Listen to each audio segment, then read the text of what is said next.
Hello, hello, hello. How are we doing?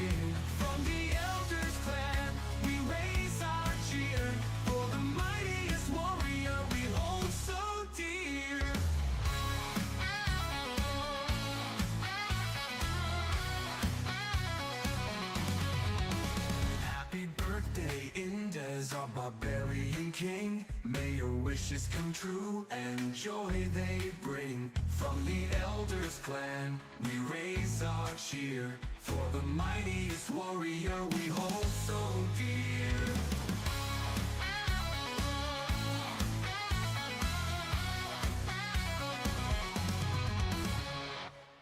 All right.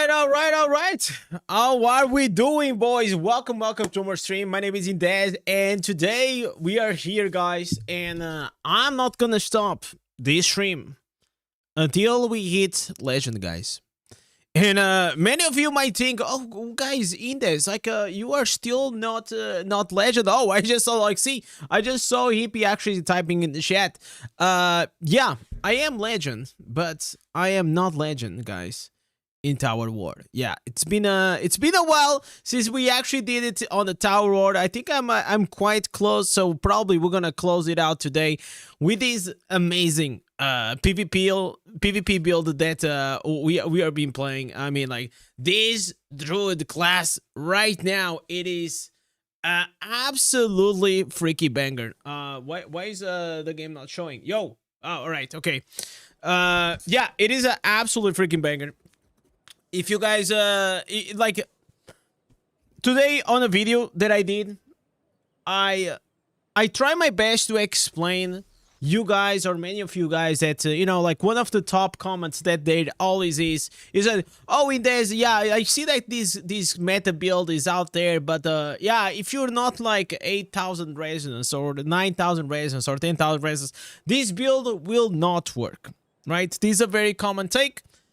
And I feel you. I understand where you're coming from, and obviously the higher resonance that you have, the stronger you're gonna be. Like, that's like literally the way the game is working, right?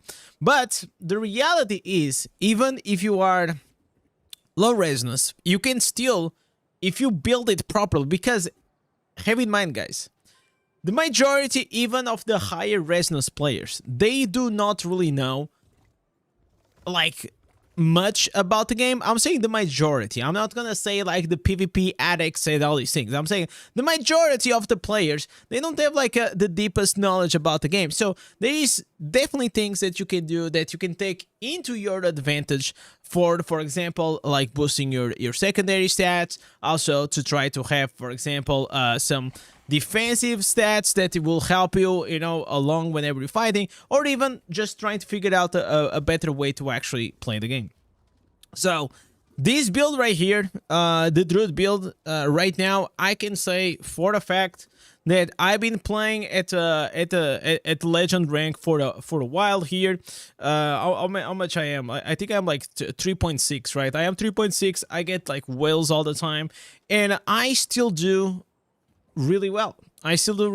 Obviously, if you see someone that is like 13,000 resonance, like Tamari or something, yeah, obviously I'm not gonna take a 1v1 versus him. So what I do is, like, I try to go into a lane, or I try to seek like the players and kill the players that are more into close to my resonance, so like that I'm still gonna be impactful.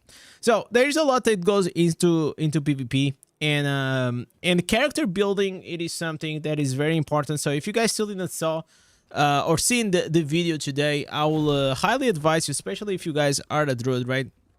But even if you're not a Druid, just understanding how can you actually build properly a Diablo Immortal account for PvP, it is very important. Like, and I see, like, a lot of the times, like, people always put like enormous focus on the legendary gems and on the sexy things, right? Like legendary gems, then obviously you're gonna have the build, and then you have like your green stats, but then like the whole build just doesn't really makes a lot of sense.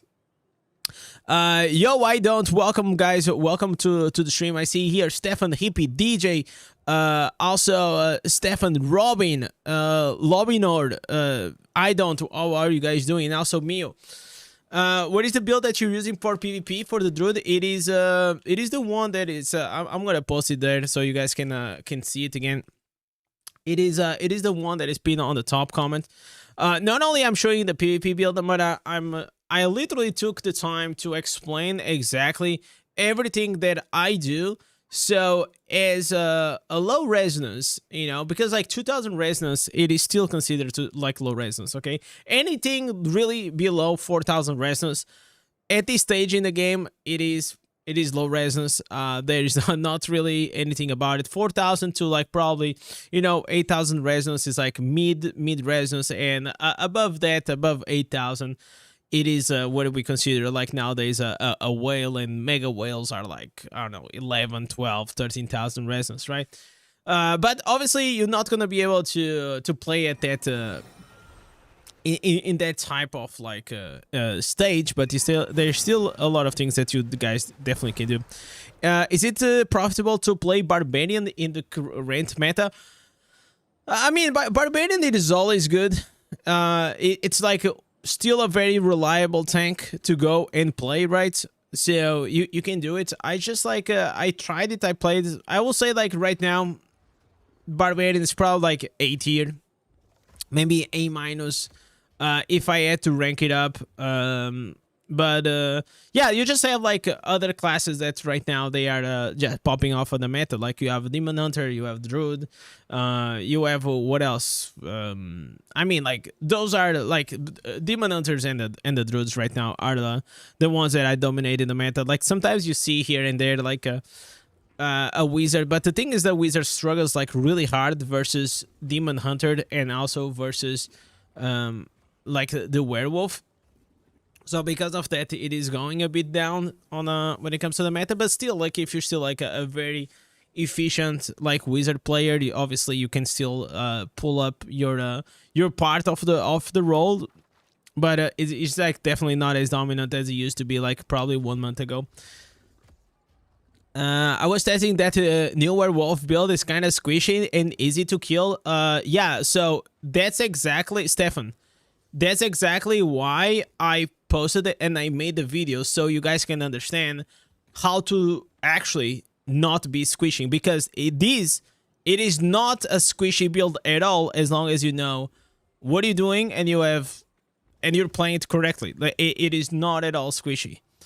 Actually, it's completely the opposite. It's like one of like the tankiest builds that we have.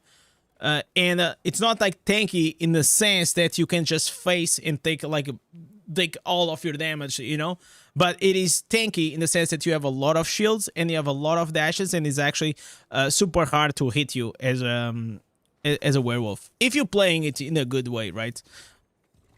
I saw some druid with the BGs with a full shield. It's kind of tanky. What do you think of that playstyle? I mean, like that's what druids are doing, like even now. So you guys understand like where the shields comes from. One of the biggest parts, and that's what I explained in the video. This is very important to have. Like every time that you dodge, you evade an attack, you get like a shield. You also get a shield from, for example, the brawler. Then you also get a shield, for example, from the cat. You also get a shield from your reforgers. You can also get a shield from, I mean, multiple sources. Oh, also like you have nowadays, which is also very, very good, which is the soul harvest. If you get a kill, you get like this 30%. So whenever you start like stacking up like all these shields, it makes a lot of sense. So that's where we are. We'll go there. We'll go there. Don't worry about it.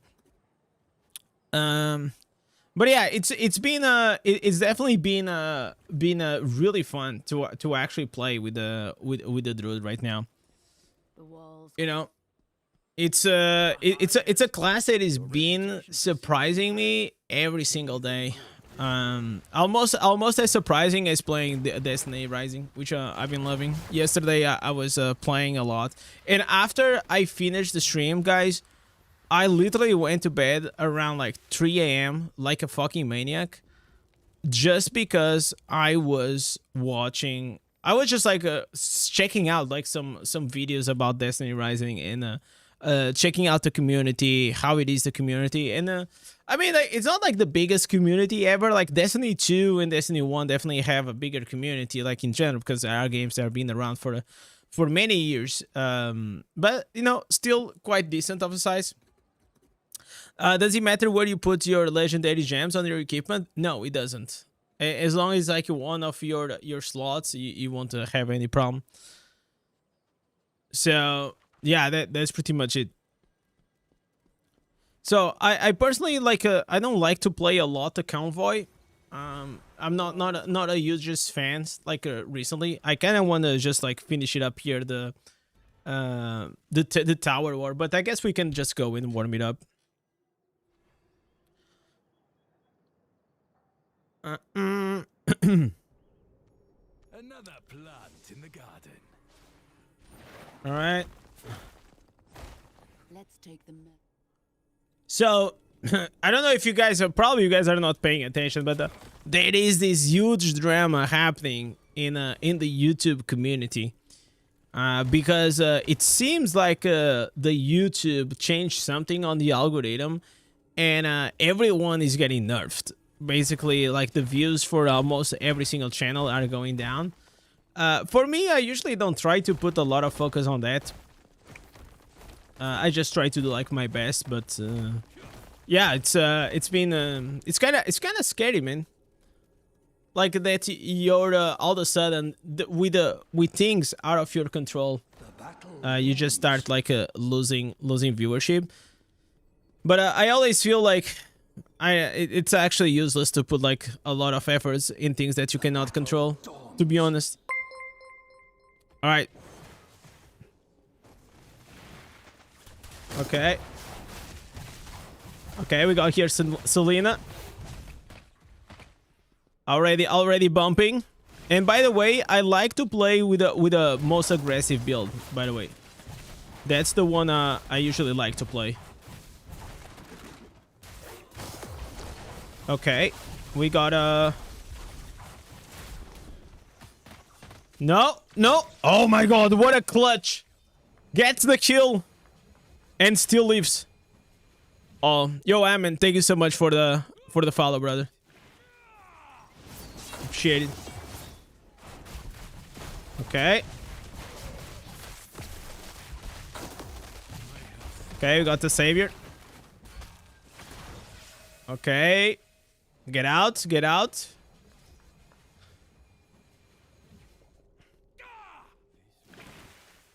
Okay, now we don't have the savior, so we gotta be a bit more cautious. But as you guys can see, like the dips is just too strong.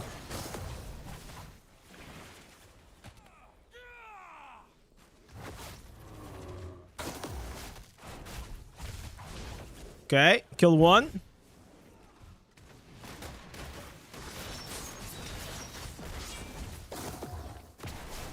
Okay, there's your oh, I think I'm gonna die. Okay. Always use the portals, man. The portals are literally your best friends, okay?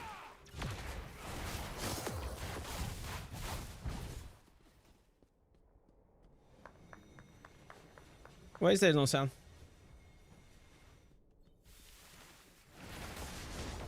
There's the music, guys. So you have to always like go out and go in outside of oh man, oh man. We cooked them. We cooked them all. We cooked them all, guys. All right. So yeah, as you guys can see, kind of clean. Ooh. Okay, a lot of guys now.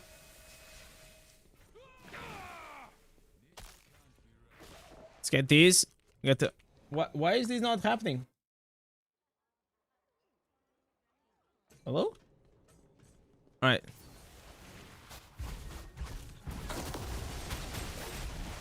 Quadruple kill. All right. Let's finish. Can we finish?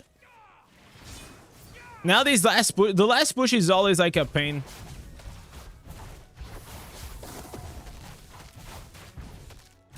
So once you get used to, you know, the mobility of the bear, it gets like easier. At the start, like getting used to the dashes and all these things, it's gonna be a struggle. But it's like any build, you know.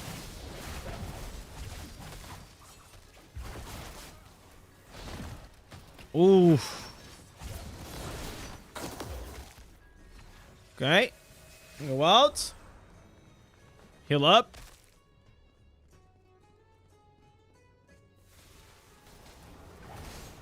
So, how are we doing today, chat? Man, the blast. Okay, proc all the saviors. Okay. Already 7 kills.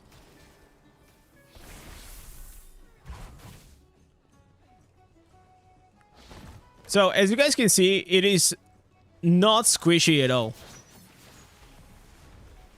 I mean, obviously, if you just dive in like a maniac into the middle of like 7 guys, yeah, probably you're gonna have some issues. But if you play like decently well and you have like the stats and what I explained on the video, you're not gonna have any problems, honestly. All right. See, this is more or less how the build works. I believe that it works really well. So I will say, like, you know, every time that I say that the build is broken, it is whenever, you know, you have mobility, you have damage, and you have survivability. Everything like almost 10 out of 10, right? That's what it makes like something quite unbalanced. So for example, a tank usually it has, you know, like lower mobility, high survivability, and low damage. Then you have like classes like, for example, in the past, like the Demon Hunter, like super high damage and low survivability. But now we are starting to have like these crazy builds, which they are just like the whole package, right? Like we have mobility, like super mobility. It's not even like a bit of mobility. It's just like crazy mobility. You have insane survivability because you have like multiple shields. You can heal yourself, and every time that you dash, you get invulnerable. And then on top of that, you just have enough damage that sometimes, especially against like a squishier class, you can just destroy them, and there's literally nothing that they can do. So I pretty much I am enjoying my time, and I'm kind of curious to see how is he gonna perform in the Tower War, because I still didn't play on the Tower War. But there are definitely here some big boys on these lobbies. Is Tower War Legend rank worth it?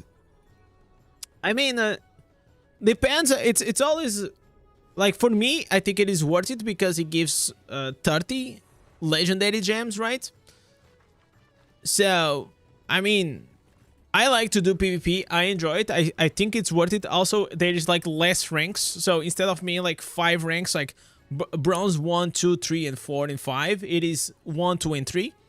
So it is easier, like takes less time to get to legend. With this being said, it still takes some time, obviously. So I will say like that answered, it is worth it. I think yes, but if you don't enjoy to do PvP, maybe not. Yo, Straw Hat, what's up? How you doing, brother? Okay, they are not coming. Okay, so... Okay, that was kind of weird. Okay, we proc this guy here.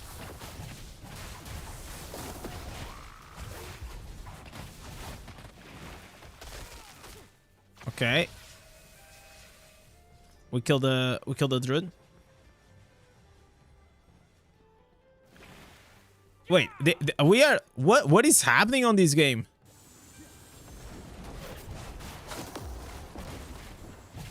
Okay, this is a very weird game.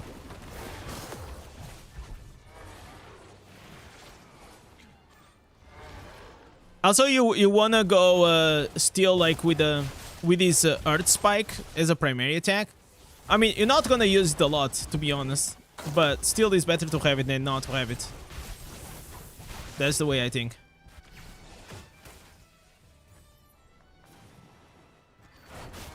Okay.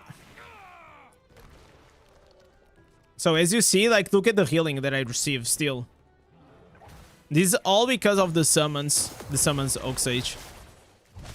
So it is kind of cool.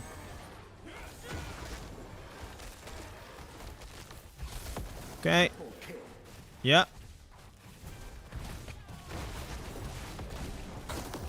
All right. All right, let's just finish these.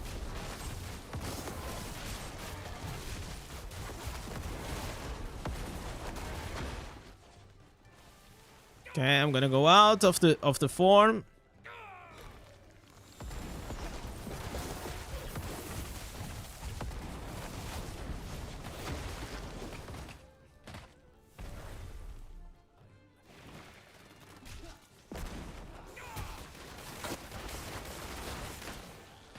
Push, keep on pushing, boys. Okay, I cannot get hit by the base. You guys remember, like, whenever I was playing with a... Oh, man. Oh, we got a Pikachu, guys. We got someone with a Pikachu build. If you guys don't know what is the Pikachu build, it is pretty much the build that we made for the Crusader. Like, really strong. Alright. Push. Yes, sir.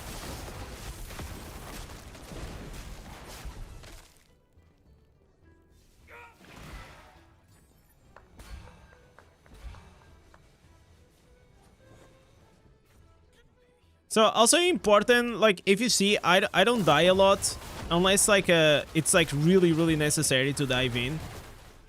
Like, you always want to play, like, slightly defensive. Is the Pikachu build a counter to this? No, it's not. Because every time that I do this, look at this, I use these dashes, I'm gonna be able to become invulnerable. So if it does, like, the Feast of Heavens at the same time that I'm dashing, I don't get any damage at all. And not only that, I have, like, too many shields, right? I have too many shields to pretty much die from that.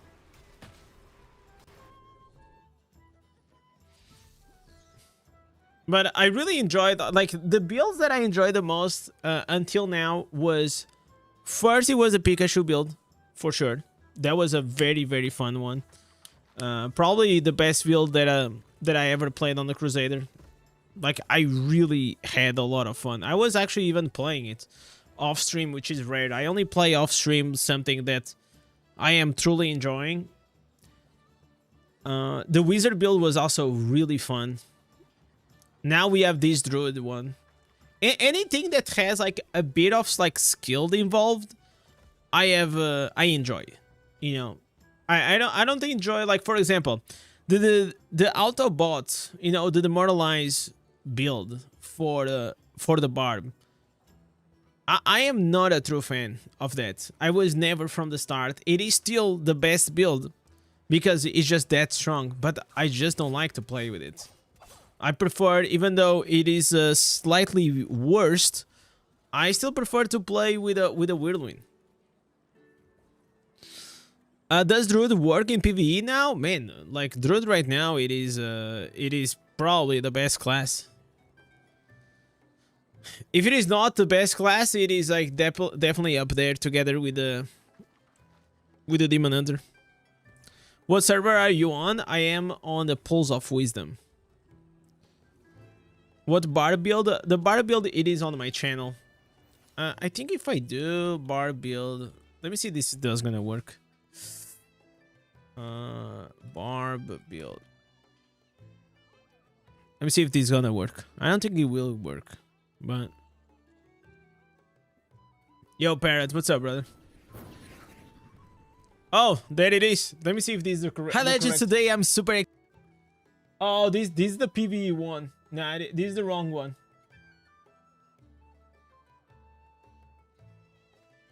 So the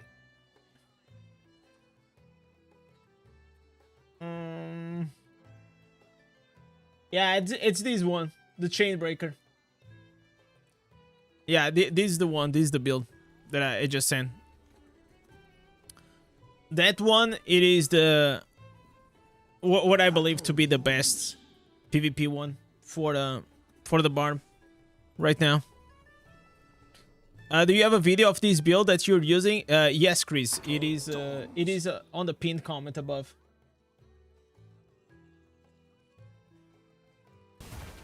Wait. Can you guys see the pinned comment above or not?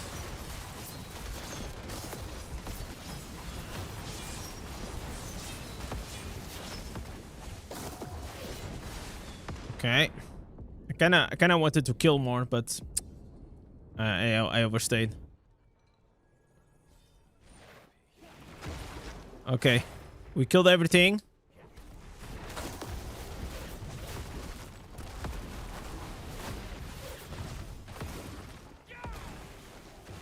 So if you go in like this, sometimes you can get caught, but you're still gonna do a lot of damage. Because of the nature of the torrents. Oh, dude. Man, the Pikachu build just destroyed me. So for the Druid PvP build is this one. Man, this team is getting cooked, by the way. Hello?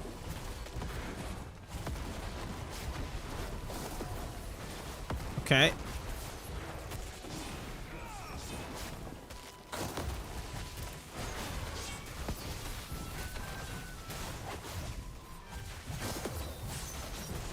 Oh, so we actually countered the... We are a good counter, man, for the monk. I never really thought about it, but whenever he's like using the explosive bomb, if you just like keep dashing around, you're actually gonna be able to... He's gonna be able to work really well. Okay, so we are trying to defend, and they are still pushing like maniacs. Okay, just can anyone kill this guy?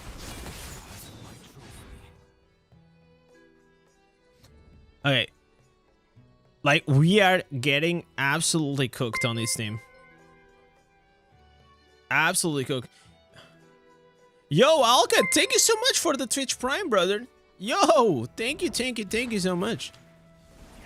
I actually needed some support, man. Like I don't know, man. Like we are getting absolutely destroyed on this match.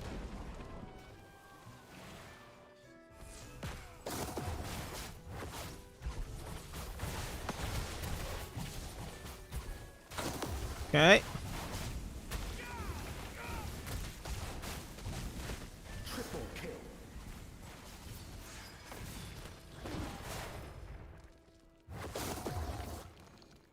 Man, the Starfire, seriously.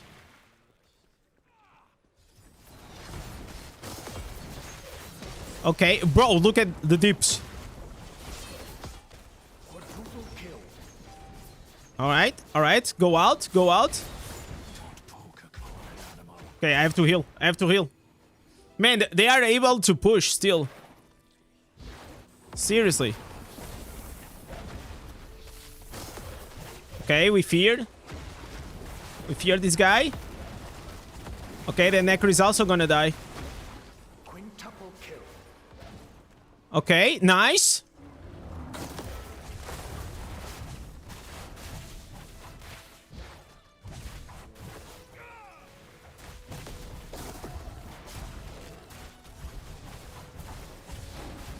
Okay. Man, they pushed a lot. Seriously, I leave a bit the defense and they push. Okay, so there's only one thing we can do is actually just push ourselves.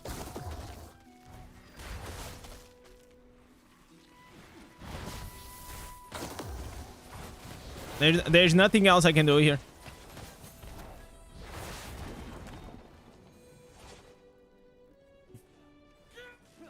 That guy interrupted me.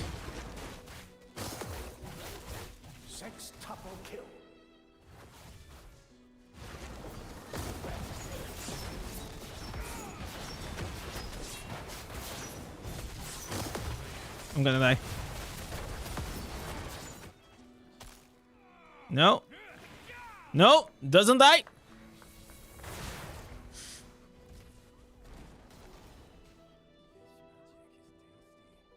We're not gonna be there in time.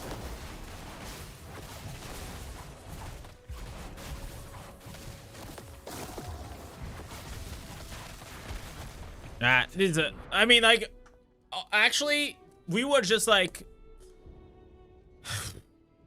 like, what is happening with this team, man? Everyone is, I mean, like, it feels like the team is actually not doing that bad, but like, we are having more kills than the other, but they just brute force. They just push like way better than us. All right, this game is done. Anyways, yo, Alket, thank you so much for the prime. Welcome, welcome, welcome here to the Wall of Legends. Really appreciate you, man.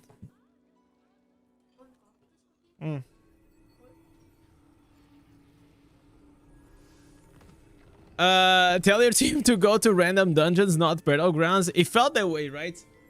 I mean, but also we are just like warming up.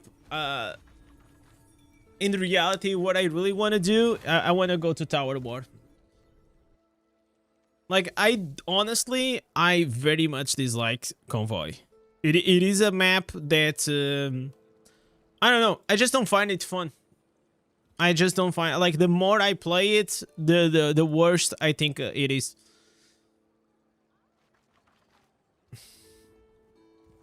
It feels like, because it requires a bit more coordination and focus and control, like, I feel like it is actually harder to try to carry in Convoy than in the older one. And I think, like, the majority of the players, they are, like, just used to only attack or only defending. And anything outside of that, it is actually a problem for them. Feel the wrath of the Pikachu. Yeah, I know. It is very strong. All right, let's have some fun. So we are in the gold 2, guys. The plan, it is to reach to legend. So we need 350 points, okay? I think we're gonna be able to do this.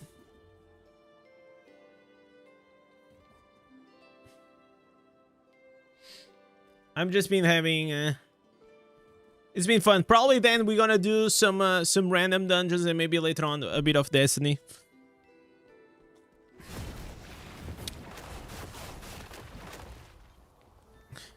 It's been fun.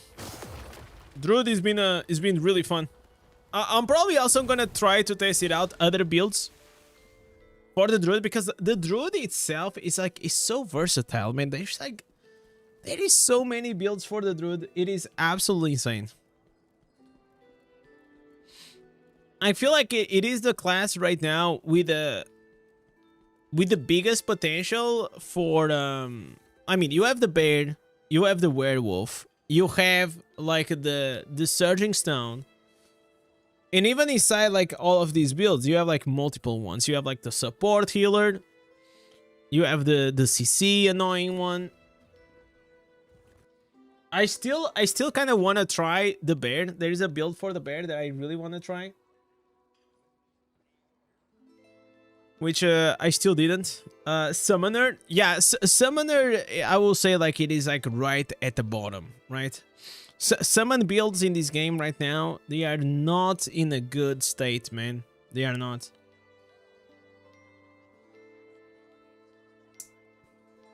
I think the problem is that the game is now like too fast.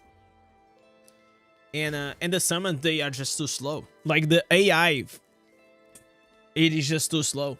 By the time that your pets are going to attack, the mob is already dead most of the times.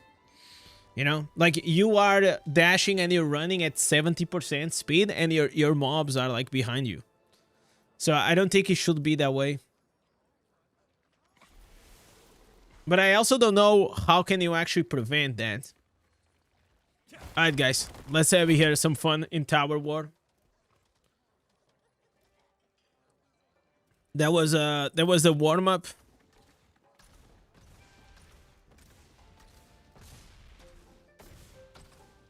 In the future, I would like to try to reach, but I don't know if it is possible with my resonance. But to try to reach to legend rank with 100% win rate, I feel like that will be insane. I think like the highest I had was like 87%, which is still pretty good.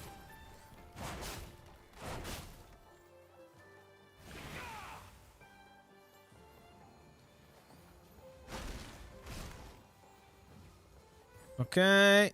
Okay, we got the center. The center is always like the most important one. Okay, I see one guy going here to the center. Let's kill it. Okay. What? Okay, what is this game?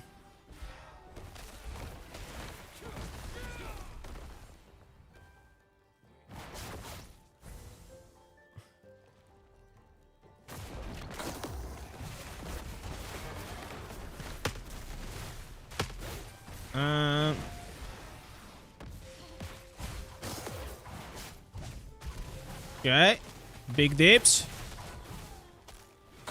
So you see, he's trying to hit me, but because I am dashing, he actually cannot.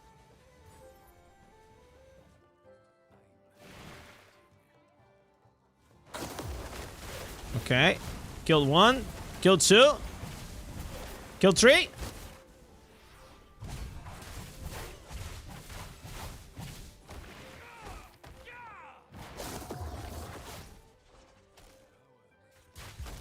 You think you're gonna heal yourself?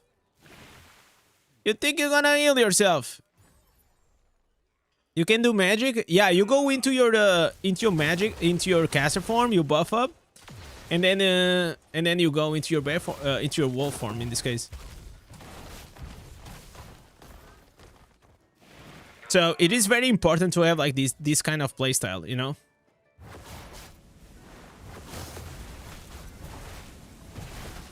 Okay.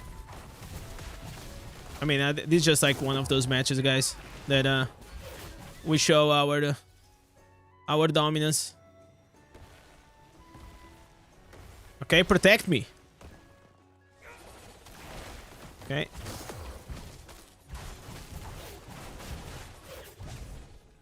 All right, so this guy is just dashing around. Bro, we lost all the towers. How is this possible? Okay, I know what this guy is trying to do.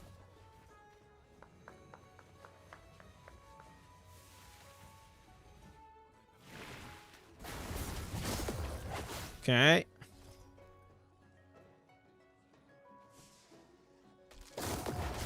Okay. Guys, if I lose this match, oh my freaking god.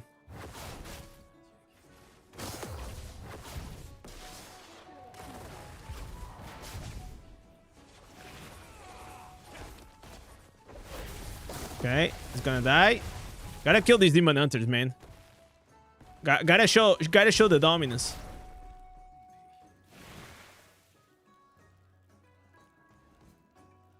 Okay, let me go here.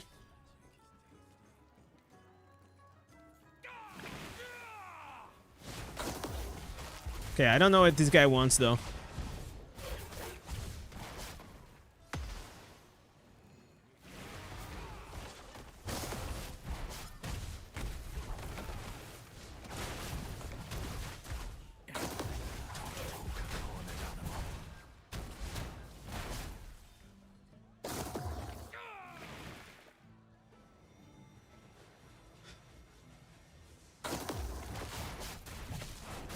Okay. Come on, team. Come on, team.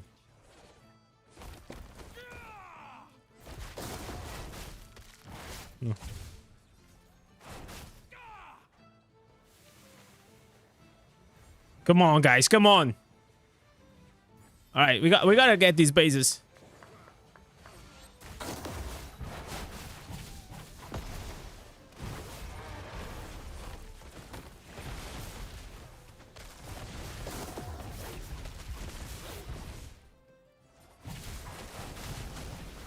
Ah, dude, there is only this guy right here.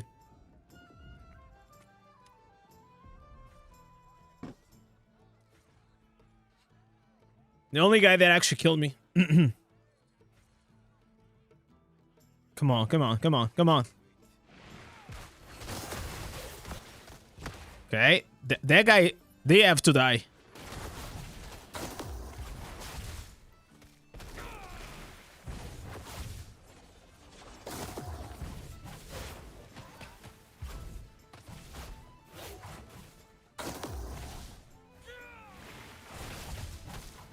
Okay.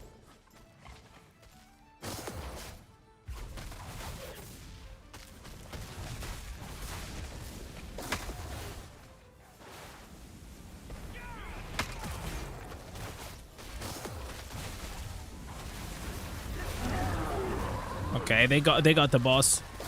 Fuck, dude.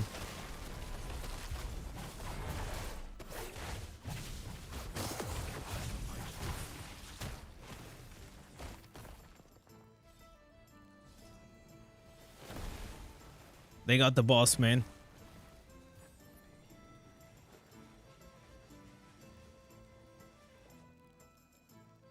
Okay. Come on, guys. Come on. Okay, we got everything. We got everything. We got everything.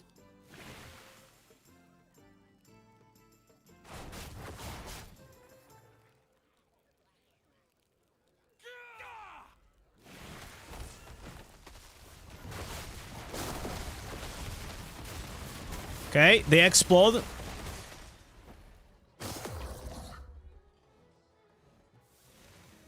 You saw what just happened? It looked like dungeons. Literally like in dungeons.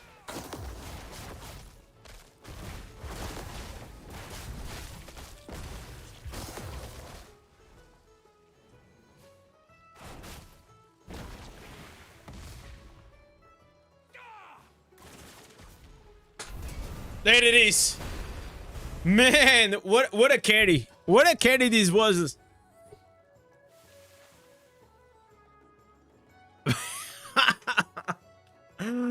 Oh my god, guys. 31-1. Jesus. I thought that we were actually gonna die. Not really die. I thought it was gonna lose.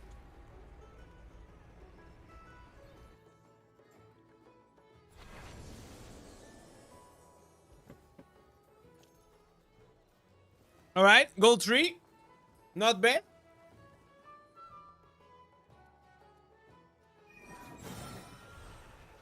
So it's fun, right? Whenever you see the build in action, isn't fun to see. Like you have all these dashes, is like super aggressive.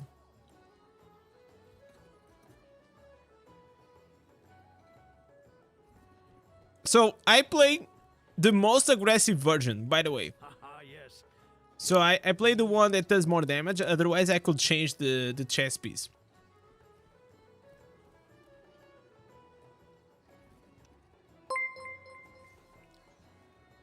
Also, there is a variant that you can also use. For example, Circle of Life also works. All right. So right now we have this was the first match, right? First or second match?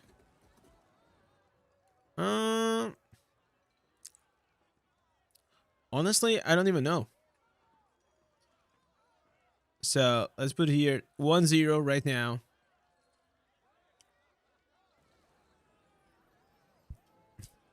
I love Druid. I'm very excited to try this build. I'm gonna post it right there. If you want to see it, it is actually godly, man.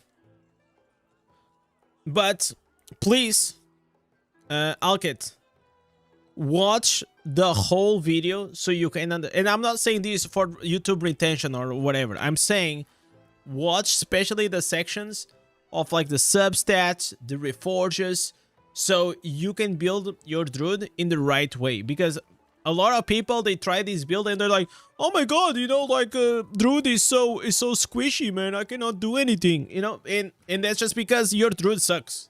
Like that's just the honest truth. It just sucks. So you gotta fix it. Is it Phoenix Ash good for PvP? Not really. I mean, it's not terrible if you don't have anything else, but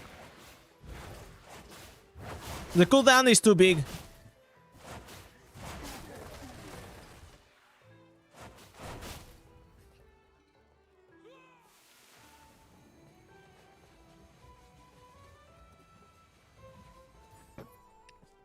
Okay. Oh, we are versus this wizard again.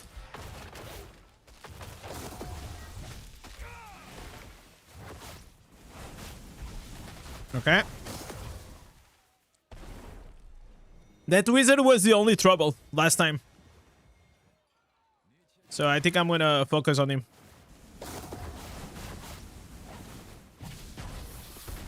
Oh, we have here the Pikachu. The Pikachu.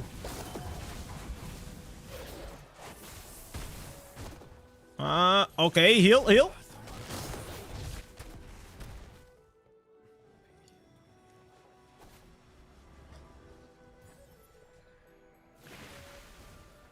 Imagine if I get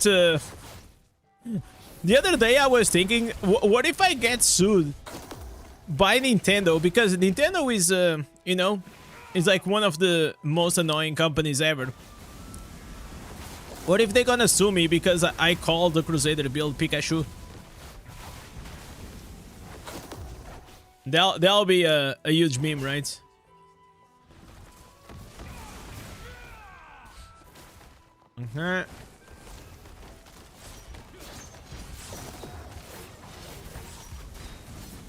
Kill this guy.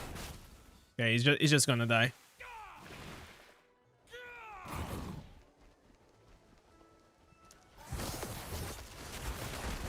Oh my god. Okay, oh my god, I almost killed the Crusader before he killed me.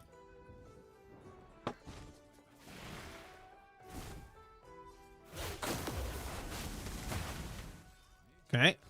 Bro! How did I not get the kill? I don't understand. How was that not my kill?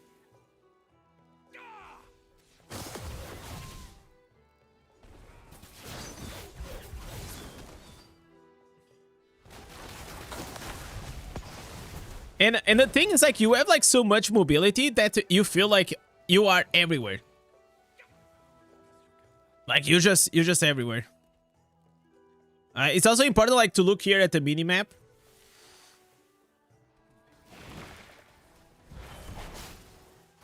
Okay. Okay, the guy literally put it like too early off a bubble. Because now I can actually just go and kill him. Or he's just gonna die as well. Either way. What the hell? Don't poke a cornered animal. Okay, I can actually not go there. I couldn't go there.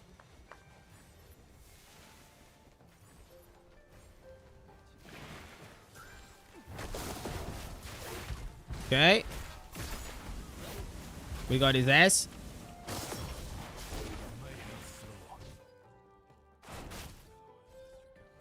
Heal up, heal up, heal up.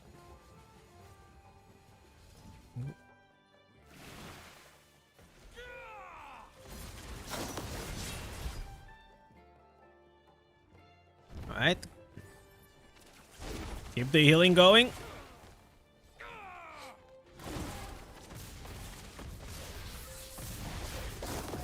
Oh, just kill him. He's dead. Yeah. Dead. Alright, it's gonna be 2-0, guys. What a good start.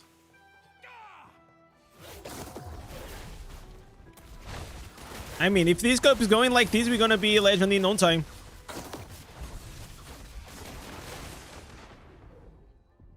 Alright. Alright, 2-0. Snipes, do you think I'm gonna go Demon Hunter next? You think Demon Hunter is gonna be the next class that we're gonna own?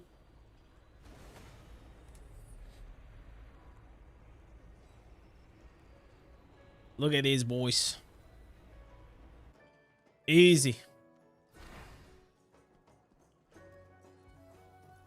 Tower War. Okay, two games, 2 wins.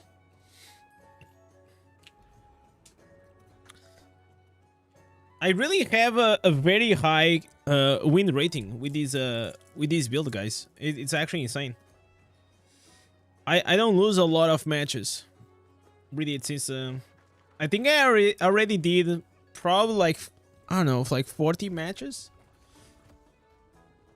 And I think I lost maybe maximum like 5 matches. And a few matches is, for example, the one that we just had. Like the team is just, you know, it is what it is. It's part. You're waiting for some more Destiny Rising action? Oh man.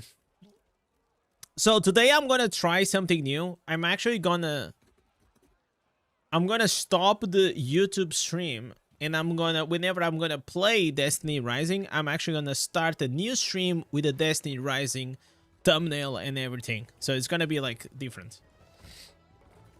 We always keep trying new things.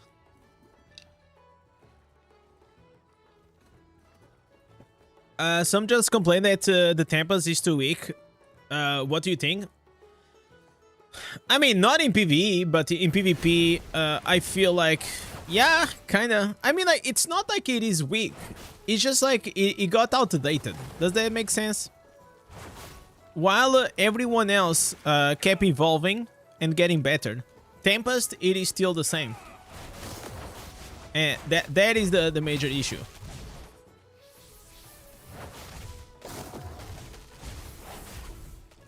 Like, if you go and actually see the meta for the... Wait, give me a sec. Oh, man. Oh, man. There's a guy here that does a lot of freaking damage. There's a fucking Zader. Man, everyone is running the Pikachu build now. There's a big boy right here. And also, like, with everything, with time, people just get used to play against like a certain build or a certain class, and I think that's what happened with the Tempest. People are just used to. Okay. Can I do this? Okay, they're gonna steal that one, but we get the center. The center is more important though.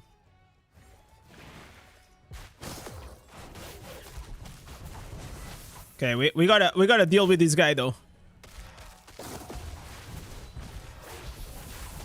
Yeah, this is the guy we gotta deal.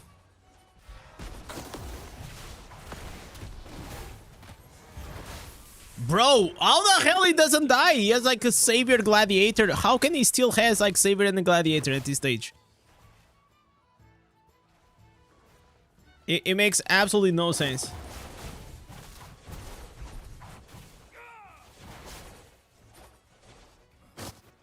Okay.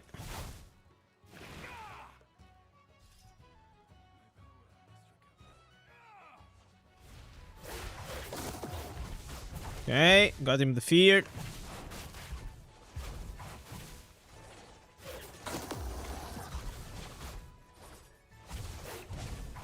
Bro, what the fuck is going on? Seriously.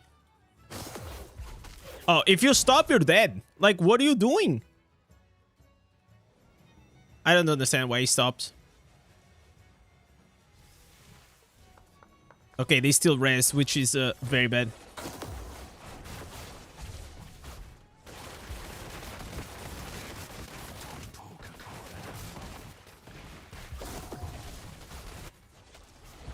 Okay.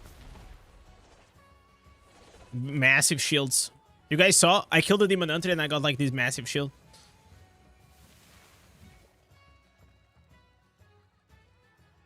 Okay.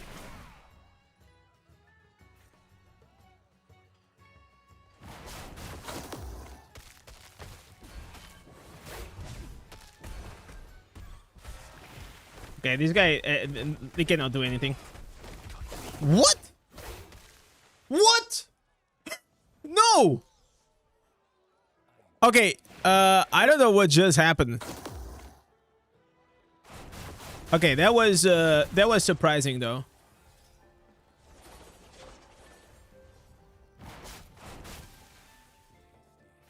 That was very how did they? Yeah, I don't know what he did. Yeah, I definitely spoke too soon.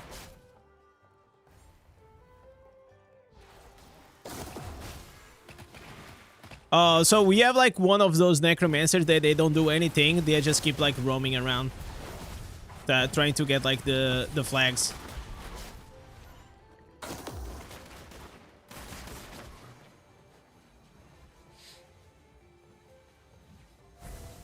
It's unbelievable to me that the game it is like this close. Bro, we keep losing like tower after tower, man.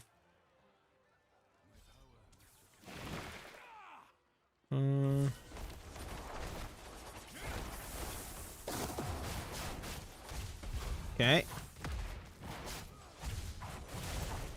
Oh my god. Yo, what happened?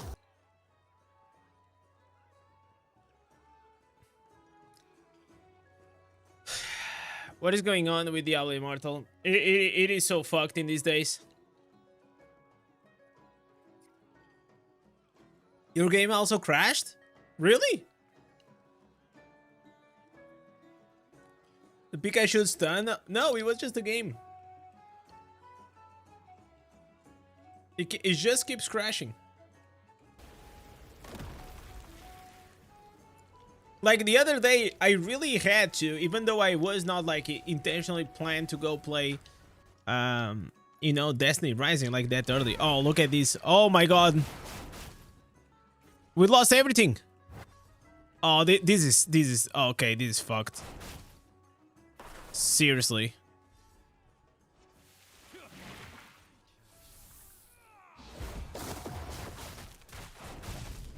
Okay.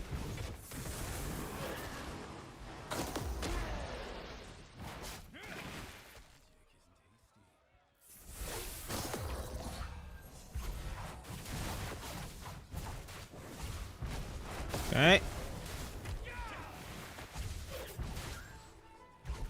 Okay, both Crusaders.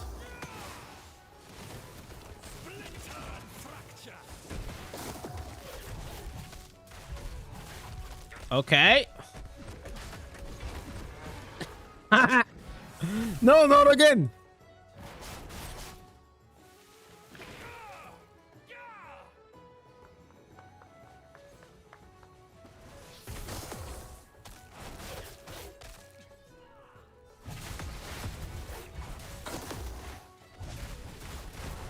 We lost because of the CD, man. This doesn't count. I mean, like, this doesn't count. Let's be honest.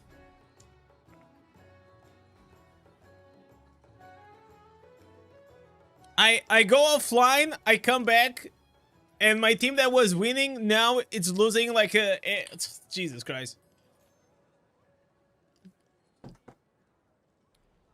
I mean, to be honest, they lost one of the carries. Yes. I think that's why. Nothing of interest.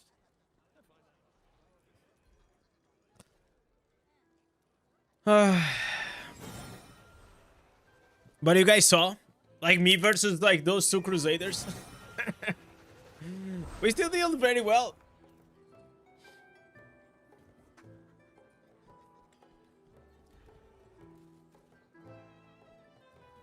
So the annoying thing is, even if they are using the one-shot mechanic, if I can time very well whenever I dash, and if they do the Feast of Heavens while I am dashing, I'm not gonna take the damage.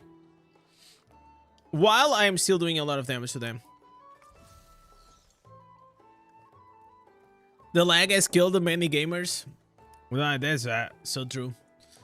This looks like a Dash Monk Tempest build. Yeah, it's like it's everything. It's like you put like a defensive, offensive, high mobility build into one, and it's like the werewolf druid. It reminds me a bit like this mobility with the wizard, but with way more defense, if that makes sense.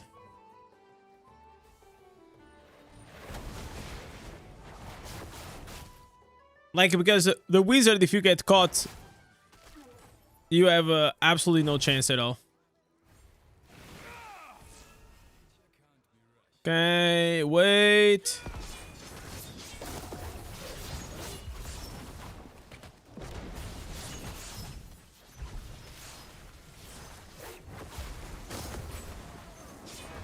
All right. Heal.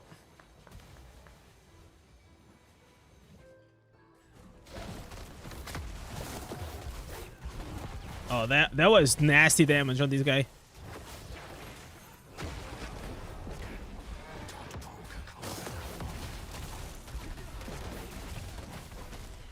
Okay. I think we got almost all the towers though. Okay. Not gonna go there. Okay.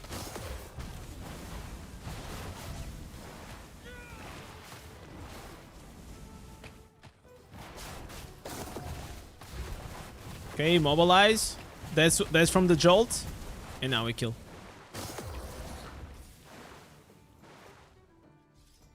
That guy was stealing all the orbs. Come on, man. You don't want to win?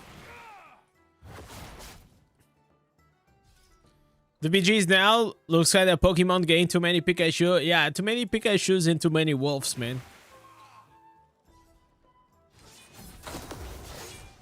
Okay, knock him up.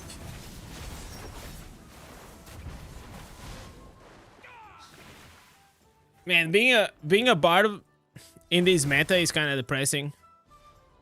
Cause like everyone has like super high mobility and you just don't. So they pretty much just kite you all around. Okay, all right. That was something right there.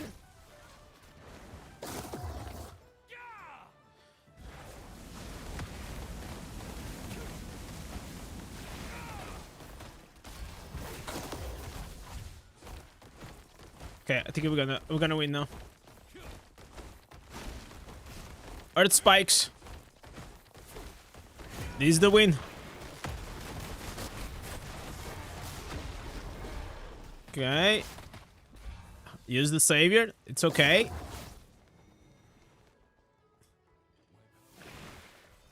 I used the savior, but he was in exchange of like just being annoying there, basically. Okay, let's heal. So we have like this self-healing that comes from the Oak Sage because we have the affixes. All right.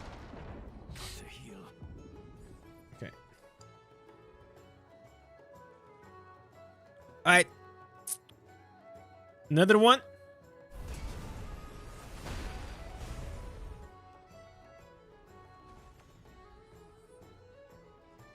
I mean, as long as we don't DC, I think we're gonna be fine, right? As long as that doesn't happen, I believe we're gonna be fine.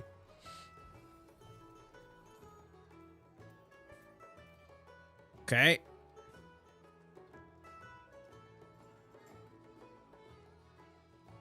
So we have how many points?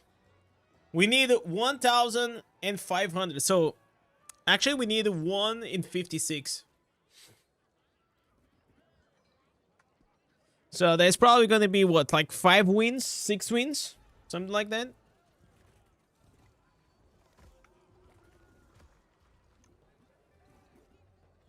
Perhaps there's a spike of new players overloading the servers.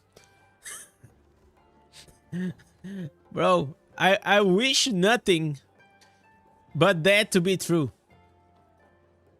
I wish that was true, Snipes.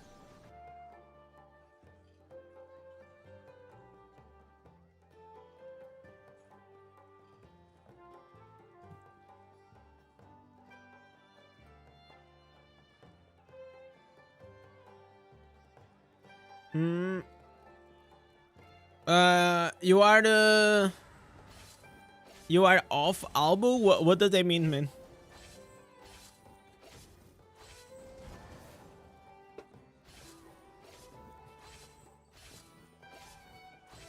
Let's keep going, guys.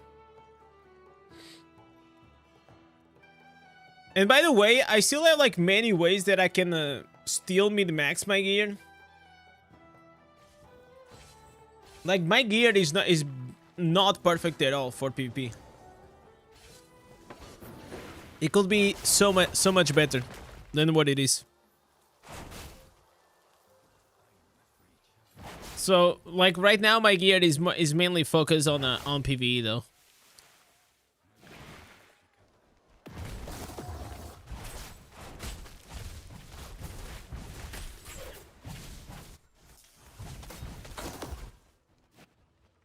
Okay.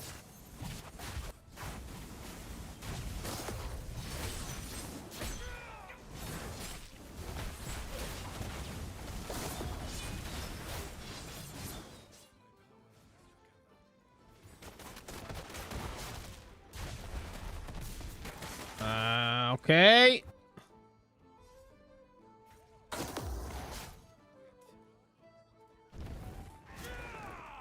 Yeah, I see a guy there. But I'm like really low. Okay, I procced it on dying.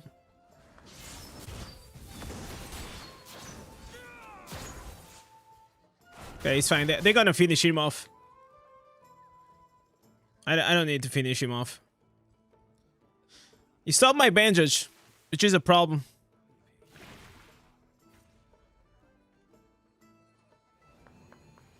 Okay, so they are going to the left. There's nobody in the left, so I have to go there.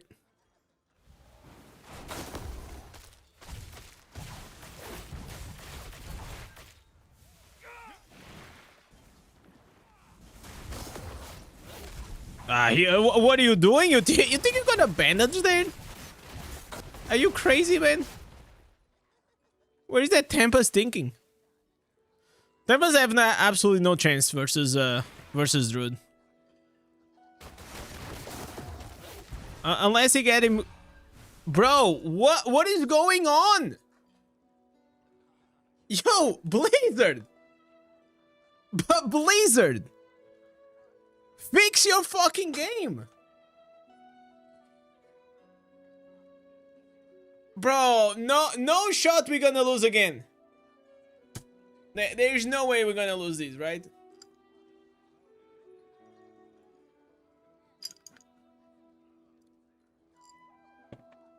What is going on? I just cannot play the game. Do you guys want me to go play Destiny Rising? Is that what Blizzard wants? Like, I'm literally being sabotaged like in the past streams multiple times.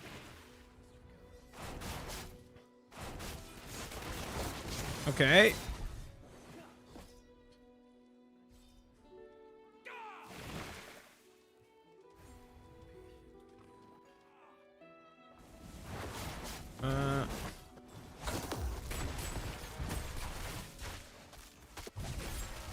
No. Run, run, run.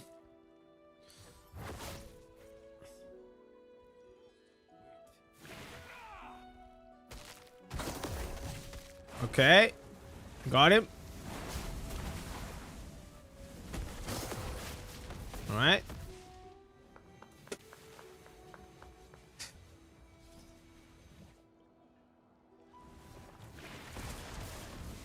You know what? I think, you know, Blizzard is seeing how good we can do as a free-to-play, and they don't like that, man. It's bad for business. If we're doing good on the stream, it's actually bad for business, because we are showing that, you know, free-to-play can still do very, very well. And they don't want that, man. They want you guys to keep swiping.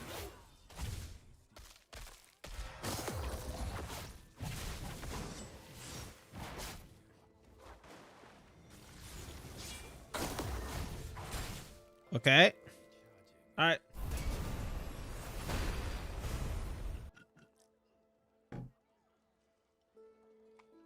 This time we also logged out, like logged in like really quickly. So it did not affect the game a lot. All right.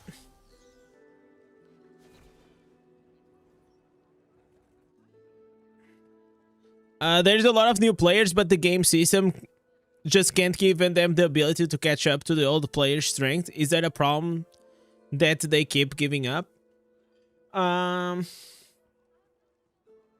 I think that a lot of players, Benny, they actually get to a point that once they realize how far behind they are, they get demoralized and they quit. That's a fact. But if you can actually enjoy the game at your own pace, yeah, you can. You know, as long as you know what you're doing, you do your weeklies and your dailies, and you still are able to enjoy the game. It's good. But if you're not enjoying the game, and on top of that you're like, oh my god, I'm never gonna be able to catch up, yeah, then probably like playing some other game, maybe it's gonna be better for you. You know, there's nothing wrong with that. Would you recommend Colossus Engines for the Druid as a must-have gem? Colossus Engine, it is a must-have gem for every single class. Like, literally. You are around the Paragon 600? In what infernal difficulty are you, Snipes?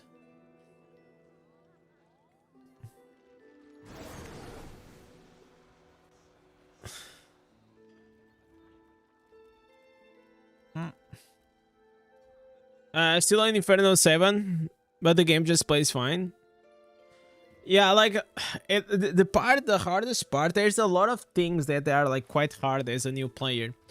One of them, it is the combat rating. At the start, the combat rating problem, it is a big struggle. It takes you like a few months to just even be able to catch up. Yo, Aether, you got your blood flow rank 10 today? Let's fucking go, man. Congrats, brother. Yo, thank you, Rudy. We got these, brother.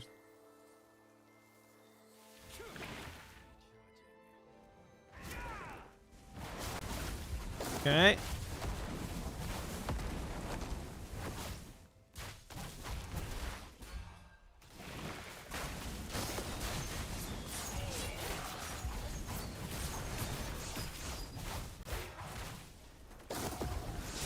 Bro, so many glads. Bro, are you serious? You serious? Didn't get this?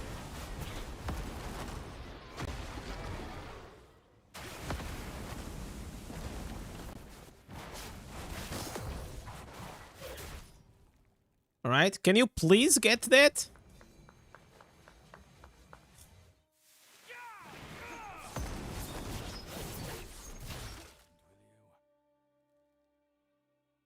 Okay, we snipe these and we go to the middle.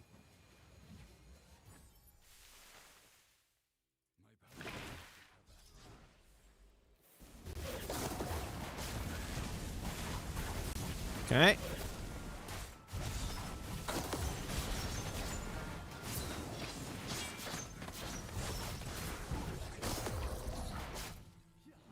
Heal up.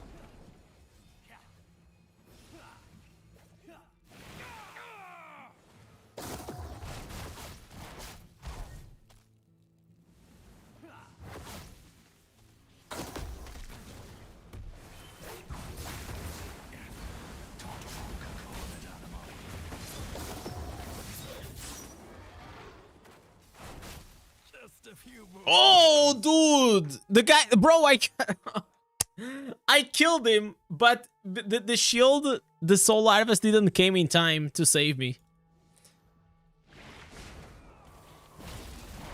Oh man, that was unlucky. Whoops.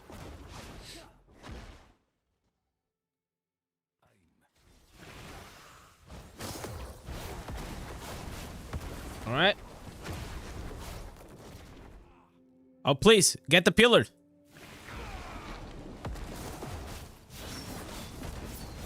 Okay, bro, he did not get. Like I can't believe.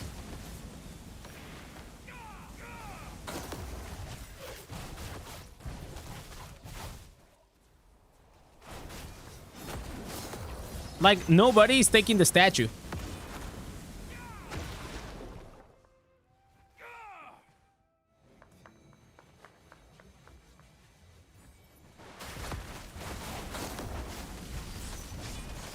Okay, I'm gonna die. They're gonna get the other one as well. I don't know what there are like two guys here in the bottom. I don't know what they are doing, honestly.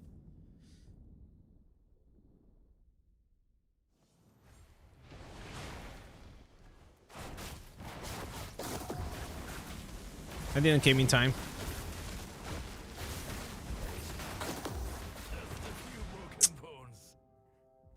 I wanted to prevent, but I guess I was greedy.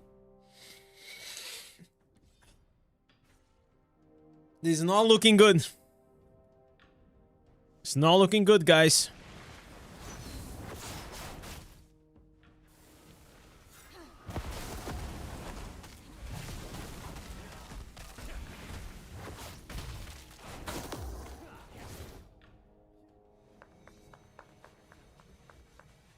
Okay, they have 4.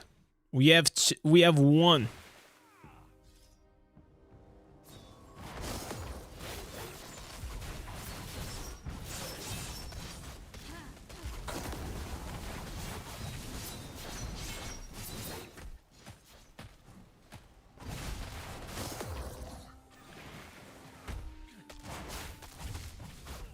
Okay.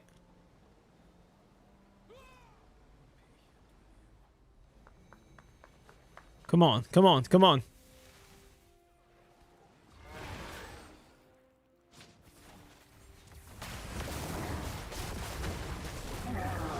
Okay, we got the statue. Big.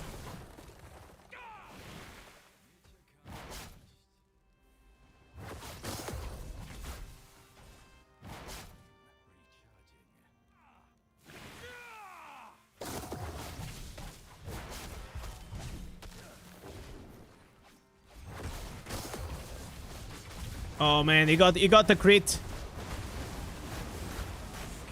He got the crit. Oh, that was unlucky for me. Can he kill him? I killed one. Okay, the other died. Nice. I think we have a 1 AFK, which is a big problem for us.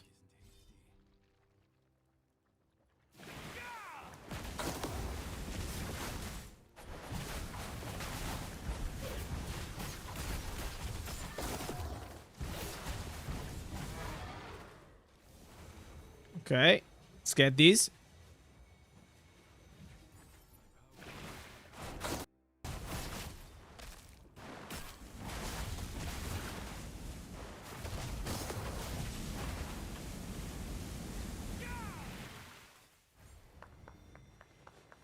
Okay, wheel. Okay, so I came here. We got these, but we lost everything else. Man, seriously. This guy is like actually AFK.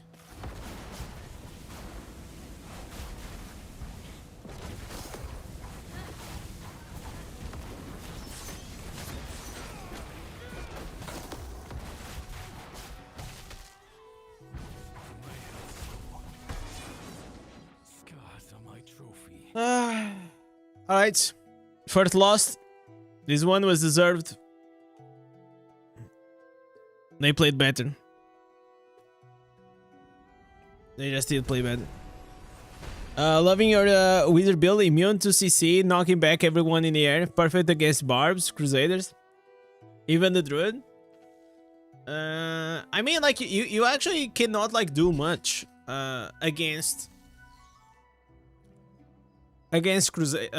like, for example, the druid, because even if you knock me up, I can I can just like get out of it, you know. If I press the 1 and I get out of like the CC. And against barbs only if they don't have the immunity to CC. But crusaders, yes, absolutely. Crusaders, they can actually be CC all the time. Oris is a huge fan of the Spectral class. He considers it better than a Pain Clasp and ML. Do you feel the same?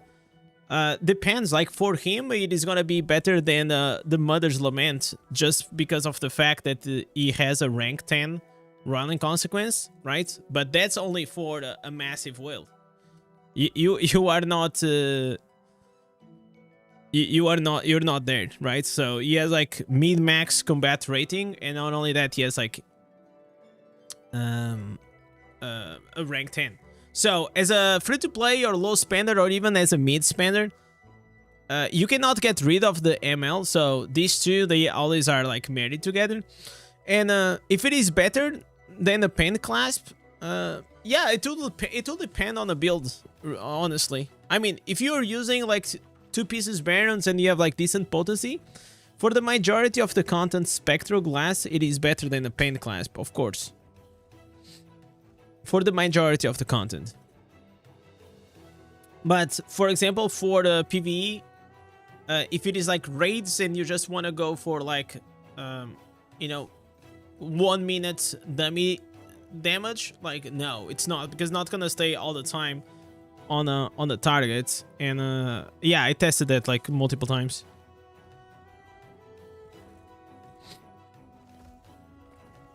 Because like what he's saying basically is that the damage output of the Spectral Glass at rank 10, the multiplier, it is gonna be higher than the Pain Clasp. But it is higher because it's only gonna stay a few seconds on the target. But whenever you're like that strong, you actually don't need more than just a few seconds to kill the bosses. I hope that makes sense. So everything has, you know, like you just cannot compare like an account like that to a normal account. Currently at the gold 3. What about you? Right now, I am in gold 3 in Tower War, and I'm already legend in the battlegrounds, of course. But I'm just trying to reach legend here in the Tower War. Oh, I'm not in queue.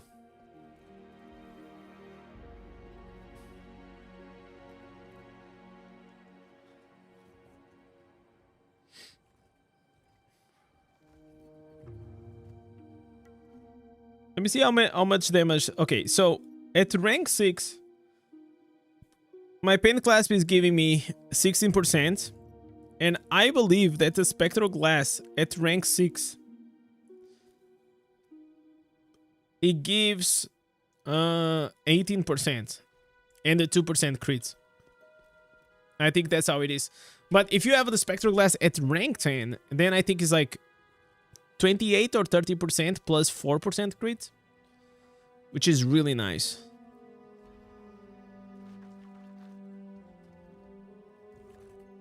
Yo, kid, you got the Bloodsoaked Jade? Nice, man. I got a 5-star, but I didn't get to the 50-50. I didn't win the 50-50.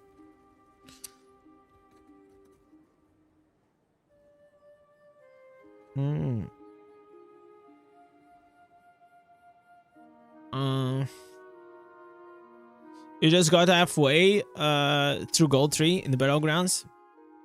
Yeah, like it is pretty good. What rank am I? Right now we reached the gold 3. So we're getting there.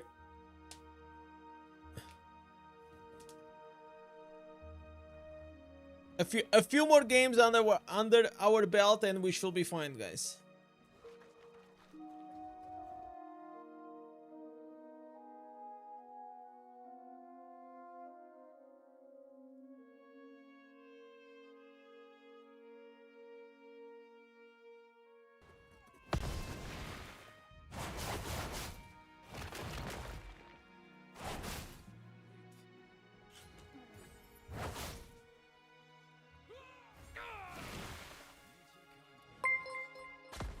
Go here.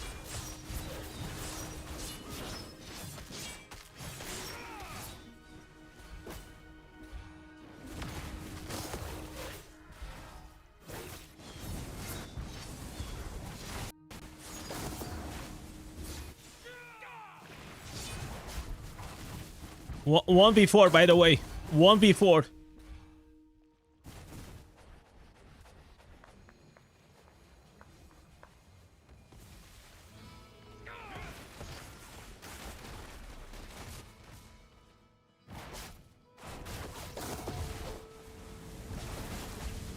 Okay. Why is it every freaking Tempest nowadays using the Vortex, man? Why are they using like this build? This build sucked back in the day and it sucks still now.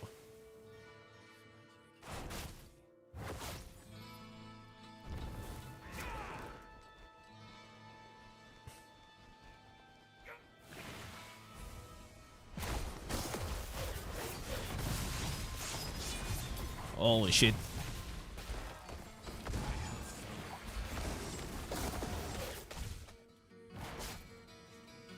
All right. That was something.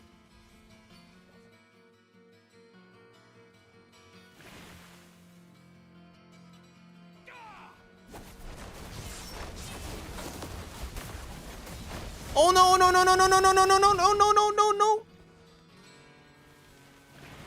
Okay. Heal up.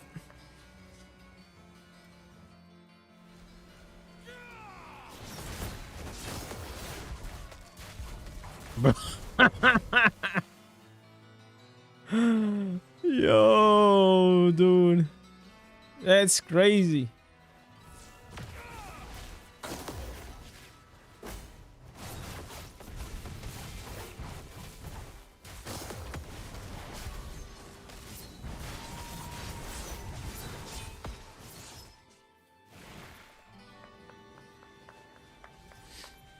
Okay.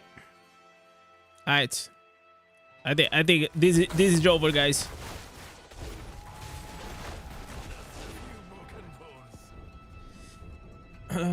No worries, man. No worries.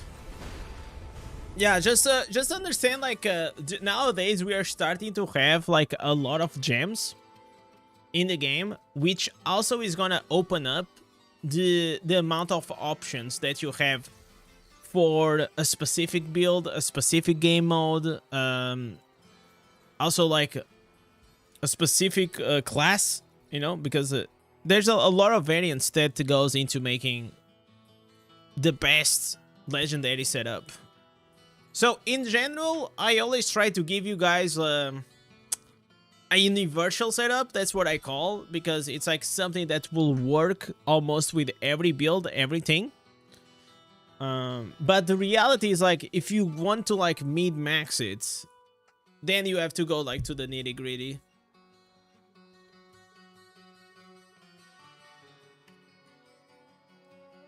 And that's whenever, like, sometimes like the YouTube guides are not as optimal, because every case and every account, it is specific.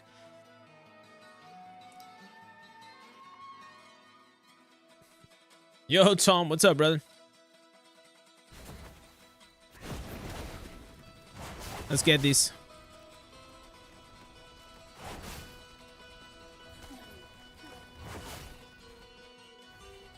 Okay. Okay. Oh, we got here a big boy though. Oh, we got one of those annoying Blood Knights, huh? We gotta take care of him. Otherwise, they are like super obnoxious.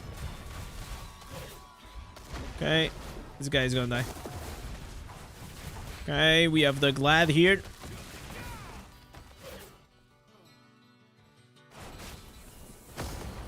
Okay, save your procs, Glad. Okay, all the cooldowns are down.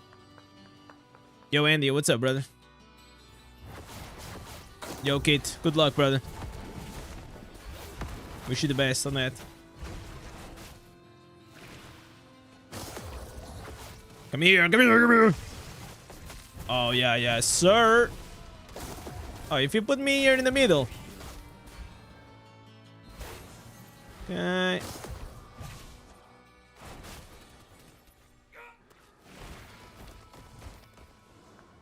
Okay, gotta heal, gotta heal, gotta heal.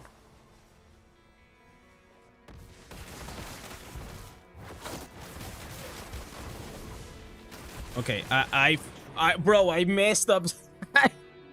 I jumped into the pillar. Okay, that was my bad. My bad, guys.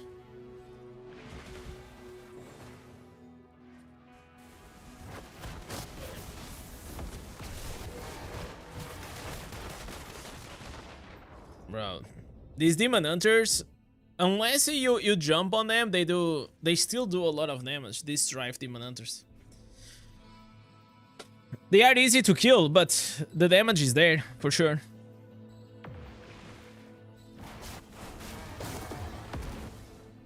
Okay. Okay, gotta kill this demon hunter, man. Okay, savior.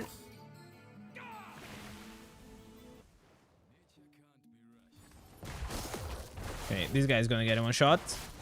Yeah. Okay, I'm dying for this guy. Heal up.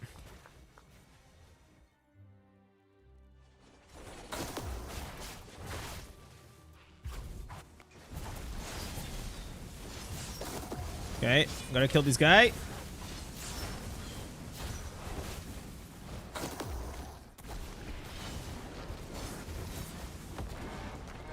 Okay, we are protecting really well the center.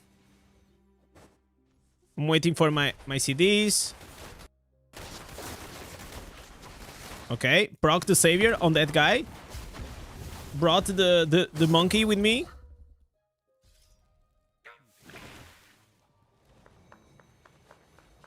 We're doing good, guys.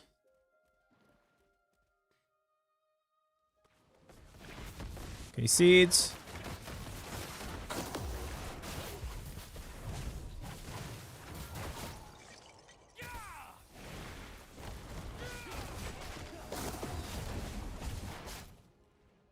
Okay. Heal up.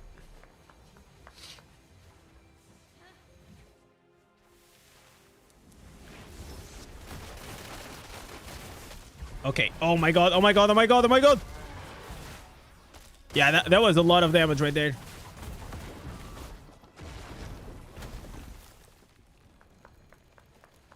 Don't get it. Don't get it. Don't get it. No, don't get it. No, no, no. God damn it. I didn't want him to get it.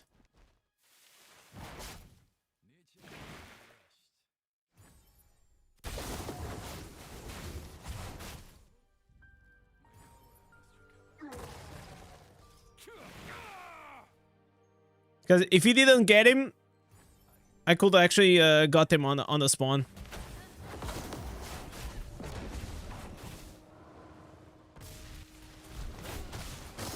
Okay, killing this demon hunter. Yes, sir. We proc the savior.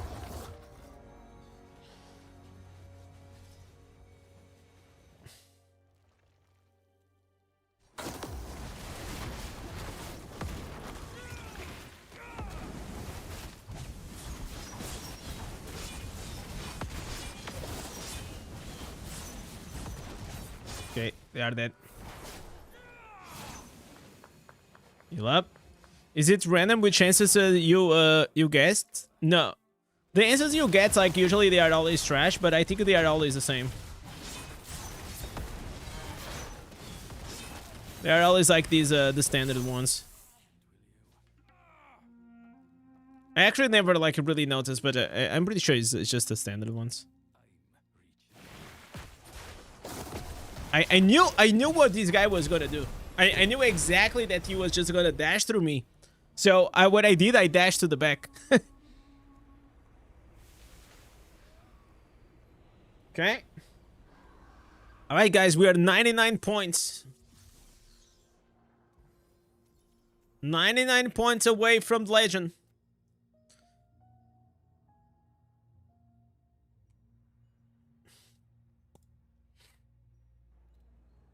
Wait, we are 6-1 or 6-2? I think we are 6-2 now, right? Because we lost 2 matches. I believe we lost 2 matches, so 6-2.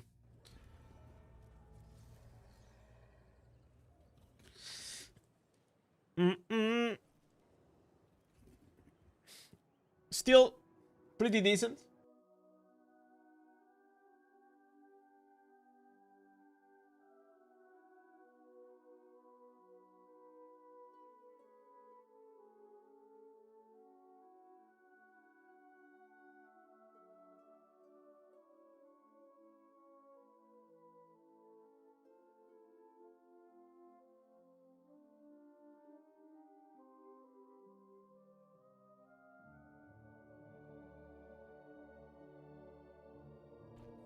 All right.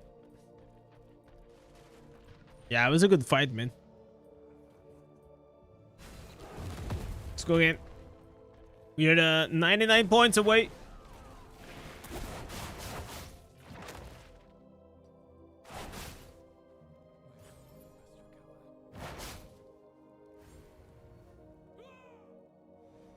Okay, we were really fast. Fast enough? Fast enough? Yes. Fast enough. Wow, dude. Okay, that's huge.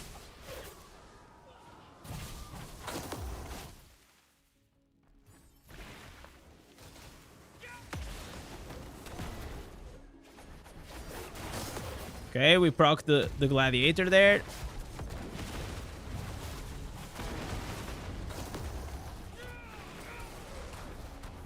Okay, I'm gonna have to heal.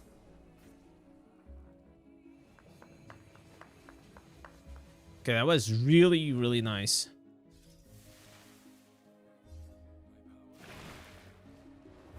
Okay.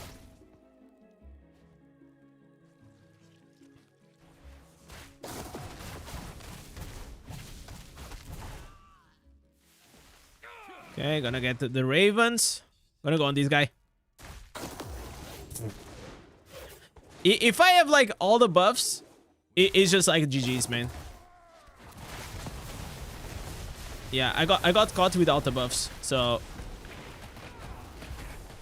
yeah. Oh my god, I got caught without the buffs. Probably I could kill them all there. And I'm not even joking. I just needed to have the thorns with me for all the explosions. Is Druid now OP? It is pretty OP.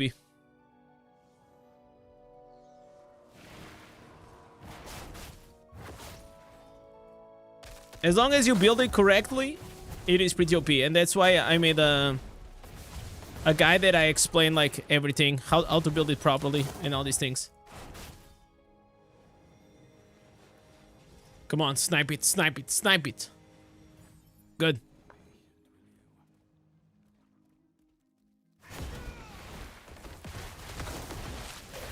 See what I told you? Look at the dips that I did there.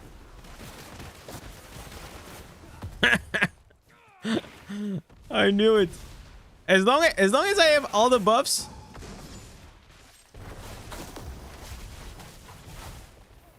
I just need to hit like 1 target with the seeds.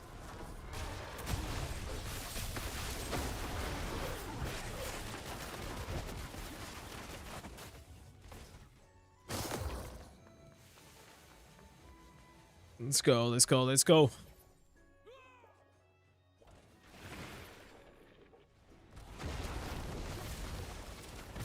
Okay. You finally got your first secondaries to 4K. Let's go. Are you using like a 40 with power gear or like the normal one? It's a hard grind. Takes a while. What is this game? This game, it is called Diablo Immortal. It is for mobile and PC. Okay. This was a quick game. It worked really nicely. Look at us going. So we have 74 points away from legend rank.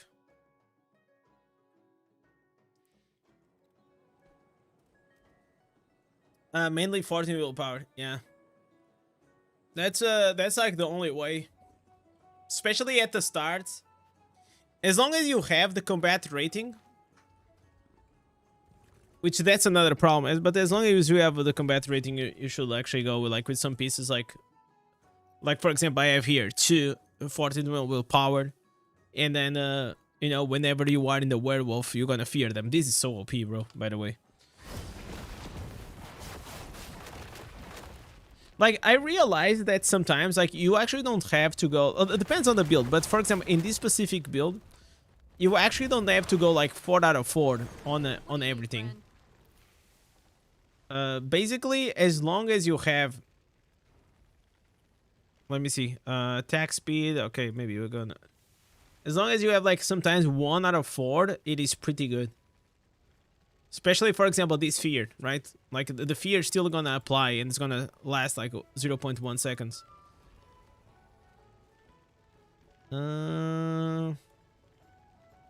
Okay, after these seconds. Come on, give me a crit. Okay, 2% crit. Come on, man. 4. Okay, one more. Okay, one more. Fuck, this is a scam. This is actually a scam.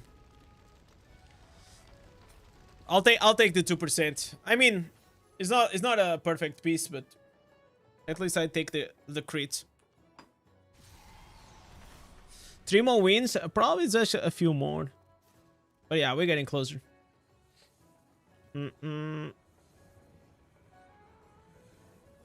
Let's see.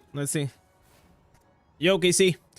What is the agenda? The agenda is to get legend here on the Tower Ward. Then I'm probably gonna go and I'm gonna get, like, all the normal gems, and then maybe later on we might do some reacts and Destiny Rising. That's a plan.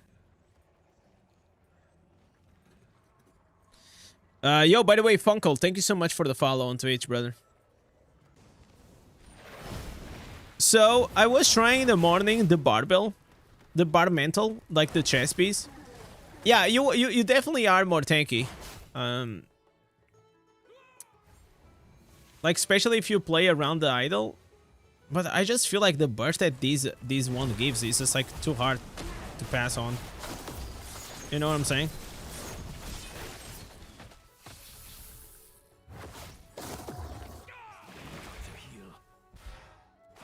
Okay. So I definitely enjoy to play more with the aggressive playstyle. Okay, I don't know what the guy wanted.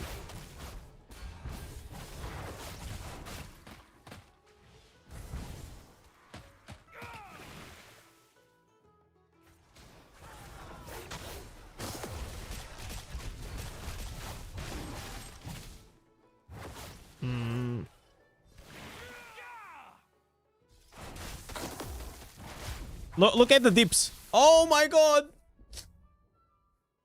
Oh, we procced. Please, don't let them. Go. Nice. Clean. Another good match right here. Okay, just kill a bad boy. I'm sorry, Titan. I know you're playing with a Pikachu build, but I gotta show some dominance. We gotta show the free-to-play dominance, guys.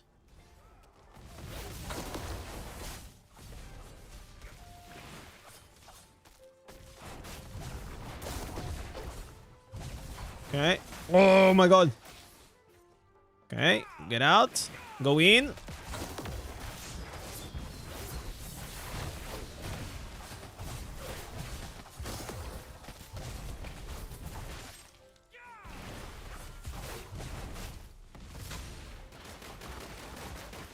It's just absolute destruction, guys.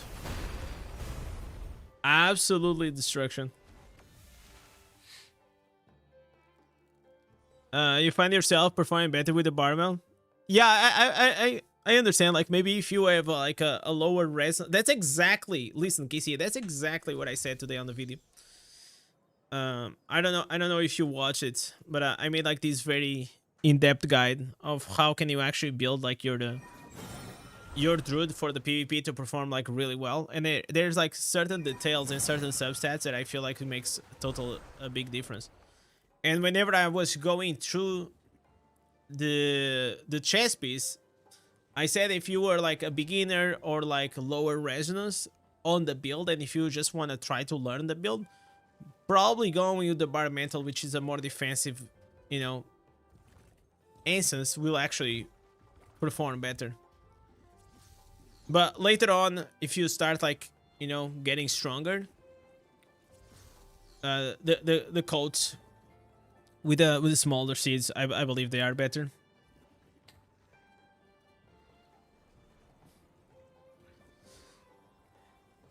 So I think you're having actually the right approach, or if you just want to go and play like around the idol, right? If you just want to be like extremely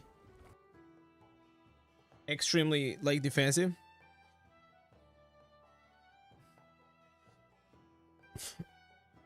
By the way, guys, you guys know what is funny?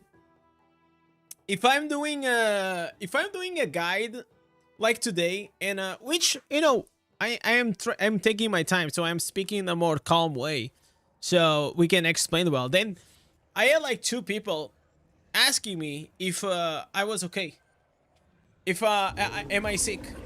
I'm not sick, guys. I can't just you know, like it's different, because one thing it is like on the stream, other things is like news content, and other things is like in-depth guides, right? Like if you're explaining an in-depth guide, and like all the speakers like this, you know, is very stressful. So I like to take my time. That's why I speak in a more calm way. Okay, I actually have to update it to A2. I forgot. What is better, Druid or Barb? I mean, depends on what your account is, but overall, like, the Druid is better right now. But if you're like very new to the game, and you know, you're not like super skilled in terms of PvP, probably playing with the Barbarian is quite easier because you have the Undying Rage. Okay.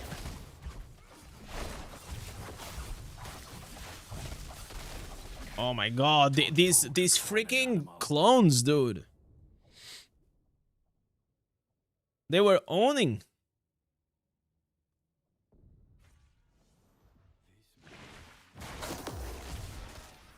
Okay, the guy is down.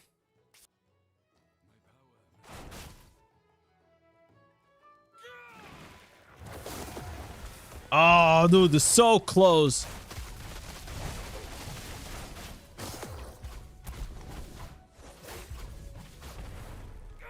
Man, that was so close. I was like, oh. I almost got it. Almost got it.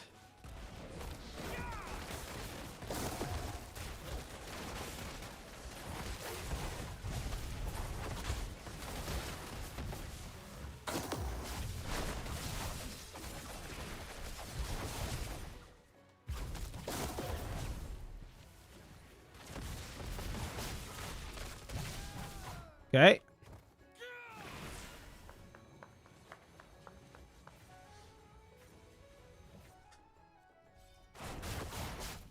Okay, I think we can get these. But we're losing a lot of towers, though.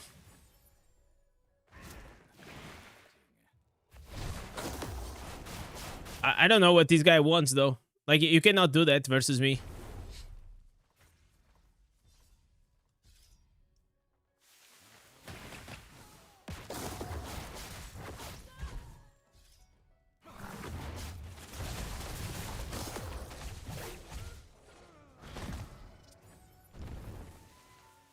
Okay.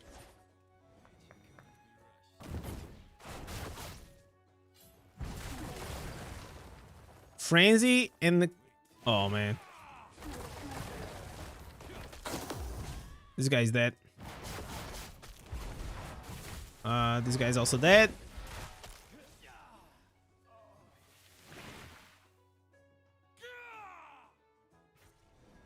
Can I get these? Okay. So we kill them both. And now we take. Oh man, like, are you serious? Come on, come on, come on. Okay, nice.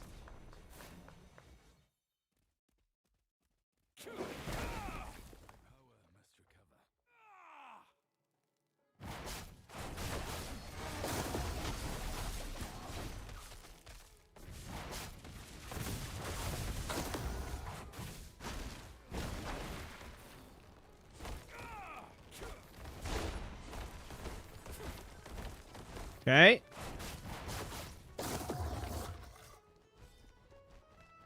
Okay, they got the right side.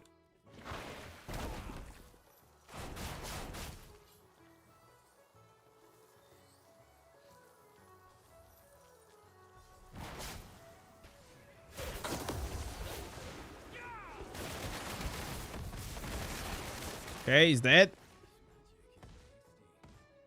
I don't have to be there. Like, he's like 3v1, so doesn't matter.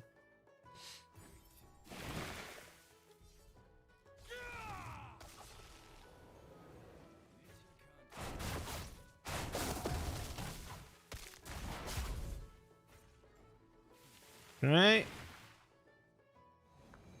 It's gonna heal up a bit.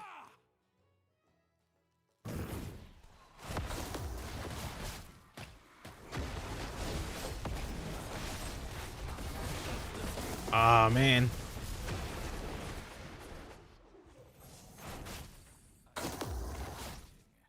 The fact that you can escape most of the times out of the fight, it is so OP. Like, that shit is so OP.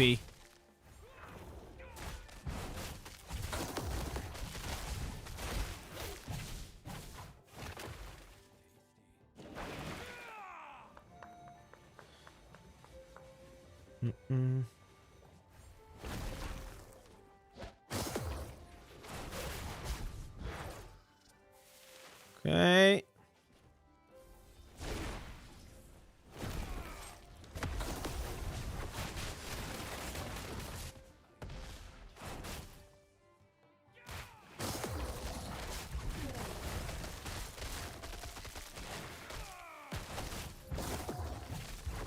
There's another druid here.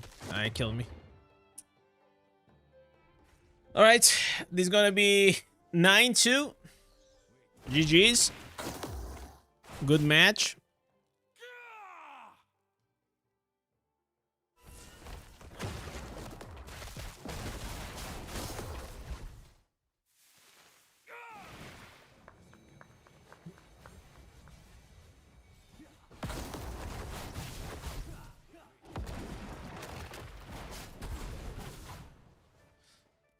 I mean, was I MVP on this match or not? I mean, is it me or this demon hunter? One of the two, right?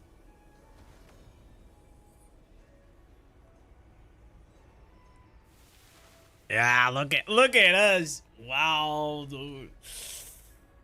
Man. It is so nasty.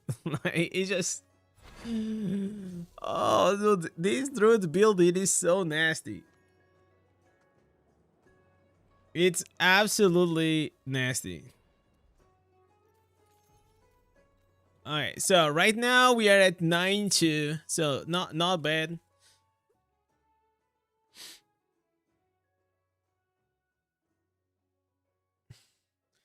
You don't sell your normal gems and you don't use your pet tickets, then how you get the plat as a free to play? I sell runes, I sell unbound gems. I sell, you know, I still have like here a few familiars that I had from back in the day, but familiars they rarely sell. But mainly, yeah, I still have like here a few that I think I can sell from back in the day, but these pets they rarely sell. So yeah, it's mainly unbounds. Let me, I can actually show you if I go, oh. Let me go here into the action now if I have time. I don't know if I'm gonna have. But yeah, it's basically that.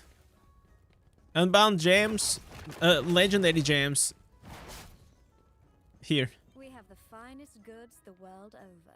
Yeah, cells. A pet, a rune, unbound, another rune, pet, a rune, pet, runes, unbound. Yeah. And I don't buy. I don't buy shit. You know, I don't buy a lot of things. I usually order a lot of like plat over time. And whenever I see like a big deal, and when I be a big deal, I mean like, you know, I go into the action house and I see something like nice, I try to snipe for it. But in general, I just order a lot of plat. Are your shoulders sore after that? After what? After carrying the team? My back has been paining, that's for sure. Maybe it's from all the carries that I've been doing in Diablo Immortal. Okay. Right, that guy probably is gonna die, right? Okay, we got him.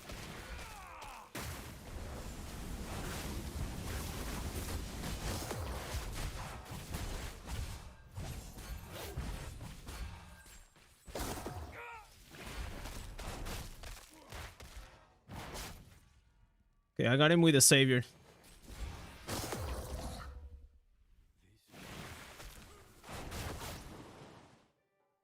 Okay.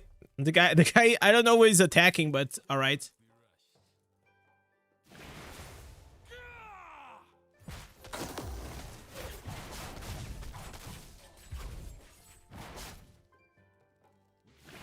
Man, like Bard right now is so depressing.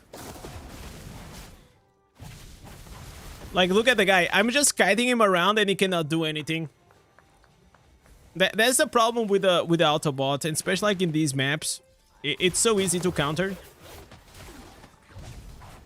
What? I'm stuck.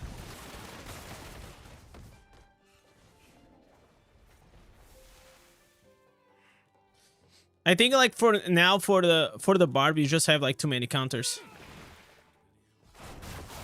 Too many classes with a lot of dashes, and they just make you look like a fool.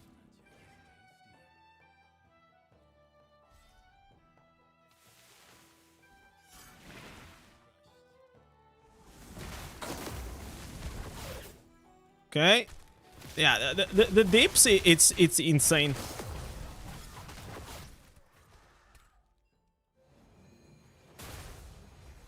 Look at me, I'm gonna sneak the base.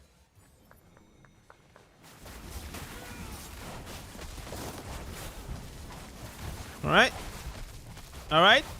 Yeah. So, I hope that you guys understand why do I use Soul Harvest. It's because of these. Things like these that you guys just saw. So, whenever you get a kill, you get a shield.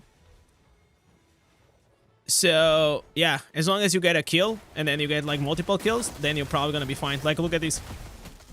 This is, like, literally just, like, farming dungeons. The DPS of this build is so fucking disgusting. It's absolutely fucking disgusting.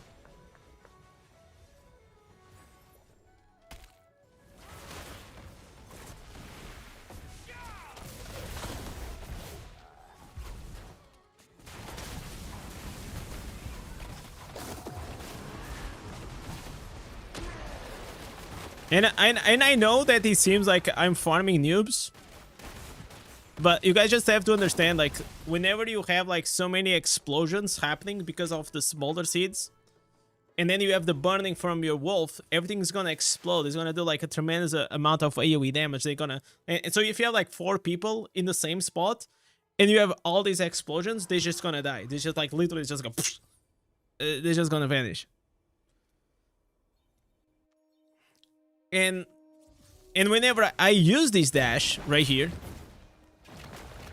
they cannot hit me. So it is so easy for you to just disengage out of the fight. It's just like I am low health and I just do this. I just run out and then I put like my summoned Oak Sage, and I start healing myself because of this. So if you guys go here, I have 2 out of 4 Oak Sage that's gonna heal me by 1.2% for each Oak Sage, which we're talking about. Whenever I have 3, you know, it's 3.8% per second. So it's very nice.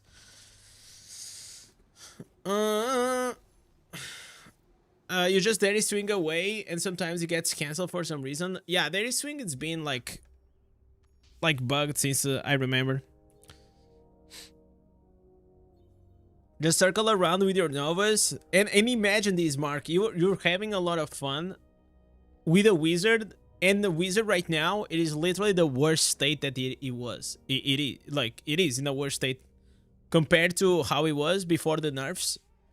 So imagine that build with, you know, infinite sky, the Trifling Piffle or something like that. That it keeps like infinite spawn on each other, lightning novas, and more, probably like twice the damage. So that build used to do so much damage. There was like literally no counter for that. You were just a king.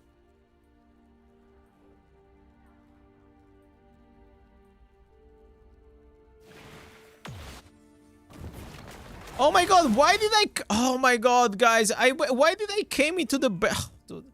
I came into the battlegrounds, not Tower Ward. Oh, dude. What am I doing?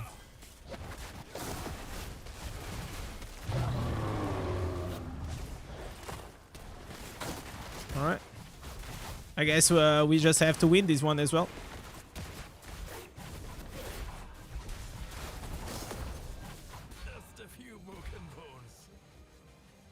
I guess that's all we can do.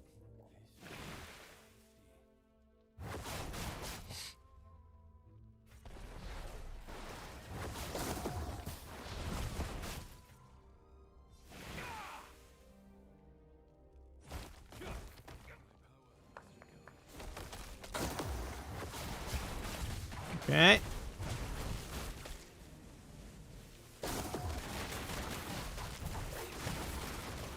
Oh my god, I got with the jolt. Bro! No way! Dude, I got double stuck. Seriously. You got legend? No, did I? Did I got legend? I didn't even see.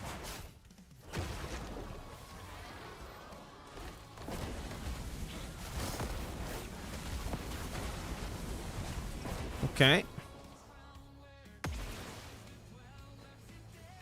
Oh yeah, all right. Okay, I guess that's good.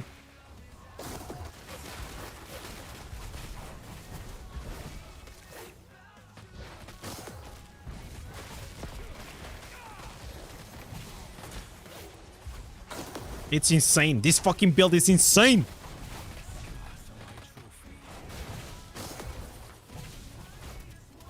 Okay. Easy, easy, easy.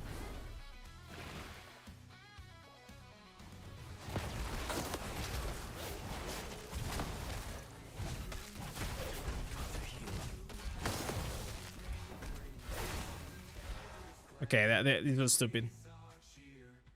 I should have just jump out.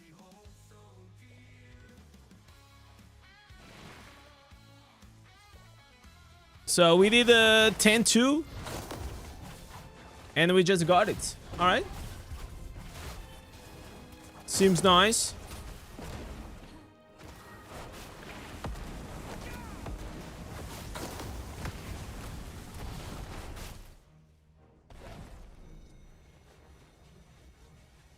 Alright.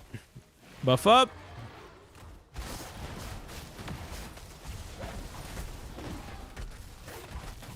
Kill everything.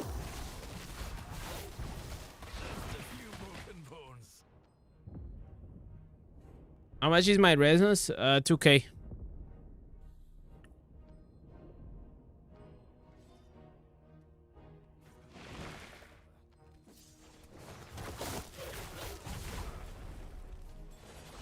It's not the resonance, guys. That's what you guys have to understand. And that's why in the video, I try to explain. People are asleep on this game. They have to start understanding it better.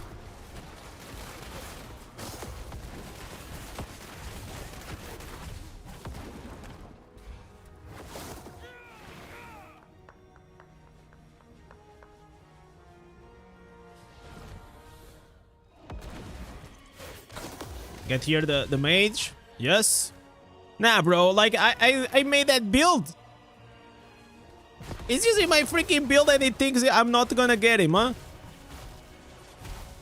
He thinks that your boy Indez is not gonna get his ass. I have the sniff, man.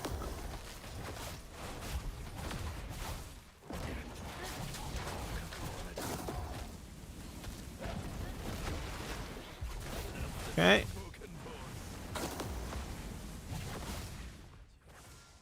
Right.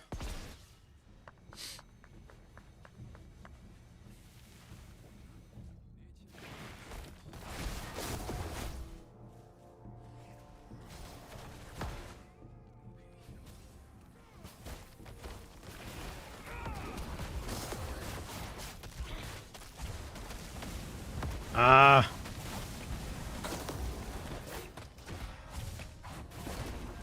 Ah. I dashed to the wrong place. I dashed to the place that the wizard was not. Demon Hunters are my nemesis at the moment. I can handle barbs, Zeders, druids.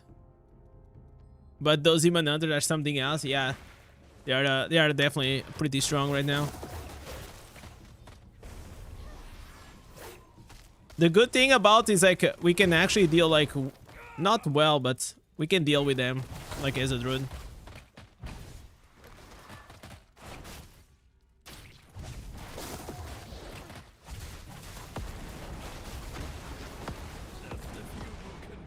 Okay, that guy, like, man, those meteors, they still hit.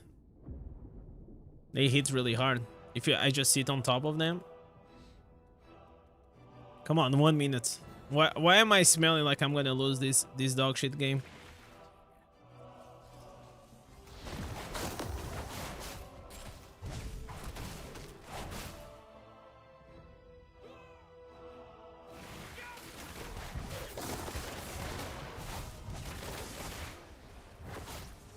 I don't know why the hell this guy can snare me so much.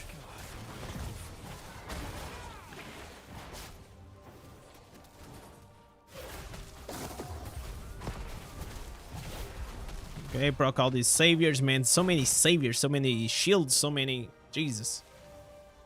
Right.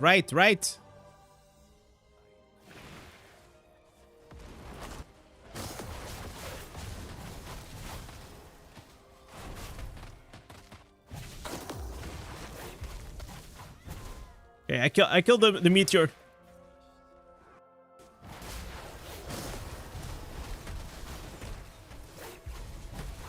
My health's low.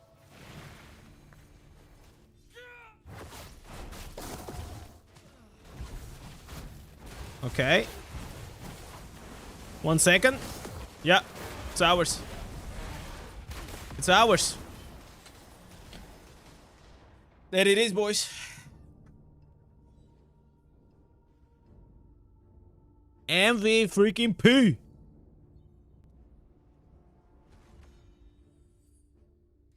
How's the state of Crusader right now? Was asking Call. No, it's good, man. If you use the Pikachu build, you can actually do very well. Very well. So oh, we reached the legend. Oh, nice. Okay, so I guess this is it for PvP for now. So I hope that you guys enjoy the PvP part. We're probably gonna do now just like some PvE. I'm probably gonna do the cap for the normal gems, run some dungeons, have some fun. If you guys want to see this build in action, it is the video that I posted today. It is very broken, and I made a very detailed guide. All right, new Druid PvP build. This is the one that I was playing, okay? So you guys can go and check it out if you guys want. Now let's play with the other broken build. Which is, I'm pretty sure it's this one. Yeah, I think it's, no. What is my, bear, no rabbits, wolf? I think it's this one. No, I think it's this one. Yeah, this is the one. This is the build. Yeah, this is the build. So this says summons, like, but it's not. It's dungeon. Okay, this is the right thing. So to go into dungeons, most of the times you actually want to switch the slinger for the harbinger. This it's quite better in my opinion. Actually, you want to go like this, to be fair. Yeah, this is better for so you can have your dashes and the mobility all the time. So now I just have to awaken my my slots.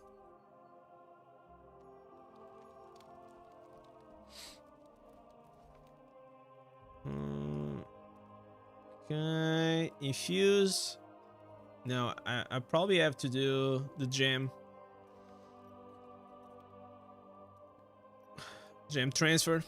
All right, easy, quite easy of a transfer on this one. I'm gonna go here, gonna put the potency, gonna save. I'm gonna save this as the dungeon one. I'll say that I always keep the best meta build for your class, and you know how to use the correct order. Yeah, of course, like that. If you have like the right build, then you're still gonna have to learn how to play the class, right? It's not like you know, you have your ancestors, you have your set items, and then you're good to go. Like there's so many things, and practice definitely makes it perfect. Also, not only I have like many hours of playing this game, but I've been playing like these types of games for a long time. So I'm really used to like control a character like this, you know. From playing WoW and other Diablo games. So whenever I'm playing Destiny, because like it is a first-person shooter, and I'm not like really used to play first-person shooters nowadays, I still struggle a bit with the aim, but it is something that I'm getting better.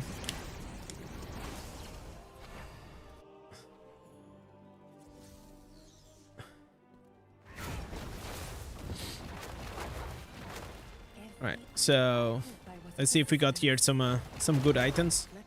So the important part here of the Druid in PvE, it's only one thing. It is called Rabbit's Might. Rabbit's Might, it is so freaking important that it is absolutely insane.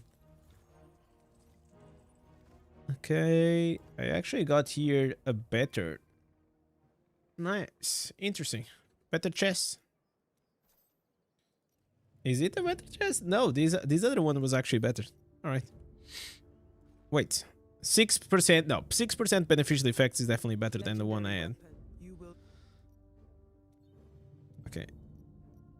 So we're gonna unlock this one and we're gonna remove these.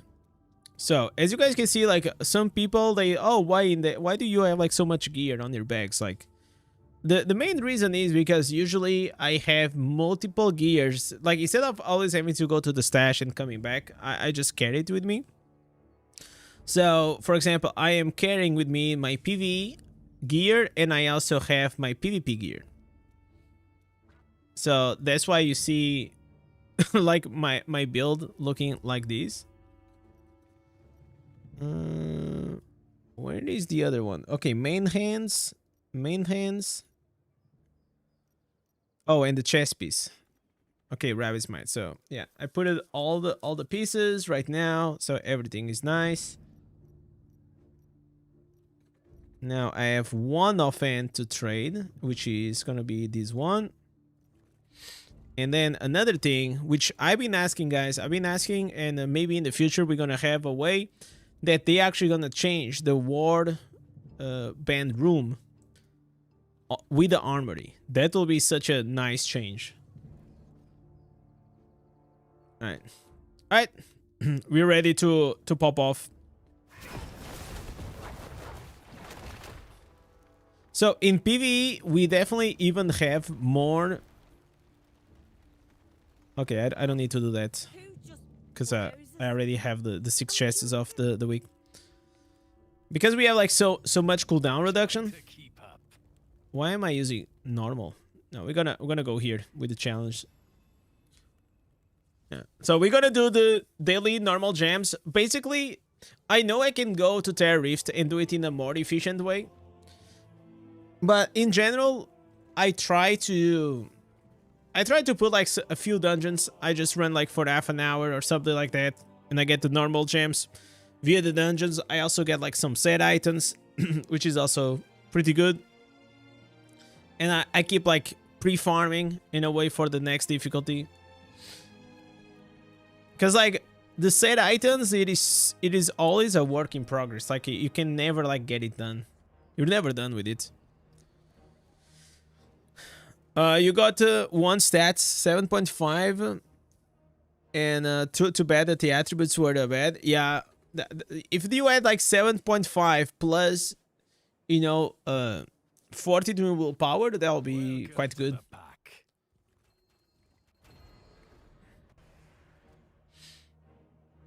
I think League of Legends will be perfect fit for you in this. Nah, man, like I like you're wrong. First of all, like it is such a saturated category, and I think like the game is just too sweaty. It doesn't allow you. I'm gonna try to explain something. The game doesn't have breaks, so it doesn't allow for a lot of like interaction with the chat, because you're always gaming. Like it's not like in League of Legends you can actually take like breaks in the middle of the game, right? Like you enter the game and you're like logged in for like 30 minutes. Or sometimes even more, right? So I don't like that. It's not like the type of stream that I want to do. I always want to play a game that allows me to like lock in, but also interact with the chat. But if I'm gonna lock in, I want to do it like in the shorter periods of times, if that makes sense. My priority and the reason why I stream it is to chat with you guys, you know? Like that's the honest truth.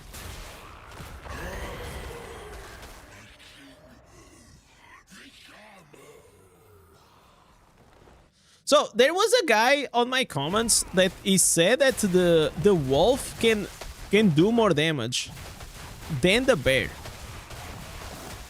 I'm not saying on the dungeons, but in single targets. So I was saying like, yeah, no, like the werewolf does a lot of damage in dungeons, but like in single target, the bear for me still outperforms. But then people just say, "Oh no, you're wrong," and then they don't explain what is wrong, and that's like the most annoying part. That's like literally the worst kind of like troll, because then you're kind of curious, because like then I don't know if it's me that I am like not being optimal with my bear, or it's them, but they are not being. No, sorry. I don't know if it's me that I'm not being optimal with a wolf, or it's them that they are not being optimal with a bear. You know what I'm saying? But from what I always read, and even talking with some good druids out there, I think it's very clear. Like wolf is just like AoE, is like overall, and then the bear is single targets.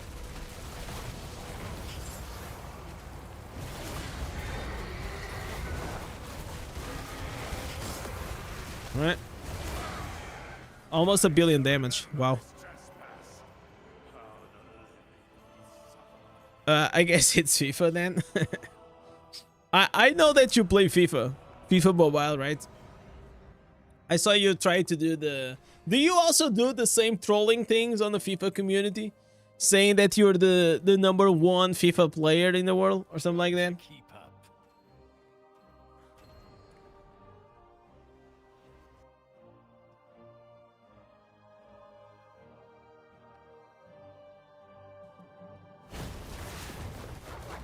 Somebody help me. All right. As you keep playing more and more, you start getting a bit more used to the werewolf.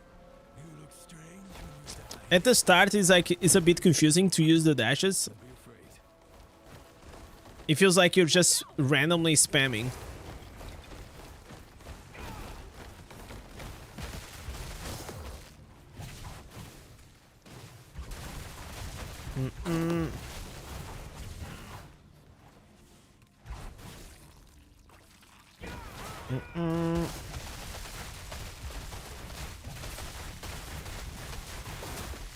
Wow, dude.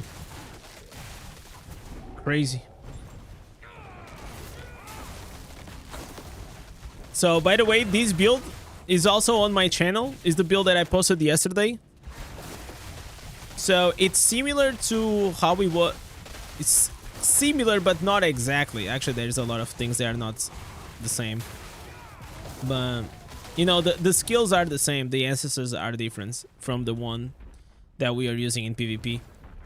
And also there is a way to make this like extremely lazy if you just put like the self-healing pants. You literally pretty much cannot die. It'll be like almost impossible for you to die.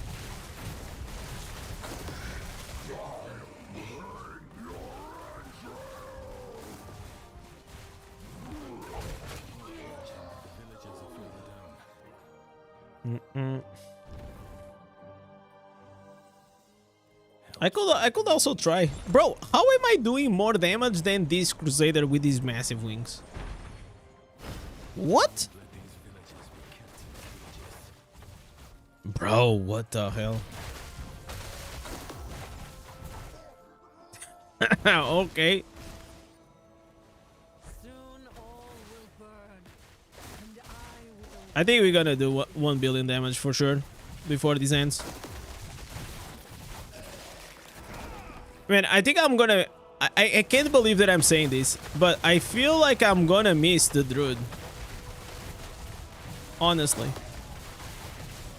I think I will. And I can't actually believe that I'm saying that.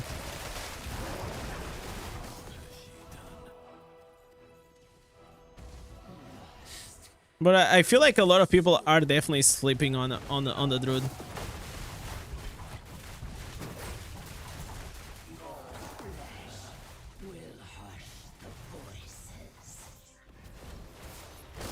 Changing on Monday, I will have to see. I'll have to see. I kind of still wanted to do like a... But the thing is, like, I could do like a caster build, which I found out a decent caster build. But it's not as good as these, man. It's not even close, you know? So honestly, I don't even know if I want to share. Like usually I tend to share what I think it is the best, you know? So if you go to my channel, I will share like the best PvE one, the best PvP, maybe a farming if there is something. Because otherwise, like maybe it just gets like too confusing, right? I could do like a ultimate Druid build guide where I put like all the builds into one video. And because like it's impossible like to go like in depth to every single build, right? Like to be in depth, like you actually need like to have like a fully dedicated video every single time.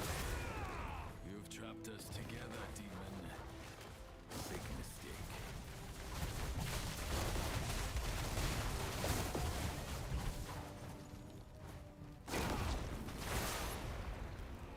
So I'll see like if changing on Monday will be the right moment.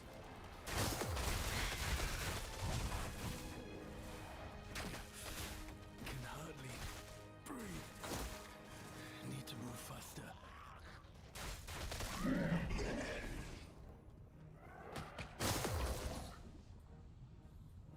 But honestly, I don't even know what will be the next class. What are we missing? We're missing Tempest, Demon Hunter, Necromancer. Man, Necromancer really needs a new build. They really need a new build, especially for PvP. Which, like, the current one is not bad, but...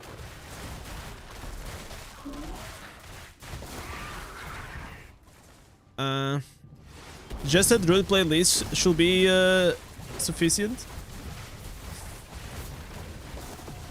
No, I have like every single class with in a playlist.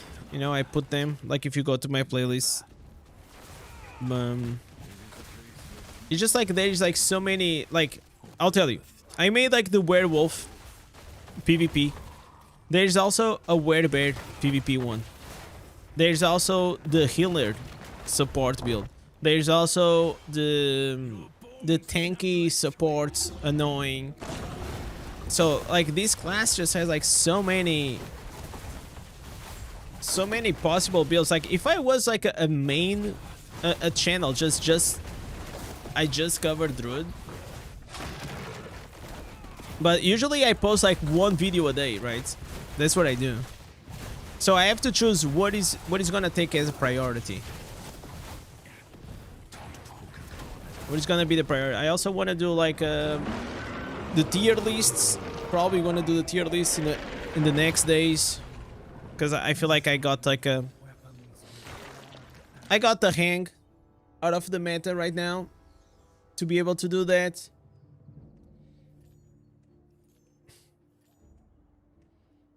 And also for me, like always be doing build guides is not interesting, you know. But they are kind of nice whenever like there isn't many news, and it's not like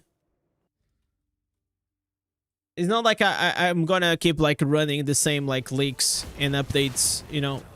First there are no leaks, and anyone that is doing like speculation videos or whatever, like there is nothing out there.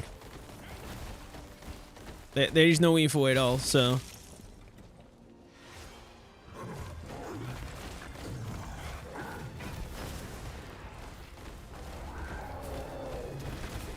I'm actually also surprised that they are being so, like, we are what okay, we are still 12 days away from the patch though, so, but the leaks have been like really quiet, which is very surprising. At this stage we probably should already know like what is the next the next 5-star, you know. I'm sure they are coming.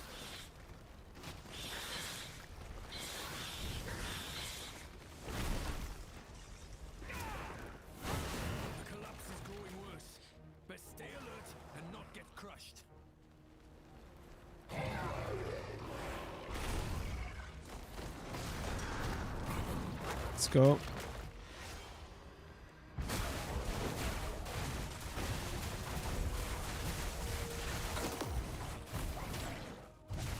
Okay, how many? Okay, 2. We still need a few. But what class do you guys think I should play, guys? There is Tempest, Demon Hunter, Monk, Blood Knight, and Necromancer. There's only those 4.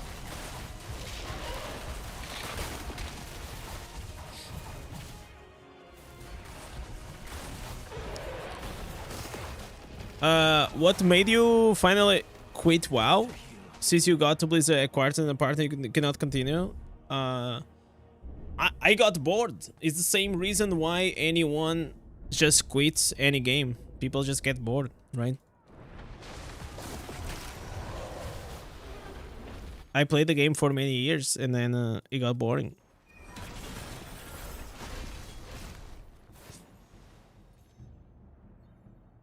I feel like, you know, every time that you lose the interest on something, it all comes down to boredom, right? Like something that used to excite you a lot, now it just doesn't. And there are like many reasons that go into that.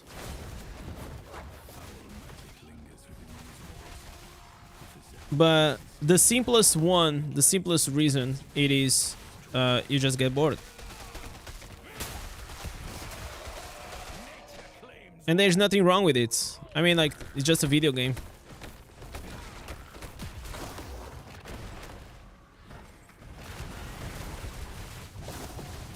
I think, like, also, like, before, the relationship between gamers and games used to be slightly more healthy.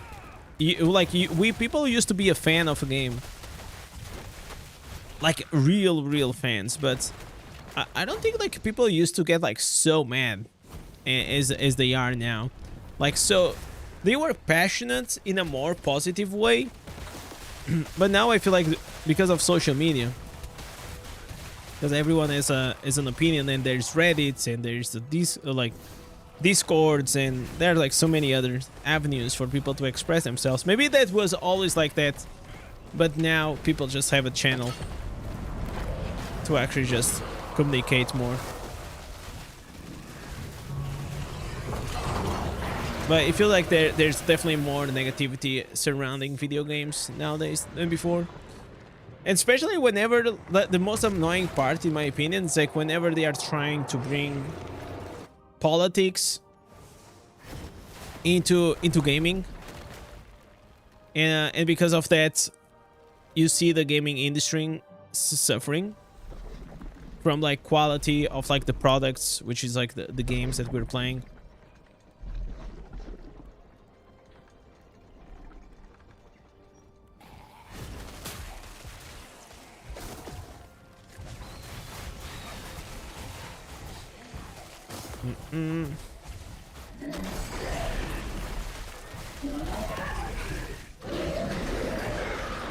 And I also feel like because we live in these more sensitive times, maybe that's the right word.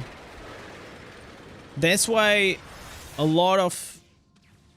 Oh my god, I miss Keons today. I just saw it. Because of that, we like game studios are also like super like safe, you know, trying to please everyone, trying to not get like into a lot of drama, and because of that, actually I feel that it is actually slowly but surely making that the quality of the games are becoming worse, because they are all like almost the same. Like they always follow like this pattern.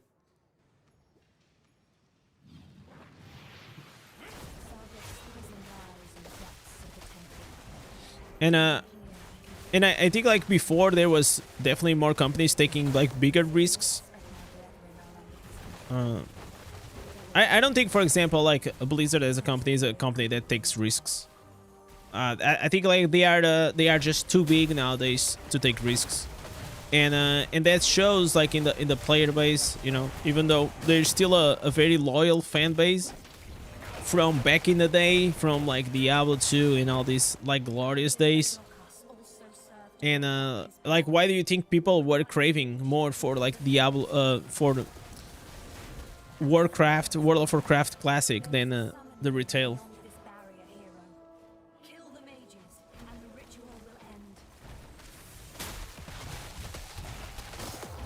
Is because like the new products, the new games, they are not as interesting.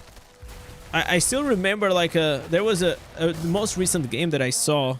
I think it was Avowed or something like that.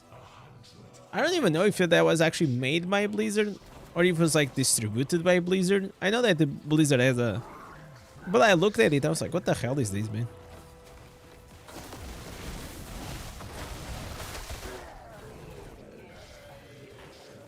So I feel like what is gonna happen is gonna happen the same way as it happens to other companies with other franchisings. They are just gonna keep like running World of Warcraft like until they has like 50 expansions.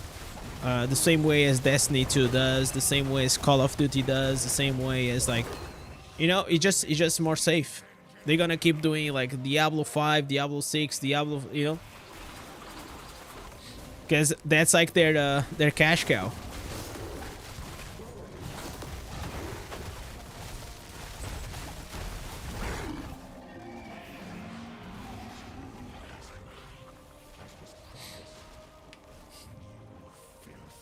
Mm-mm.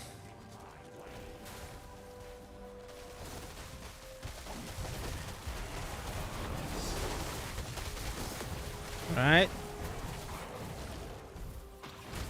Oh, he didn't die.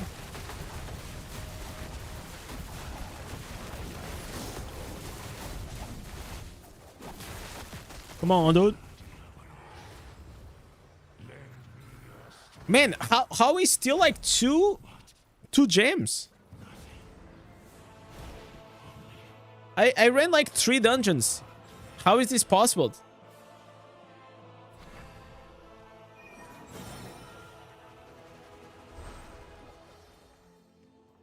You're gonna play retail just because of the graphics looks better? I mean, you can play whatever. Like if you never played classic or never played WoW, yeah, like you're not gonna feel the difference. So maybe playing the new one, it is better. Yo, Gizmo, you just done the Mario with me? Yeah, yeah. I mean, like, I am just trying to get my normal gems of the day, honestly. In the meantime, I'm trying to get like a bit of gear, of course. Oh, dude, we have. Oh, this is such a bad affix for your boy.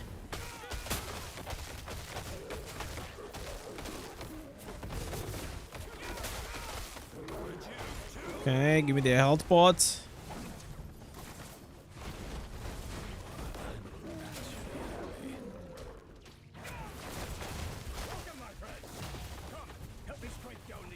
Okay, whenever we have these, it's really bad because this build, it is like very similar in that sense to the wizard, that you want to just be able to spam as much as you can.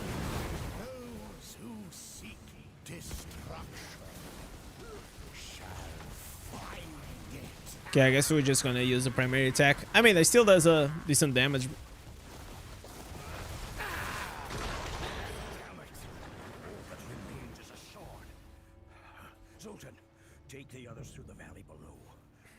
So I will tell you guys also, one of the reasons why I've been enjoying like so much to play Destiny Rising is because it's just refreshing, guys. Like it's actually a legit, really fucking good mobile game that also you can play on the desktop. And and these kind of games, they don't come like very often.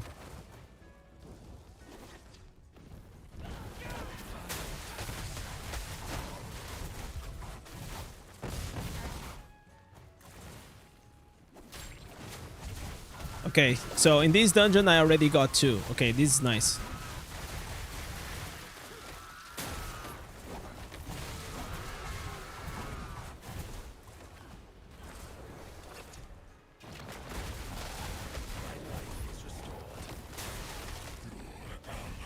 I feel like my my account is on crack in these days. Since I started like completely min-maxing my accounts, I'm just enjoying it so much more.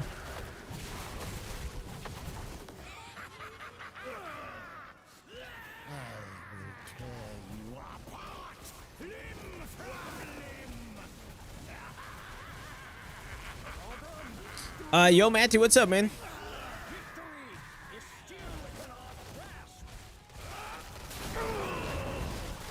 Love your channel. I think we competed against your clan at some point. Our clan's Psycrew. I don't know. Like, honestly, Matthew, I don't know. I don't pay a lot of attention to like clan stuff. Okay, we got double things. But it will not hold.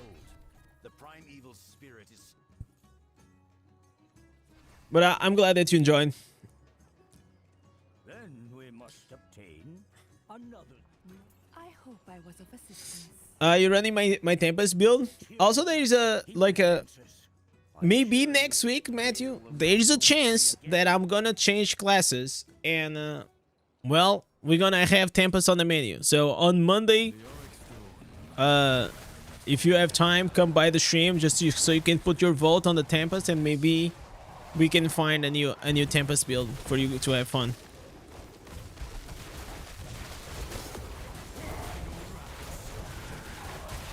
Oh, okay. Now I don't have the sacrificial thing, so I can just... Oh, okay. I don't have the sacrificial, but I have the chains. Nice.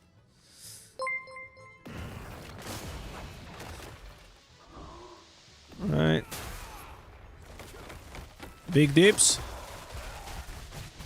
And I wonder, like, what is the state of the Tempest inside the dungeons? If it's like as much damage as the Druid. I don't think it is though. Probably in single targets definitely wins, but I don't think like he wins like in AoE.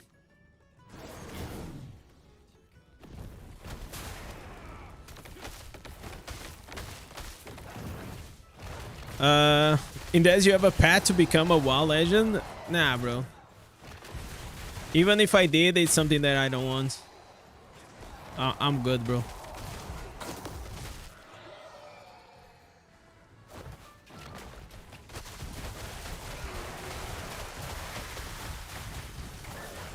You have a Druid as well, definitely better in the dungeons. Yeah. Are you playing? Did you play with this new werewolf build? It's crazy.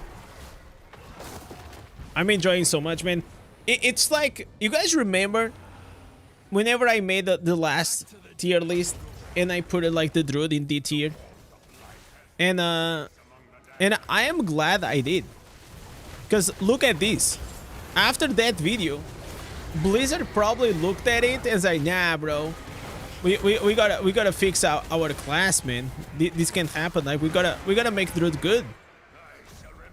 But I will say, guys, that the Druid should have been like this from the get-go. Like, absolutely from the get-go.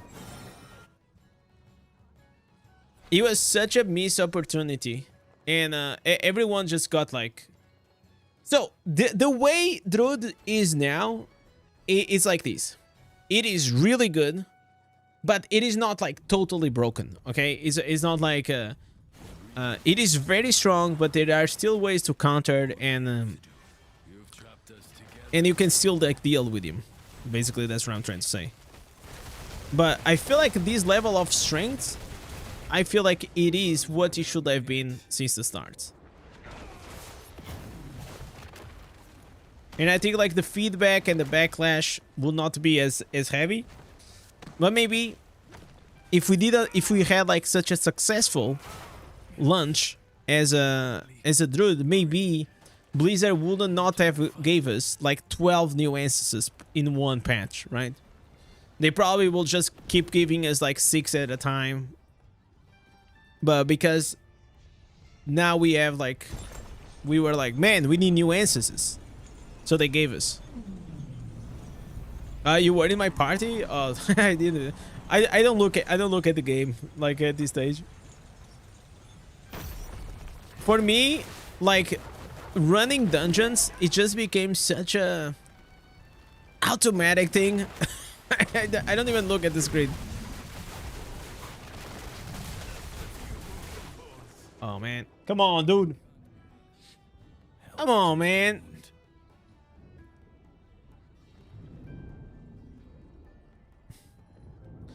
I haven't done the werewolf, but... you were doing the bear. The bear also works like really well. The bear is definitely easier to play on the mobile. It's just like it's just easier, basically. I only saw you because you exceeded your the top score.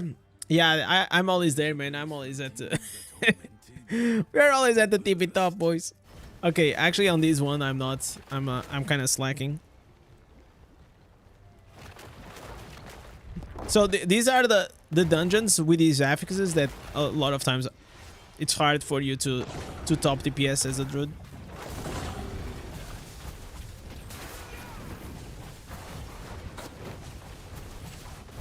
Okay. All right.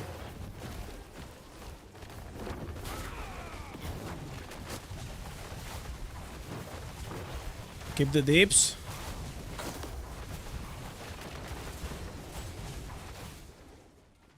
Go back.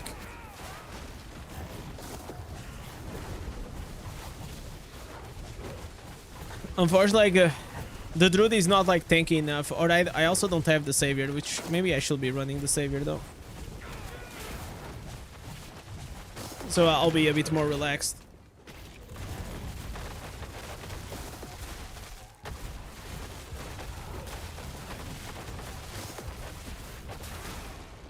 Yeah, I'm gonna put the Savior. This is just too annoying to run like this.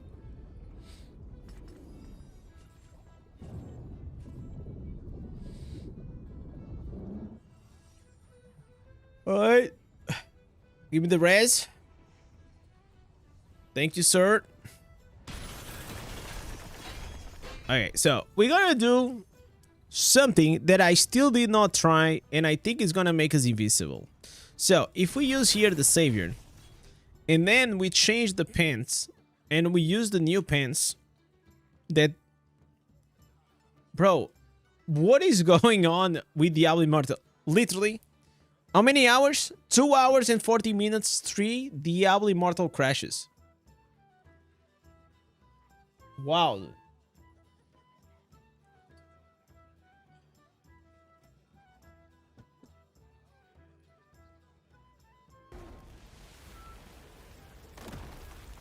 The symmetry and the use of the bear is definitely nice on the mobile. Yeah, absolutely. Because you just need to empower your primary attacks, and then you see the bear like poo poo poo poo poo.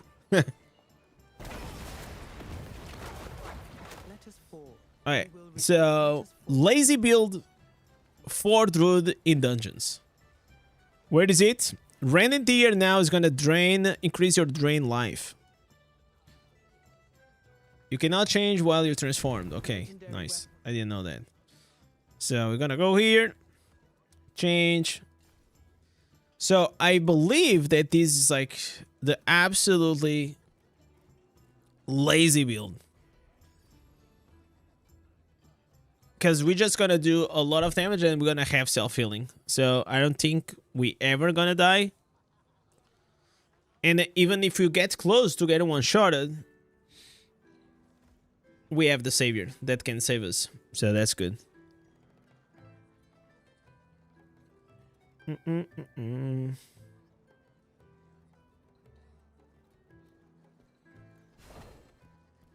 Right.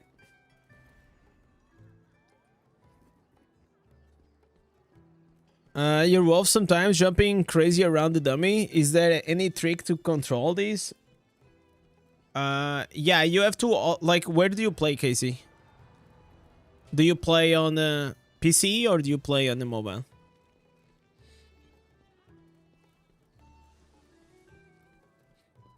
On the mobile? Okay, so whenever you... If you are, like, near the target, okay? So, if you just click on it... Oh, fuck. If you just click on the dash, but you're near the target, you actually gonna go and dash back to the target. But if you get, like... If you don't, like, control it, like, really well, there are chances that your guy is gonna go, like, you know, to a different direction that you're not intended. So, in that sense, like, you have to click and swipe.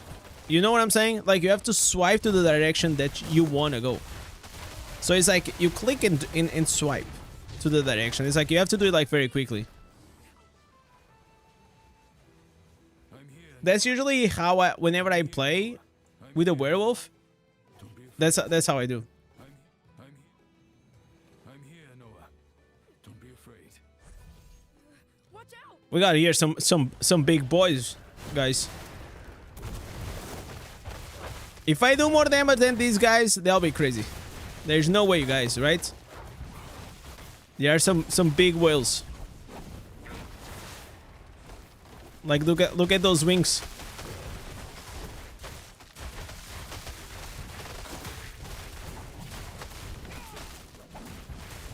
Okay. But definitely it comes with practice. So if you are already used to, for example, play classes like the Wizard on the phone or Demon Hunter, it works pretty much, or even Tempest.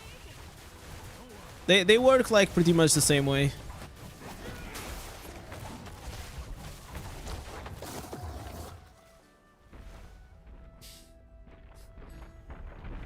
Guys, we're out DPSing these mega whales. Just FYI.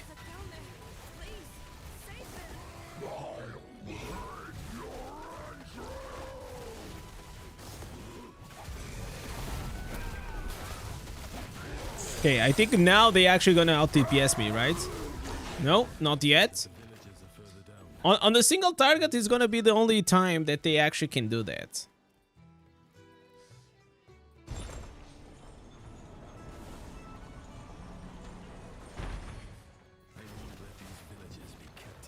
Okay, we got these boys.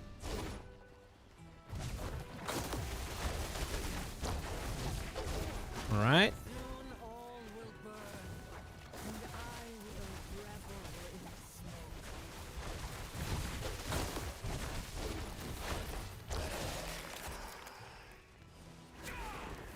This dungeon rarely drops like normal gems. Seriously.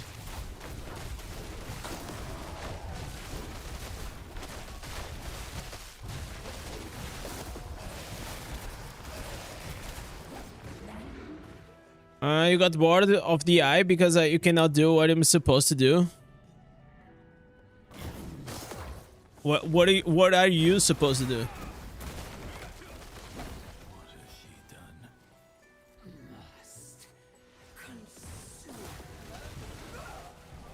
What does that mean?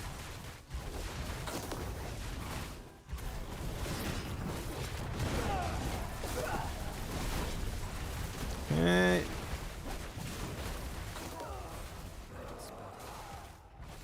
So if we have these pants, even if there is the sacrificial affix, probably we can still perform, right?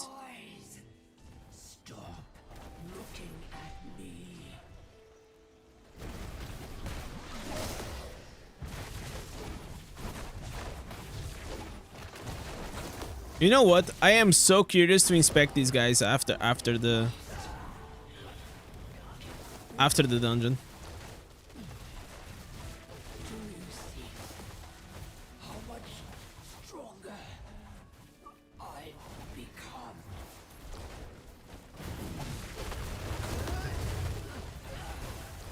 Okay. Alright, so let me see. This guy, he has 6,000 resonance. Holy moly. And this other guy, Jesus, 6,000 resonance. Yeah, but yeah, they have like shitty it's only resonance that they have mainly. And they have the substats, but like the secondaries, they don't perform that well.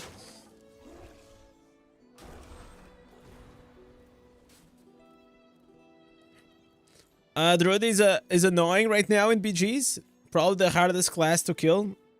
Yeah, it's one of the hardest for sure. I think it's harder than Demon Hunter. Yo, Coffee, tudo bom? Como estás? Tudo bom? Obrigado, velho.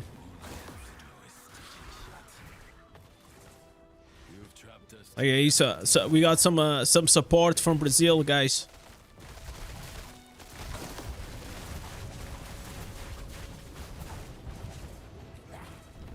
Okay, I was able to heal the burst. Nice.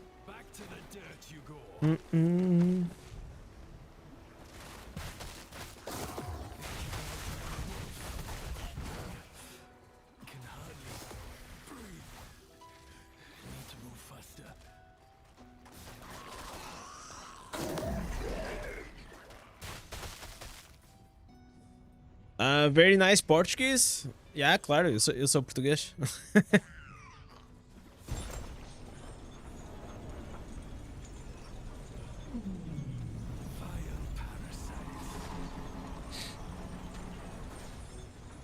All right, 6 gems, 6 to go.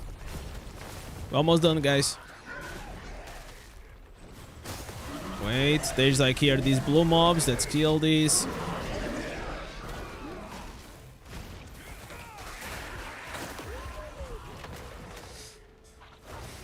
Yo, Aki, what's up, brother? This is not the last day, but tomorrow will most likely be the last day of the Druid. It's been a blast. I enjoyed it a lot, man.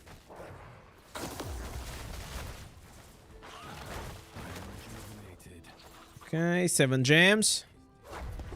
So we actually got like a very, like too quickly, I will say.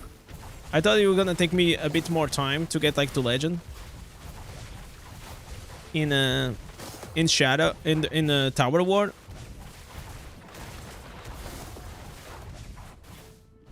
Well, we did like 10-2, so I actually can remove that. Yeah, we did like 10 wins, 2 losses. It's just too strong, in my opinion. Especially in that map, in the Tower War, that you have like all these lanes and you have like insane mobility to go from one lane to the other.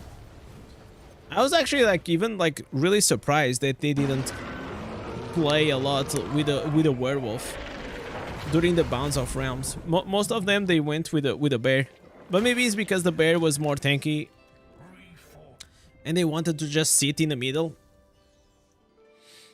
You know, I think that's why. I see your videos for quite a while. I didn't know that you were Portuguese. I like your shorts and the videos. Yeah, thank you, man. That is a good sign. It means like you know, my English is still quite good enough. I'm doing while watching the city. Oh, you're doing the Synagar depths. Any tips for that? I think like he always has like the same layout or something like that. But I never really farm it. So I can't really... Anything that I will say to you, I will just like be saying some random bullshit to look good. I don't know, man. I never did it.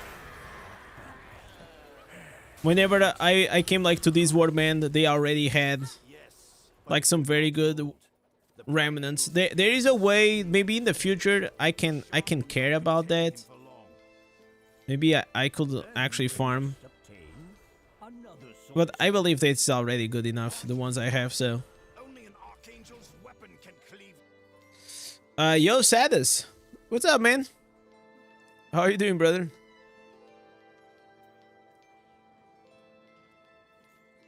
We're just like first we were getting MVP in the dungeon, now in the battlegrounds. Now we're getting MVP here in the dungeons. We're just oh man, this is gonna be the boss. Okay, here probably I'm not gonna get that top DPS on this one.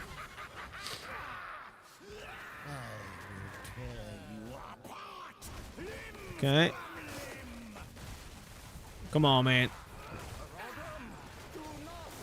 Give me the dips. Here, the Demon Hunter just owns.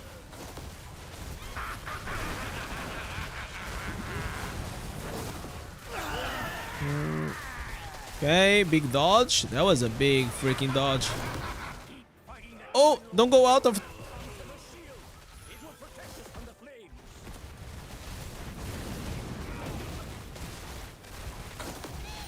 Okay, nice.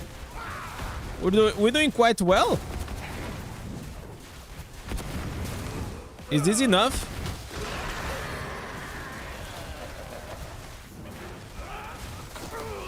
Come on, do more damage than Demon Hunter. Come on, man. Come on.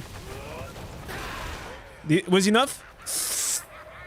Close. Very close. Very, very close, guys.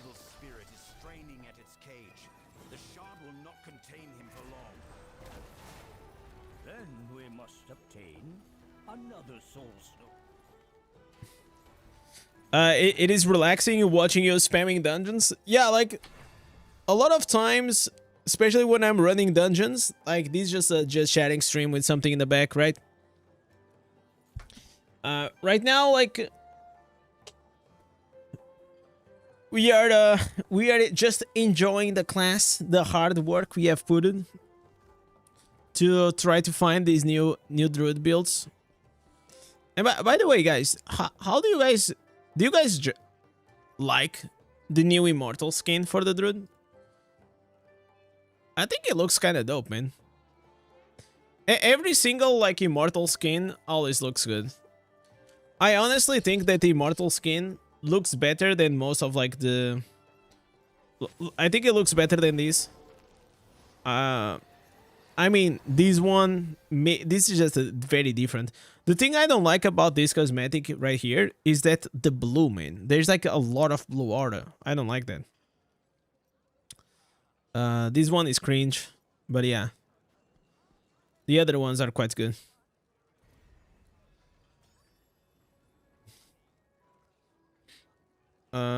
Just exit the game, exhausting after 5 hours. Man, that was a long session.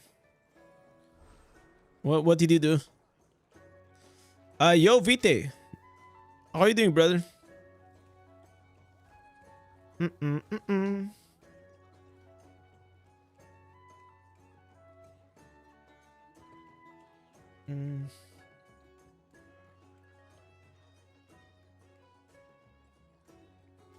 Come on, man.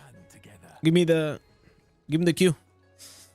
So we are how many? Okay. We have here the grid spoils again. So we got a back-to-back golden boss. So I should be happy because it's gonna give me a lot of loot. But at this moment, my priority it is actually to get normal gems. Not really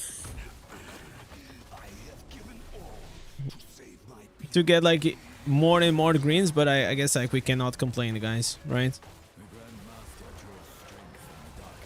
You have a Grim Rhythm rank 10?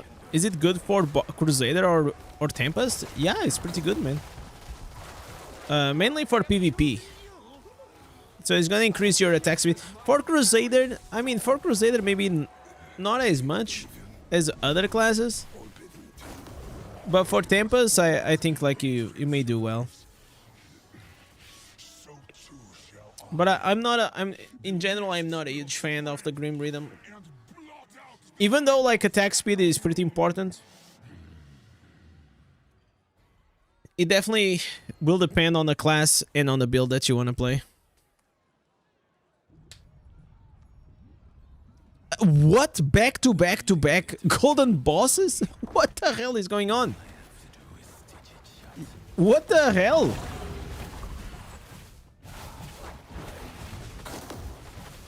Like, seriously. This almost never happens.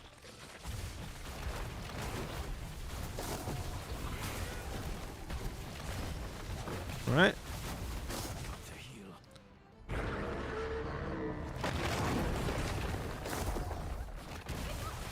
Okay, let me... Okay, I have to put the bags. To clean the bags.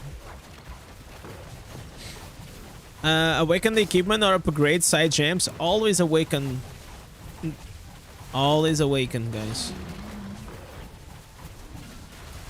So what you guys have to understand is like whenever you awaken is a one-time deal, right? So it's like you awaken and it's done.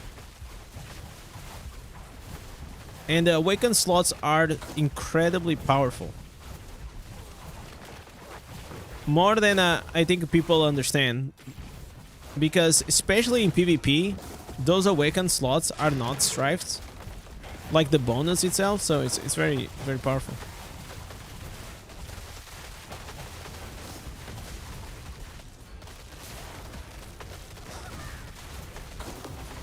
Crusader is slow. I mean, that's why you have the pony, right? You jump on a pony and you just walk around.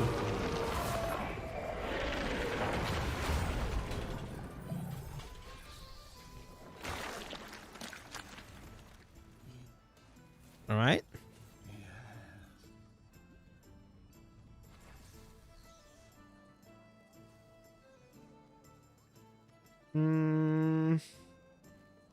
Okay, how many more gems? Okay, are we gonna get a back to back to back to back golden boss?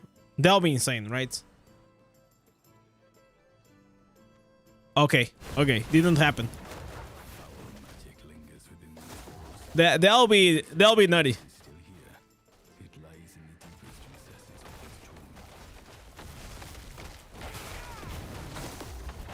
Okay.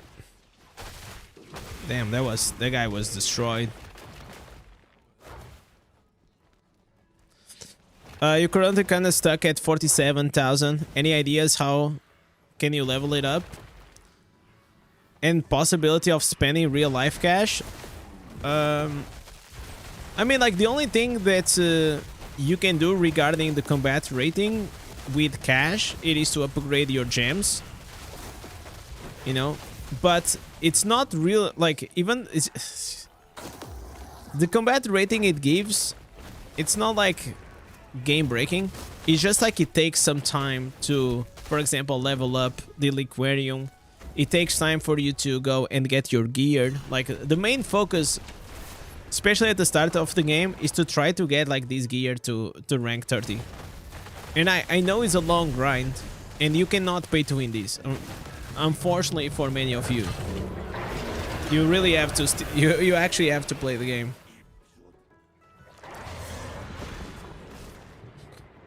Join a warband. Yes, that's another one. Joining a warband is also important. I have I don't know if you saw, I mean, I have like on my channel a video called the fastest combat rating guide until now, something like that. That I explain like literally everything that you can do to upgrade your combat rating. Let me see if I find it for you. So if I go to videos and popular, yeah, yeah, combat rating boosting guide. Yeah, this is the one. So there you go, brother.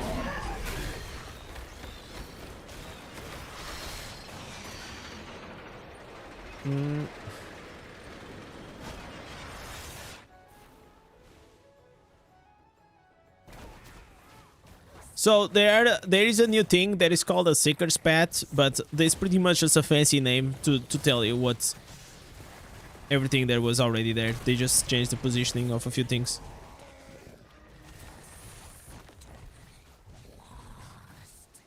So if you guys wanna focus on that, just have to understand like some things will take some time, and other things you can definitely put a lot of effort.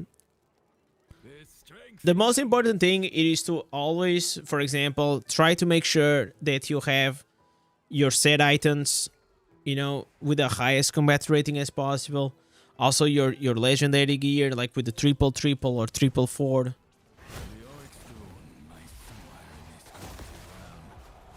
So those things will be like very important.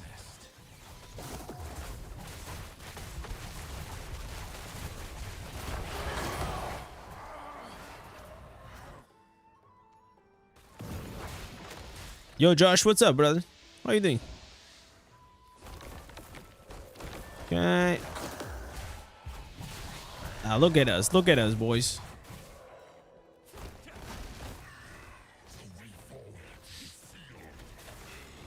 You might just get stuck in Inferno 7 forever.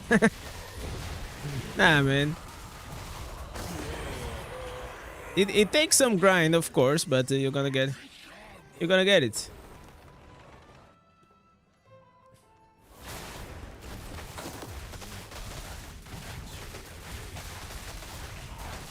Alright. Man, this Demon Hunter does a lot of dips, man. Let me tell you that. I kind of want to see his build. Holy shit. How is the Demon Hunter doing so much damage? Is he using like a new build or what?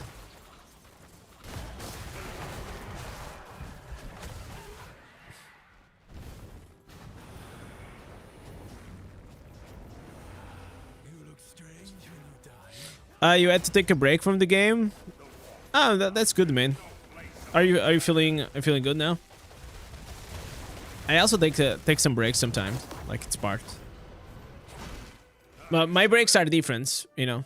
But I've been enjoying a lot to play, for example, Destiny Rising.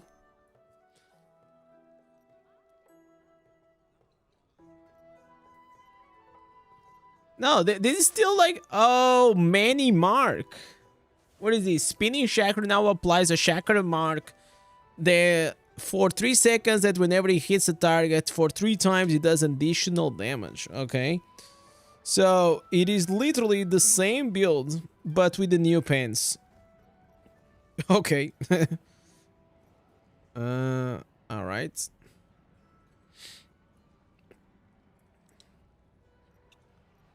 And he has Gloom Cask,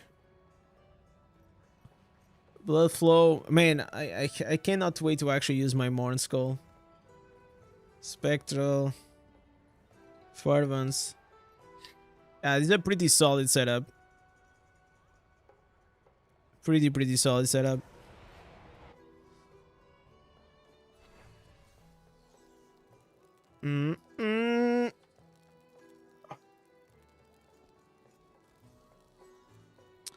Rank 30 gear is just too much for you. I mean, like, eventually you're gonna get there, you know? Now it is way more valuable than it was in the past.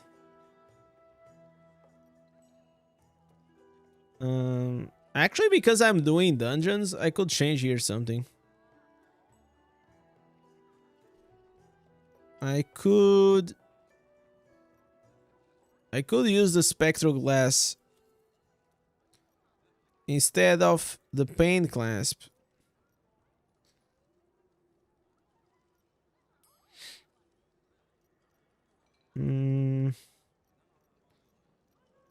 Yeah.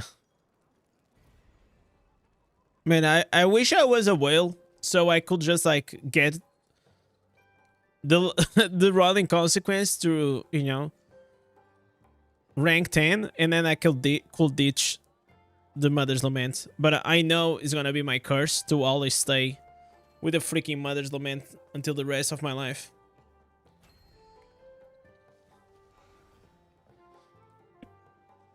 Do Awakenings give a amount of CR? No, they don't. They give cooldown reduction and damage increase.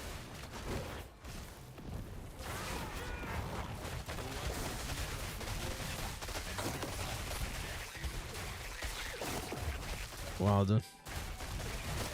Man, how can you get tired of these? Seriously. You can't. It's impossible. Big dips all the time. Not last, but where Free to play, got gold yesterday. Is it possible to grind to legends? Yeah, absolutely, Jen. worthy to live? I'm also free to play. Obviously, I've been playing the game for like 1 year and 5 months now. But at the start, listen, if you go here to my channel a long time ago, man, like let's go to the oldest videos that I had. I have here a video that I say the 36 tips for that every PvP player needs, okay? And here I show, this was like what? I had like 5 months into the game. This was 1 year ago. Holy shit, man, we're getting old. And then I show you here. Look at it, boys. Baby Indez. Baby Indez at rank 1 right here. Right at the start, man. It's already been 1 fucking year. Jesus Christ. How much resonance did I had back then? How much resonance did I had? Here. Come on, man. Shut the fuck up.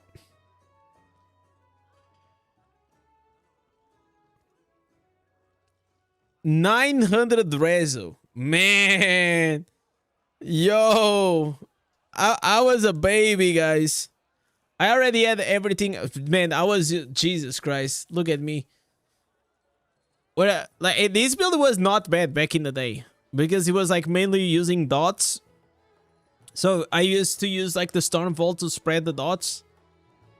But these were the days, guys. These were the fucking days. But yeah. Made them angry. Now, Baby Indez right there. 1 year ago. I'm free to play and I'm Battlegrounds and Tower War Legend. Yeah, of course. Like, to reach to Legend is... it has more to do with the time investment slash just you understanding like the basics of PvP and how to build your character into PvP, which is slightly different than building it for PvE. It's not like crazy different, but it is a bit different. Give me 1 second, guys.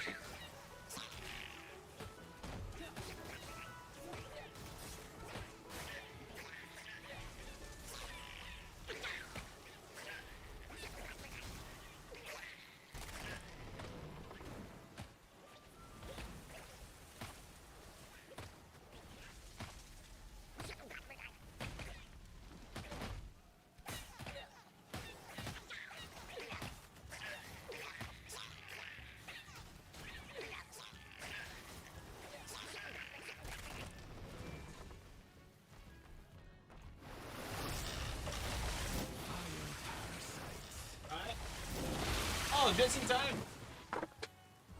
Just in freaking time. That's what I'm talking about. Strong spirit.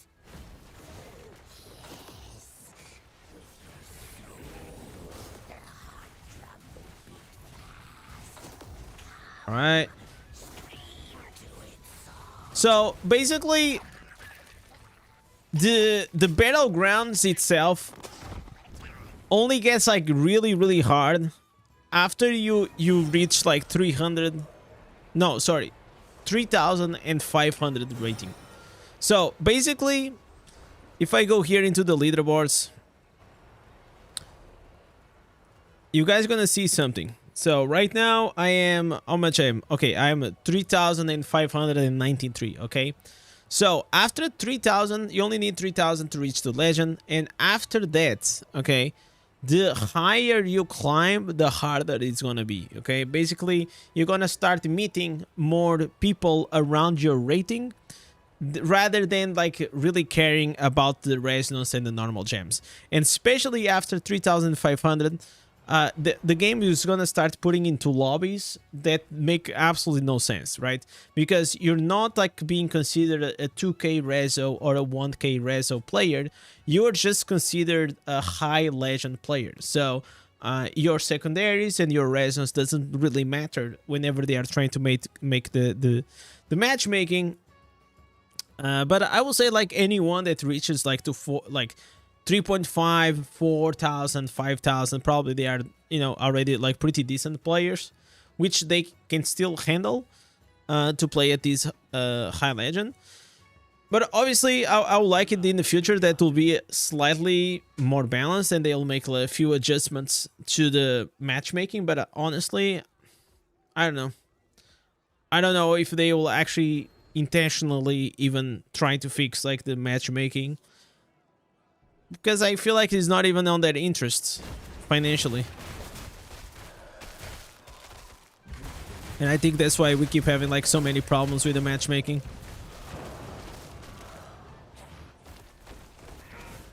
The matchmaking, it is definitely better than it used to be, but it is not, it's not great.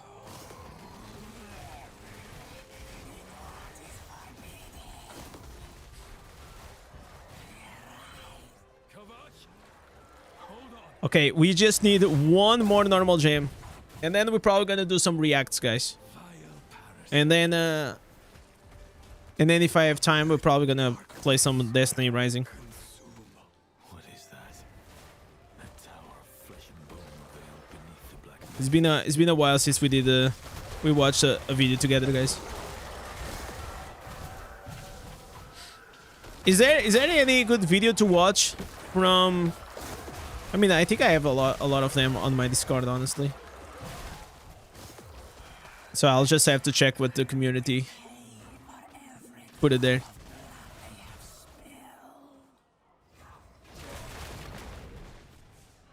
The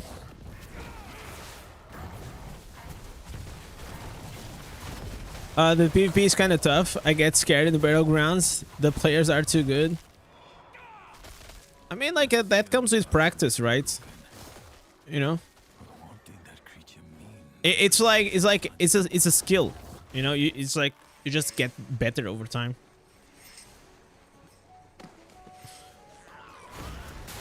For me, because I've been playing, you know, PvP games for a long time, it's not as hard, or I'm used to, so I can actually like very quickly learn a build and get used to it. It is hard to master, I'm gonna be honest, because like mastering something like takes a lot of time. So I think whenever I play at like a pretty decent level. I'll say probably like a 8 out of 10. But I feel like if I ever want to play like a class like a 10 out of 10, I think you just have to dedicate like pretty much all your efforts to 1 or 2 classes at maximum.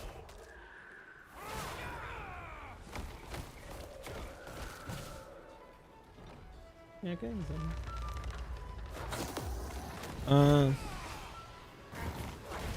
You hate to craft the green wisps.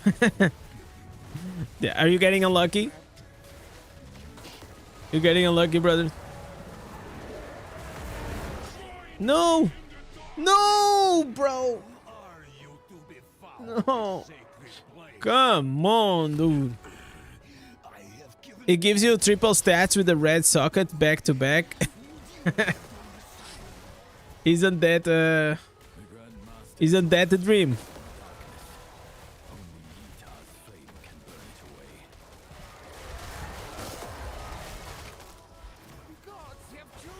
Okay, please tell me that oh, man, they didn't drop. I'm gonna have to do one more dungeon because of it. Normal gem? Okay, unlucky. Okay, we have to do one more. It didn't drop.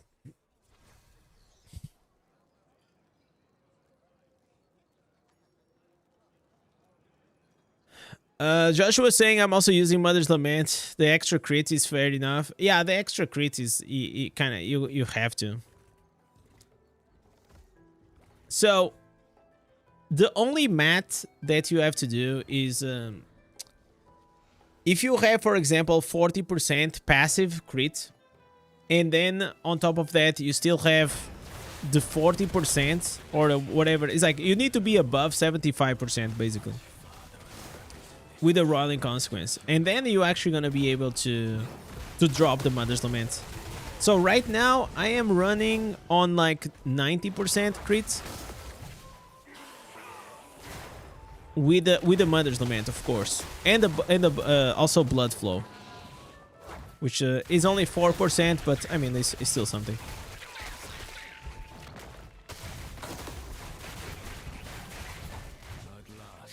Then you also have there's like, I'll tell you something. There's multiple sources of like that you can get critical hit damage, hit chance.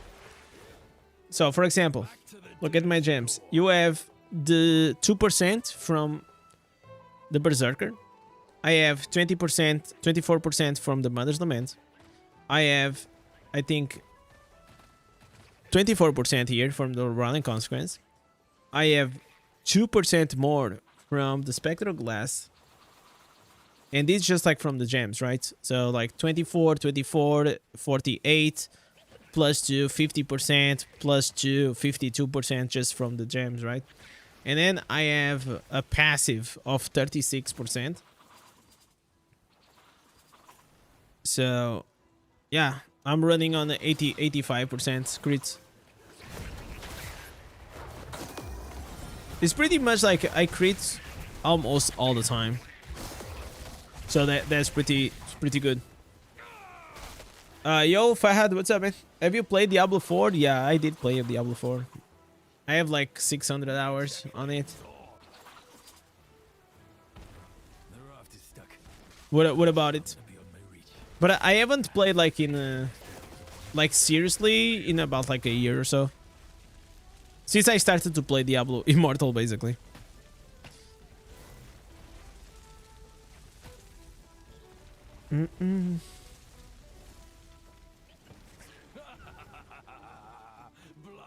So if you focus like on your crits and you're like critting almost all the time, then you also can focus on boosting your critical hit damage, you know? That's also a big part of it.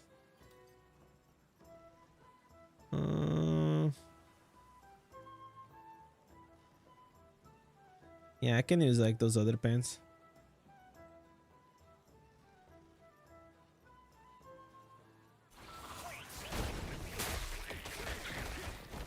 I was just changing the pants to min-max it. My life is restored. Which one you preferred? I prefer Diablo Immortal, for sure. And the reality is like Diablo 4 just became too boring for me. And if I want to play a PC game, a RPG PC game, I'll probably play Path of Exile 2 instead of Diablo 4. So if you want like a mobile PC experience, Diablo Immortal for sure. If you want like the best ARPG right now, probably my opinion is Path of Exile 2. It's like is in the middle. Is more interesting, way more interesting than the Diablo 4. And it's more challenging, like overall the game. It's not as boring.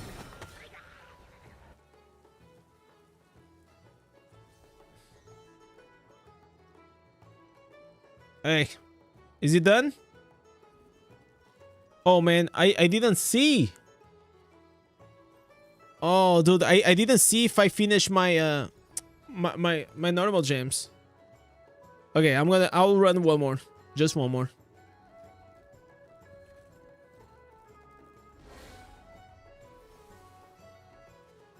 Okay, I did this. Another plant in the garden. The reason why D4 isn't as good is because there is no battlegrounds. No, that's not the reason. It is because it is a game that is mainly focused on PvE, and the PvE experience sucks. So it's like it's dedicated for PvE, and the PvE experience, it's bad. It's boring at the end of the game. There's no end game. There's no challenging end game. That's the best way to say it. And they just like keep promising and promising and promising season after season. And every time there is a new season, it's just like another boring mechanic.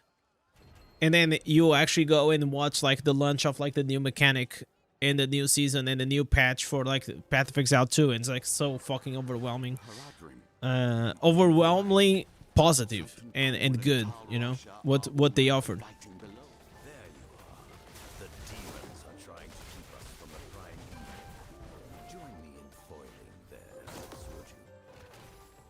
I think your channel will blow up if you make Path of Exile 2 contents right after the official release.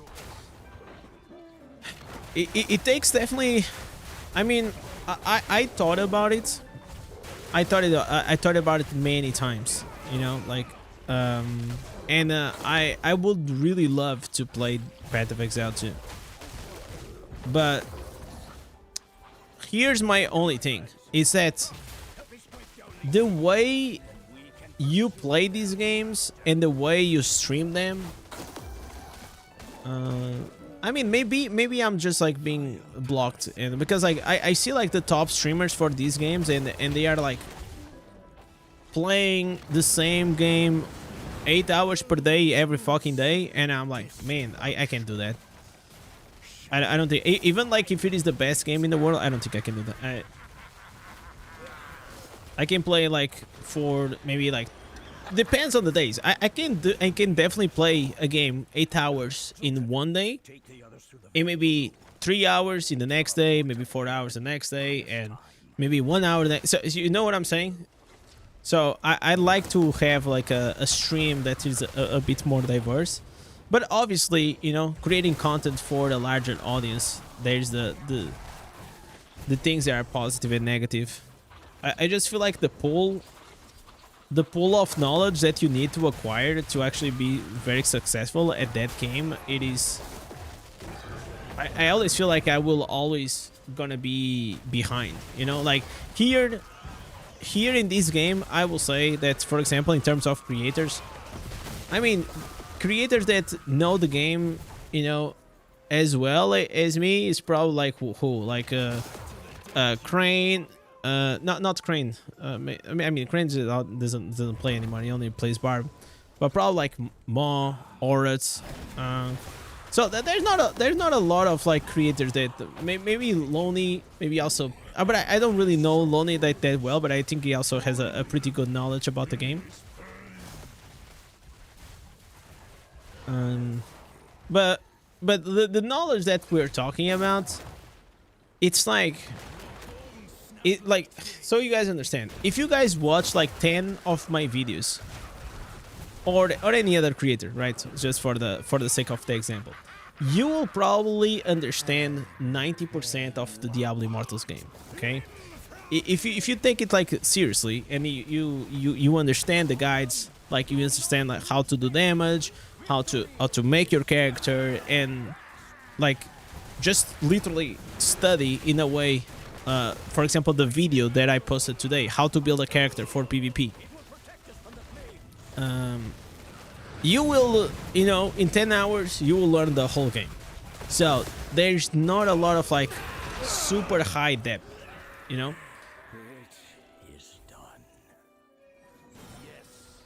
But Path of Exile 2, or even for a matter of fact, like Diablo 4, they are games that they just have like so much more. Not only they have like way more systems, they have like 600 legendaries, which is like, you know, like we have like 5 ancient helmets. Now imagine that you have like 1,000 ancient gear, you know. And there are guys that they know everything about the game. So that's the only thing that sometimes I feel a bit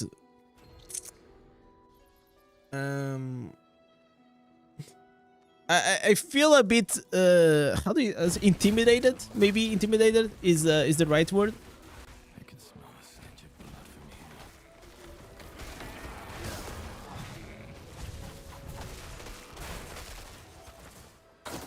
What? Hey, what did I do?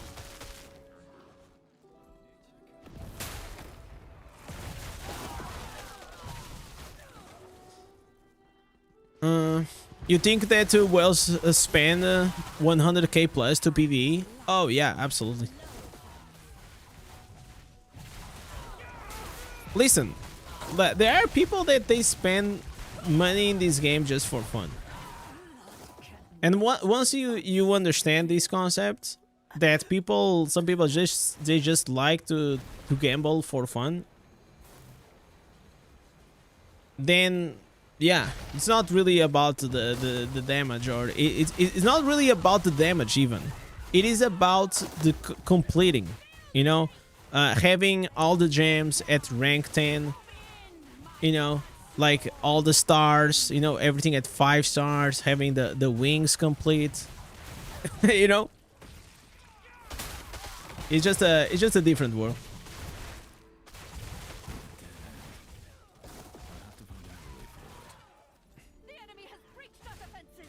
And it's not only here, okay? It happens like everywhere in the mobile industry. That's why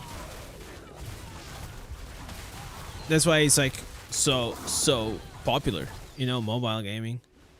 Mobile gaming right now, there's more players playing mobile by a mile Like I think it's like 65% of the the gaming nowadays it is on the phone. But obviously it also counts like grandmas and like people playing Candy Crush and all these things. Like we're not talking about like real games.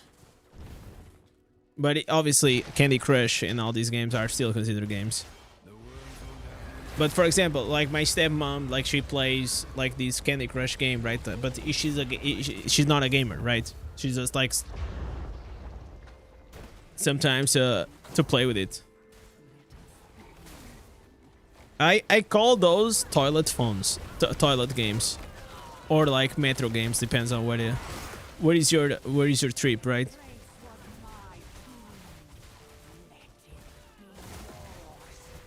They are very quick games. You don't have it doesn't like require a lot of your attention or input.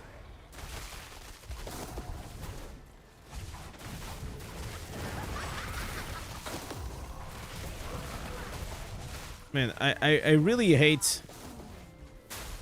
this boss though. But I'm so glad for these pants, man. Holy shit, guys. If you guys want to have like a relaxed farm, please start using the clanking frenzy. This is gonna give you some life drain. It's gonna make your life so much easier in dungeons. I should have put this on my wolf video, to be honest. I forgot. Check your gems. What about my gems? What about it, Jaro? Is it bad? Is anything wrong?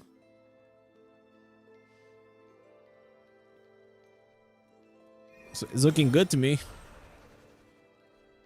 But honestly, no, I can keep that one. Oh, normal gems.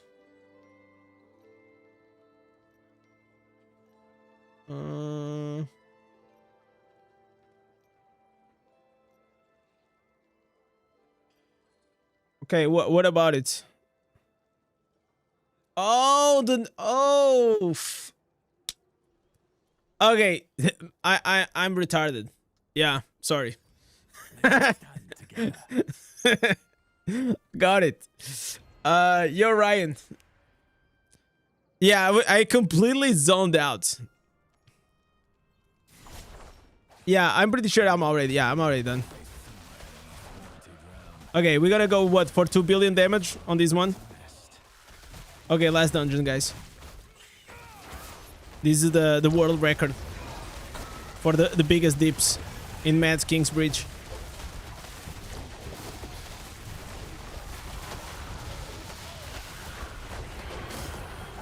Okay, 200,000 already. Let's go.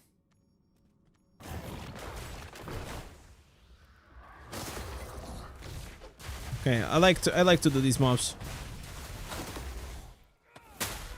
So it's also important that whenever you guys are doing the speed run, to understand what is gonna trigger the next phase. So try to not like waste a lot of time killing like the mobs in the back and things that are unnecessary. Just try to go for the fastest route. The fastest you farm inside the dungeon, like the better you're gonna be.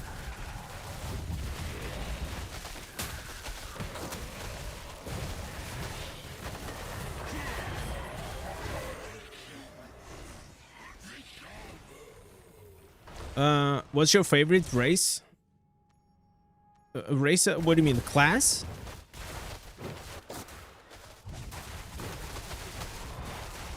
Wow, dude. Jesus. Bro, we are almost at 1 bill.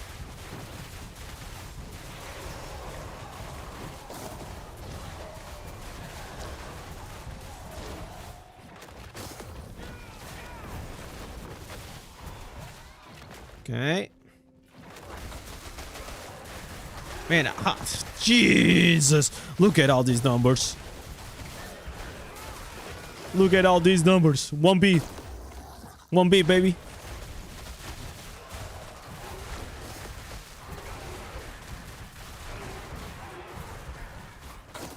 Okay, 1.2. It's happening?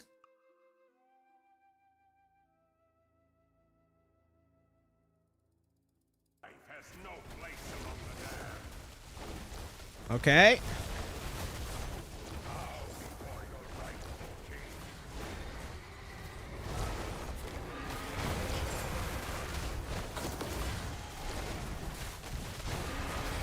Come on, come on.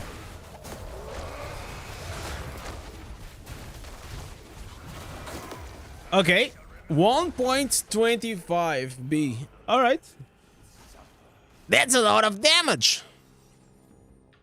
That's a lot of damage.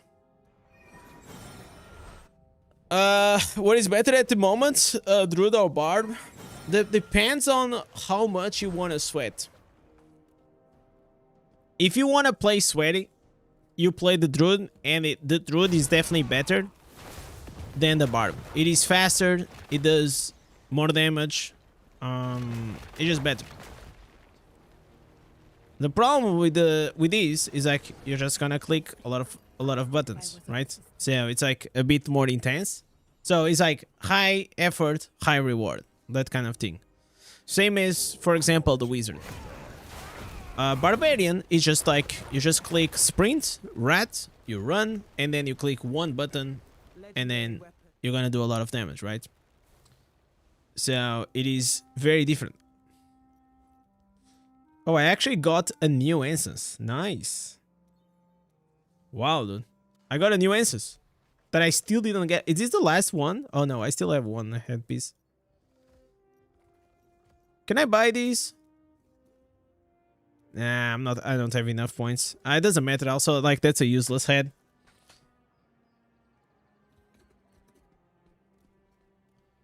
So they are both like really good, but each other in their own lane.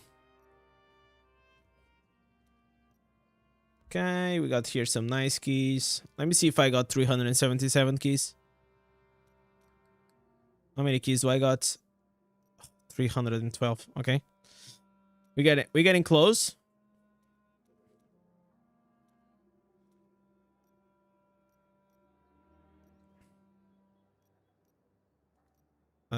These boots are kind of nice, but I mean, this wind luff, nobody cares about wind luff. Okay, shepherds. I mean, nobody also cares. I mean, maybe I'm gonna keep it anyways. Maybe I'll do like a summons build or something like that. Oh, this is a good augments necklace. Oh my god, guys. Sheesh. So I just remove here the damage taken to skill. It's pretty good. Yeah, I think I already have one of these. So we actually farmed a lot. How much combat rating do we need for Inferno 9? Wow. Wow, dude. 53,000? Oh, that's insane. That is insane. All right, boys. Let's go watch something. Let's go watch something. Bruce was saying, I was watching your Druid video. I was wondering before changing class, what is your opinion on the other Terra Reefs than Oak Sage? Oak Sage is the one that saved the most my life. And I like to have at least one or two. Because what I'm going to try to explain you is like, there are times that your savior procs and then you just run out of the fight. And instantly, what you want to do, you want to get out of your wolf, and then you want to have your Oak Sage, right? You proc your Oak Sage, and the Oak Sage will gonna heal you like a tiny bit. That a lot of times it is enough, or the major, like 99% of the times, it is enough to actually make you that you're not gonna die with the damage over time. Do you understand? So you know when you have like you are at 1 HP with the savior. But then that small healing, those like 2% healing, it is enough for you to not die with like a shitty bleed or like a fire damage or whatever that you have with you. So it saved me so many times that I will highly advise to have. The other one that you can also go is, of course, to have the werewolf. This also is very good. I honestly think that having just one, it is fine. You can have more, but one, it is more than fine. And then going for these evading and endured are also pretty good. So it kind of have to be a mix of everything. I don't think like going for like 4 out of 4 it is needed. You don't need like 4 out of 4 of anything because it's not PvE. But having a bit of shields, you know, like having the shields, having the self-healing from the Oak Sage, then having you know, the feared, everything adds up. It makes like the build super strong. The Thorns armor sounds pretty insane to me. Yeah, no, I know I tried it in the past, and I mean, like, you can try it. Like if I was playing with a Bard Mantle, okay, probably you can use that. I just personally liked. I already have enough shields. I just like to have that healing. It's pretty good. But try it and see. Yo, Little Coffee, thank you so much for the follow, man.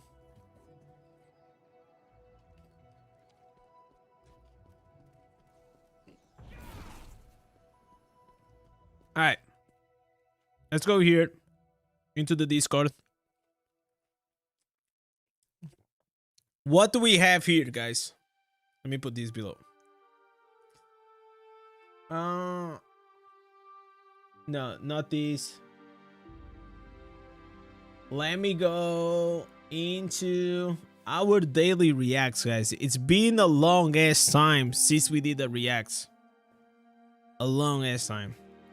The priority, Bruce, if you want me to tell you, it is the endure, okay, for the evasion. Then will be the werewolf. Then it can be the Oak Sage or the Thorns. Up to you, man.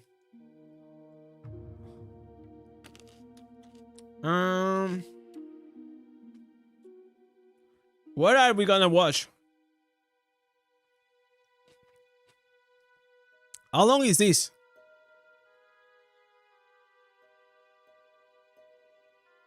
Jesus. 43 minutes. We're not. Hey, guys, it's too long. It's too fucking long. What the hell? How am I gonna react to a 43 minutes? Maybe we can see just we can watch just the dummy run, right? I guess that's the plan. Let me watch here the dummy run. Dummy run. We're gonna see what arts popping off. A dummy, and I use Rolling Surf Crosswind, start attacking with the primary attack, followed by Squall and 2 quick flowing strikes. And after that, I kind of use the skills. Man, that's a lot of damage, guys. Cooldown. It's especially important for the Squall. I can be a little bit slower with the flowing strike. I just need to use it before the stun wears out so that I keep the 100% uptime of the Ship of Stone Flesh. Okay. And you can see me now sliding from side to side behind the dummy. And as you can see, the is it gonna go for the 3 million? Crazy. 3 billion? And yeah, the real stars of this build is of course the Squall and the helmet and the first main hand. But there are so many other synergies at play here that adds up to this amazing damage output. Okay, 3 billion? And yeah, it's really crazy. And you will also notice that's a lot, guys. Look at that. It's so important to have the correct amount of 3 cooldown reduction is that we want to use the last Squall exactly at the 1 minute mark. Jeez. So that I don't end up. Bro, 3.7 billion. And your boy is here sweating. The free-to-play Andy is sweating to get the 1 bill. Man, life isn't fair, guys. Life isn't fair. That, you know, life isn't fair. It is what it is. What is the build? It is the same build. Oh, so okay, so he's using. Okay, let's see what are the essences. Of course, it's very interesting to look at the essences, and in the helmet slot I use look leeward. This is a squall essence, and what this does is that it places a debuff on the target, which means that whenever this debuff runs out, I will deal this one is very powerful. a certain percentage of the total amount of damage I dealt to the target. And this is actually very similar to this main hand called Screaming Gale. This does basically the same thing. It will also place a debuff, and we can see here that the... Okay, so the interesting choice that I'm seeing is that he's using the momentum chest, which is usually used for PvP. 5% extra damage not using the squall. Off, or when I use squall again on the target. And if we look at the Screaming Gale, it's 40% extra damage. We can see that here if we go to the skill page and we go to squall. That's a great tip as well. If you want to know what an essence is doing, a lot of information is missing from the essence text. So always go here on the skill page and you can see what it does.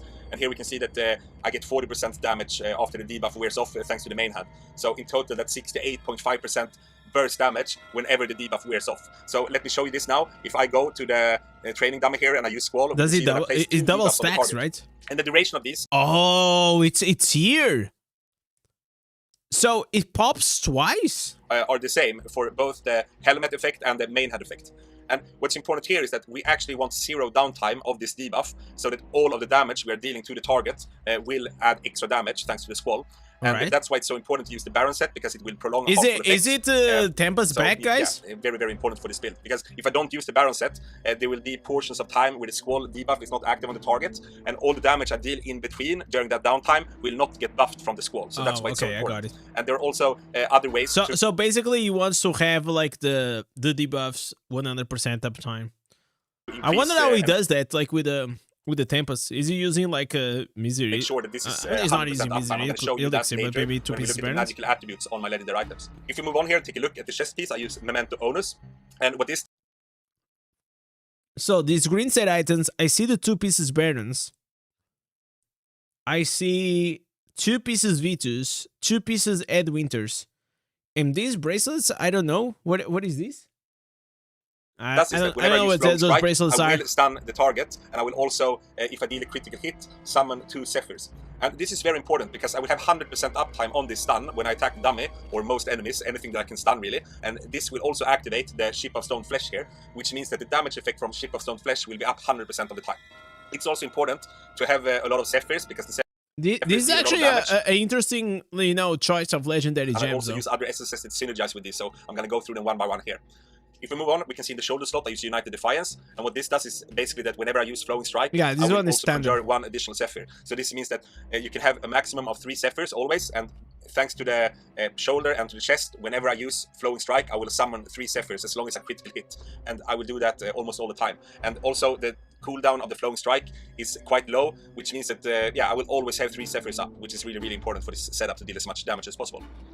If we move on here, we can take a look at a really, really interesting choice. I use the Spine-Tooth Greaves. And those of you who know your Tempest might ask, why the hell am I using a Storm Fury essence? Because here we can see that this is a Storm Fury essence that says that whenever I deal damage with Storm Fury, it will buff my primary attack speed. But for some reason, this pants actually works with this offhand here, Hurricane Hitch. And this is a Crosswind offhand. So we can see now that whenever I use Crosswind, I will shoot these wind blades. And you can also see now on the top left that I actually get this Storm Fury buff as well. I can mention that this is of course not intended, but I just... Bro, this is why you need to test every single thing in Diablo Immortal. Like every time, usually there are like these rules, like for example, only the highest damage buff will count. Or only the highest damage reduction buff will count. Things like this. But then there are situations that they are, for example, pens like this, or they are the new, Wrath of the Berserker shoulders for the Barbarian, that it says reduces the damage that you take. So it's a damage reduction buff, and it should not stack with your Terror Unburdened that is already reducing the damage that you take by 40%. But somehow, some way, it actually stacks, even though it is part of like the same buff that it's giving you.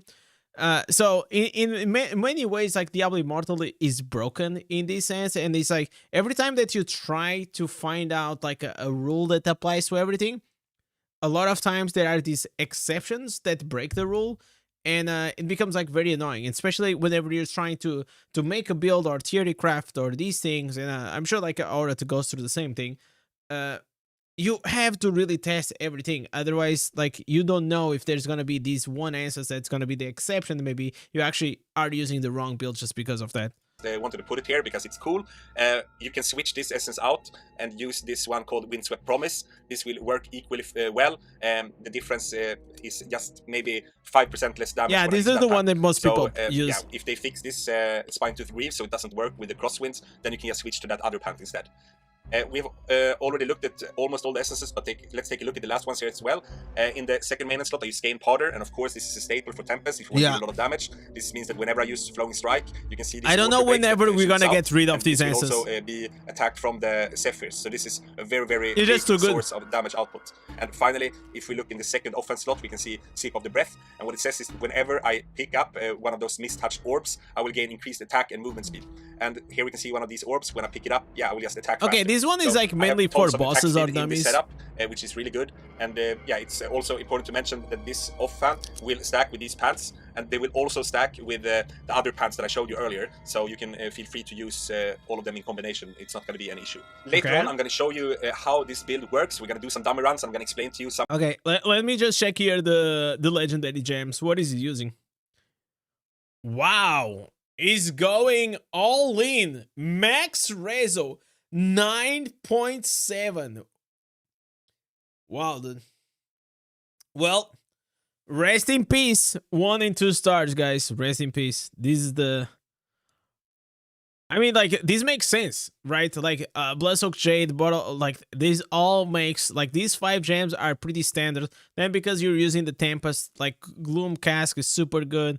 Wolf Heart, super good. The only, you know, outsider that is probably like here, the Chipped, but still because like he's using damage to loss of control, he's gonna apply the Chipped on with whenever he does like the momentum with the chest with the stun. The min-max optimal version that I'm using, and here we can see that I have a Bloodsoaked Jade, I have a Bottom Hope, I have a Colossus Engine, I have a Blood Flow, a Rolling Consequence, a Ship of Stone Flesh, and I have a rank 8 Gloom Cask and a rank 8 Wolf Form.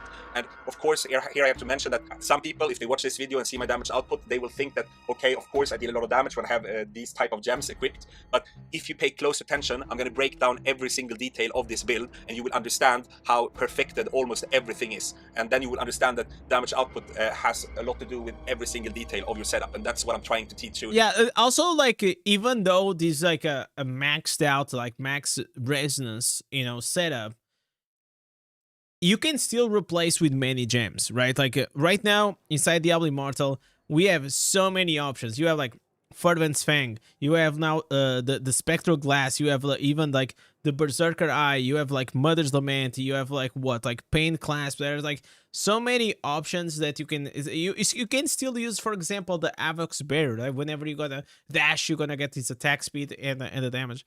Like also Surging Sea, you have like Entropic Well, like it never been such a great time to actually be free to play in this game, because you have actually so many options that you don't need to be, you know, maxed out like full 5 stars to do the maximum damage. But obviously, you know, if you are with the right setup and you have 5 stars and they are all maxed in with a high res, of course you're gonna do way more damage than free to play. In most of my videos. Let's move on and take a look at the Paragon I'm using as well. And yeah, before doing so, the general theme here is of course damage output. So back in the days, I always used a lot of 1-star and 2-star gems, but lately they have released a lot of strong 5-star gems. And unfortunately, I would have to say the top damage dealers now will be people with these. Yeah, in 2025 we had Colossus and we had Blood Flow. Like it's pretty much just slotted in, you know, to be like perfect gems.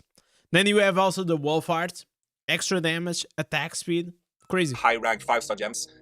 They are now just as strong as the 2-star and 1-star gems. So you can get great. I wonder that if he was not going to use the Chipped, probably what gem will you actually use? Maybe he's going to. Because I don't think there's any other like really good 5-star that you can actually slot in instead of the Chip, right?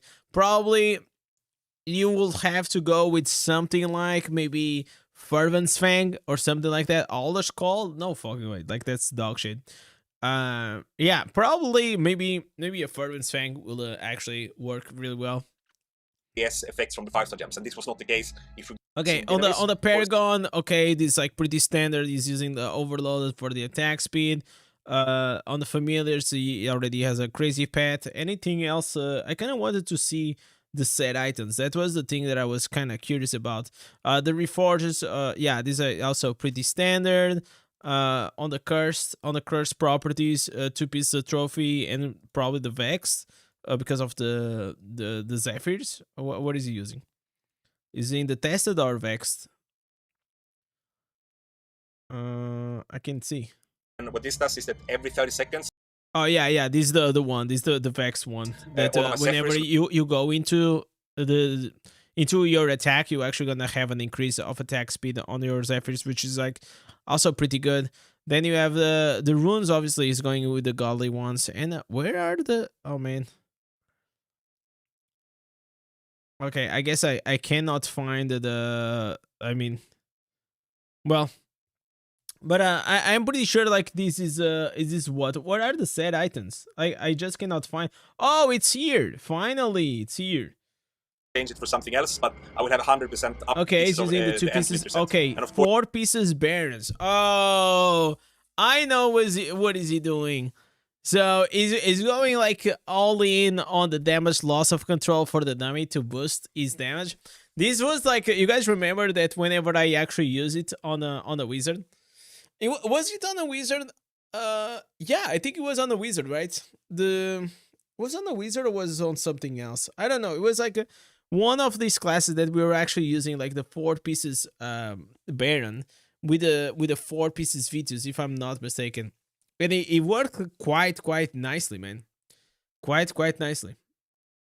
So yeah, like this is crazy fucking damage, guys. I'm gonna link you guys the video if you guys still didn't watch Art's video. He always makes like banger content, and I'm glad to see him back. It's been a while since he actually made a video, right?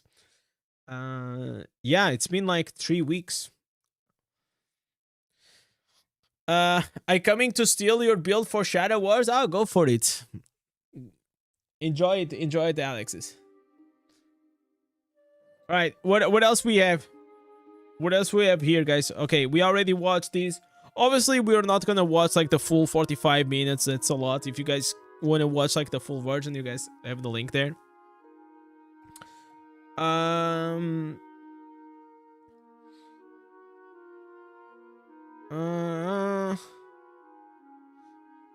Okay, so you guys know that I am really into Destiny Rising right now, and there is this very popular guy. There's a very popular content creator for Destiny 2, which has almost 1 million subscribers, which is insane. All right, I think he mainly does content for the Destiny 2, right? So what is it? Destiny 2 plus podcast and Borderlands. So yeah, it's been one of the biggest guys when it comes to Destiny 2. Man, this is kind of crazy, man. Like he has a lot of freaking views, man. Wow, how long has he been doing this? 10 years. Jesus. Wow, dude. So he's been playing Destiny for 10 years. Wow, that's crazy. I mean, I'm happy for him that he actually found a game that he had Destiny 1, Destiny 2, and now there was Destiny, Rising. So there's this video about what is his name? AZ. How do you say this? AZ Cross? All right, let's watch this video about one of the most popular Destiny 2 and Destiny in general content creators, and I think this is gonna be about the new Destiny Rising. So let's. Most common question I have been asked over the past 4 or 5 days is Destiny Rising better than Destiny 2? And this is actually branched off into a number of other discussions, from which game should you play more, which game am I going to play more, which one is going to become my main Destiny. Okay, I'm pretty sure he's still gonna play Destiny 2 more. There's even some other questions like, is this Destiny 3? I really want to pump the brakes on some of these, by the way, because first and foremost, Destiny Rising is a mobile game. Do you guys not have phones? Yeah. Oh man. Yes, we're playing on PC. It's through an emulator, but it is a mobile game. And not just a mobile game, a gacha game. Meaning its monetization, its design, from its limiting of your levels, your pinnacle cap per day, the constant dopamine release as you claim literally all of these currencies. And let me just say, there's so many currencies, you can't even hardly keep up with any of it. But despite those things that may be frustrating, yes, I don't like gacha monetization. I never have, because it's the one game type that... I think that nobody likes the monetization, but I think almost everybody likes to pull. You guys understand what I'm saying? Like, the excitement of actually gathering the resources and pulling, I feel like it is really fun. But since I'm a free-to-play player, I enjoy it. I cannot tell you that I don't enjoy the gambling side, because I do, but I don't enjoy whenever it is attached to the monetization.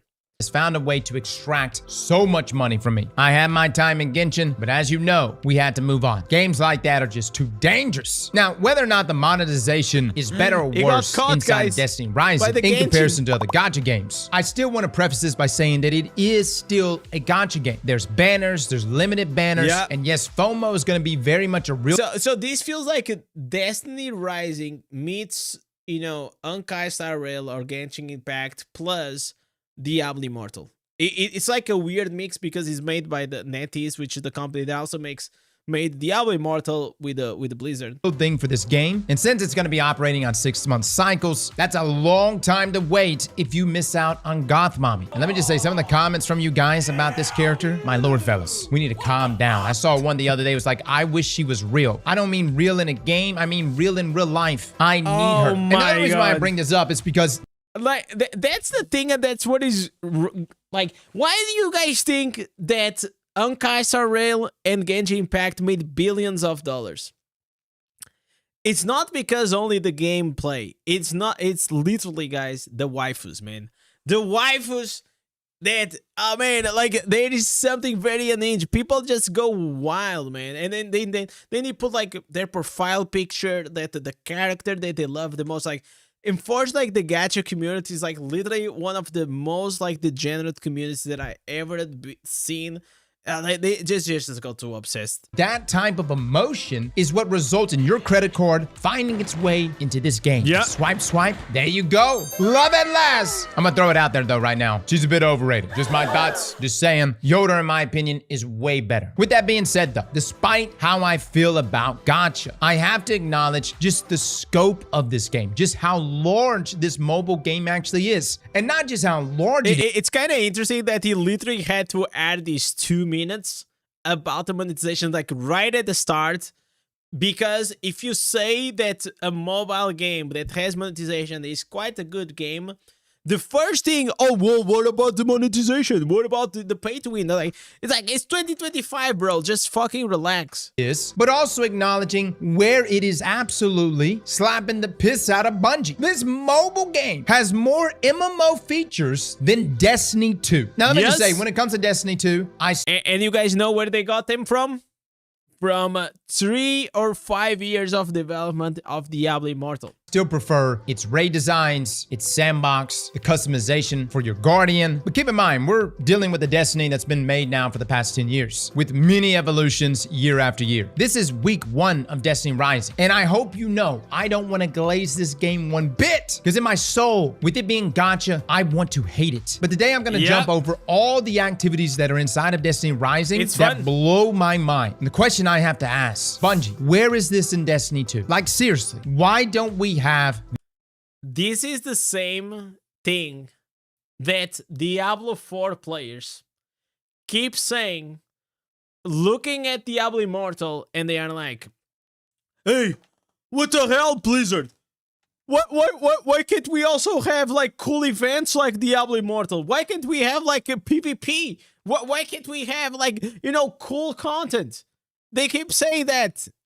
And the reason is, in my opinion, is because like mobile games, they need to have like this cadence of content like it has to be like way faster, because the retention, it is like way smaller. And if you probably stop playing a mobile game for like 2 or 3 days, the chances of you actually coming back for the game, it is very, very slim. However, when we're talking about like a seasonal game like Diablo 4, most people still come every season to just try the game until they actually get absolutely bored because the game sucks right now. But this happens everywhere. These features. And maybe not all of them, but as you're listening to some of these, I want you to envision how you would feel playing this, but inside of Destiny 2. Now, first and foremost, Destiny Rising has a story, it has a campaign. It's all right. I wouldn't say it's anything just like groundbreaking, but good, especially for a mobile game. It's even got something called Haven Ops, which are 3-player strikes, similar to that of Destiny 2. And a feature that I really like in every activity that you're gonna see is that there's an MVP feature. Literally at the end of the activity, it says, hey, yeah, you did the best. And everybody on the team has to acknowledge you. And I really like that. Haven Ops is gonna— Oh, by the way, guys, you guys don't know, but yesterday I pulled in 20 pulls. So like 2 pulls of 10.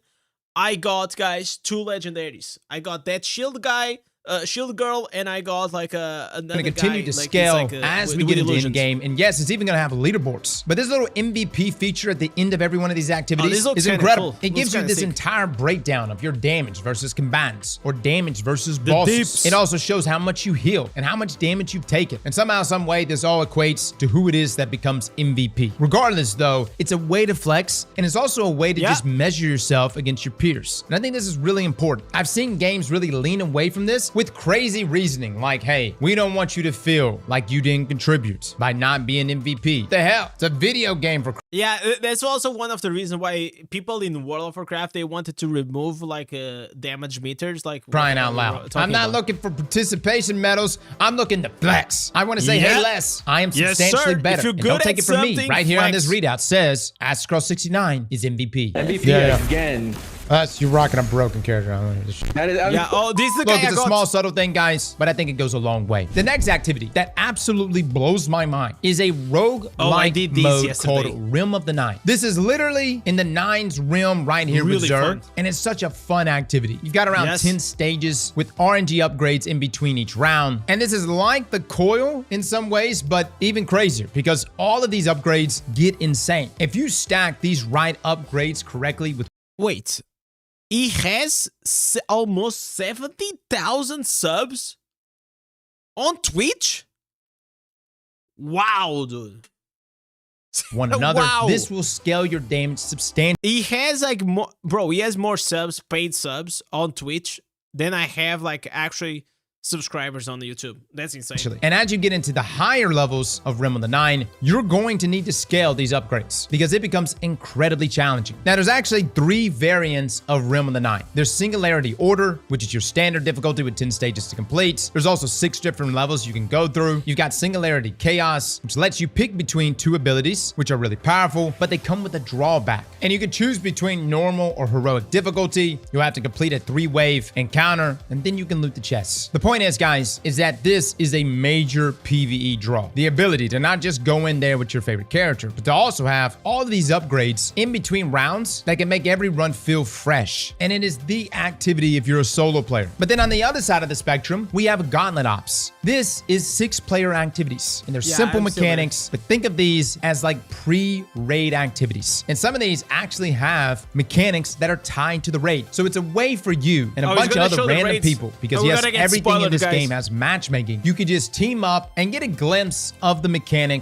So, by the way, these raids, I heard like only good and positive feedback about it. It's not gonna be like you know, Diablo Immortal raids that you're just gonna go there and one shot the boss.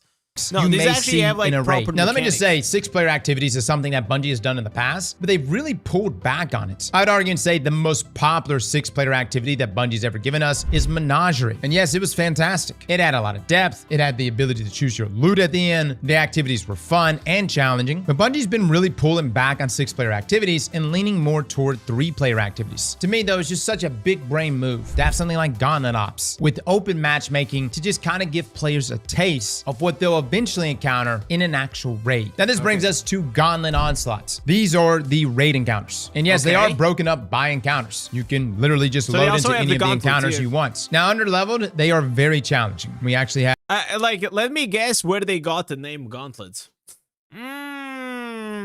had quite the time playing this day one. However, when we got a good squad with us, we completely wrecked this thing. Now, the contest version of this will be coming out at some point, but they actually rolled the normal version of the raid out first, rather than contest first, which is an interesting strategy. But to be quite honest with you, most people were probably not leveled up enough, or even had the characters to even take on Gauntlet Onslaughts, because all of us were under leveled. Now, from a raid perspective, though, I would say that the design here is fairly simple. The mechanics are very straightforward. It's a good icebreaker raid, and I don't know what other future raids they may be bringing to us, but I think this first one they gave us is fantastic for what it's supposed to be. Literally, the first encounter is like the bridge encounter for Crota's Inn, where 2 players get keys, and the rest of the players create the bridge that allows them to cross. And the second encounter is literally an encounter from Gauntlet Ops, where you have to make the code on the screen, combine that together to unlock the same device that gives you immunity when walking through this lightning. And then the final encounter is just really a damage check from the boss itself, where you have to two-face it. I would say that no, this raid is by no means on the level of like Desert Perpetual, Man, I'm already edging to play the Salvation's game. Edge, or pretty much any of the raids inside of Destiny, but for a By the way, in Destiny, there's something cool that I realized is that if you hit on the head, it's gonna always be crit. And in these guys, like, they have an eye in the middle. If you hit the core, it's also gonna be critical mobile strike. game to have these type of raid encounters, and considering it's their first raid, I think it's such a good icebreaker raid for anyone trying to dive into raids for the first time. Now, this takes us to Morgan's Prey and Legacy. This is a 3-player material farm activity that allows you to choose the types of rewards based on a few options. So for Morgan's Prey, I had Enhancement Prisms or Glimmer. Now, By the way, this is a mobile game. You guys understand that. It is an actual mobile game. Has somewhat of a roguelike system in itself, as each round you can pick different enemy modifiers, which ups the difficulty. And get this, the Legacy version lets you focus for relic enhancement materials. Now, this mode is like Gambit, but only PvE. Not necessarily the most engaging activity, but what I really like about this is that this activity is like, hey, you need to farm materials? Then this is the activity for you. Now, speaking of Gambit, this takes us to Shifting Gates. Somehow, some way, Destiny Rising has created not just a Gambit mode, but a substantially better Gambit mode than anything we have ever gotten inside of Destiny 2. Instead of 2 teams of 3 facing off on the same PvP, static guys. maps, Shifting Gates says, hey, how about we just give you a huge map next to another map, next to another map, all connected through these Vex doors with teleporters that can launch you around. And instead of 2 teams of 3, we'll kick it up a notch. 6 teams of 3. Guys, I cannot express just how fun this actually is. This isn't just Gambit 2.0. It's Gambit completely reimagined. Yes, you run in there, you kill ads, you dunk moats, but then there's like these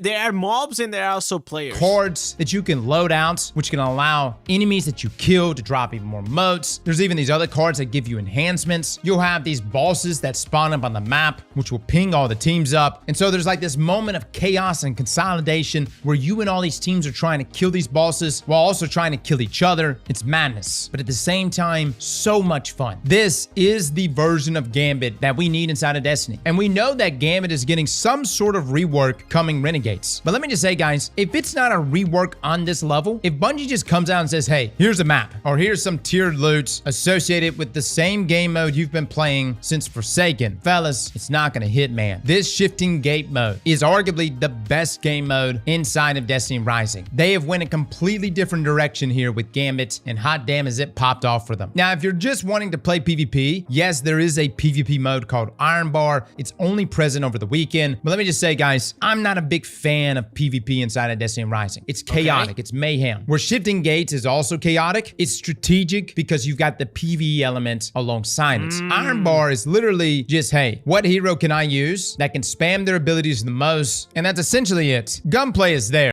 Yeah, so basically what he's saying is like you have like two teams against each other. They are just smacking each other, and there's like really no objective itself.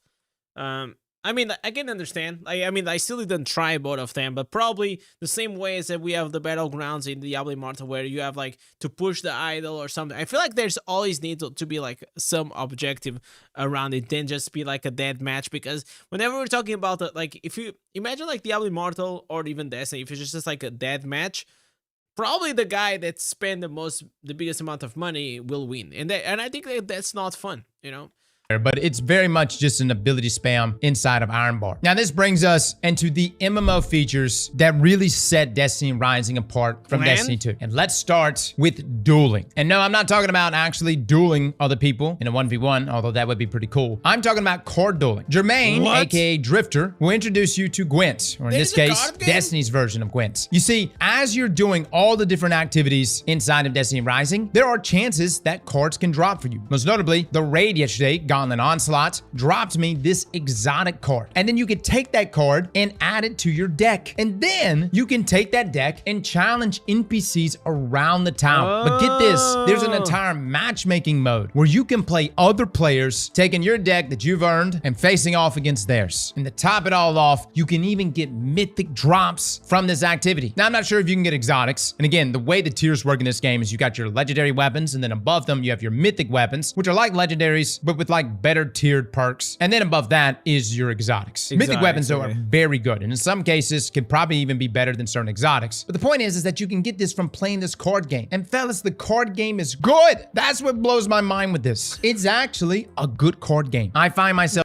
You know what is the most fantastic part is like seeing, you know, that people want to actually hate on mobile games, but the new mobile games are not the same mobile games as they used to be like back in the day, right?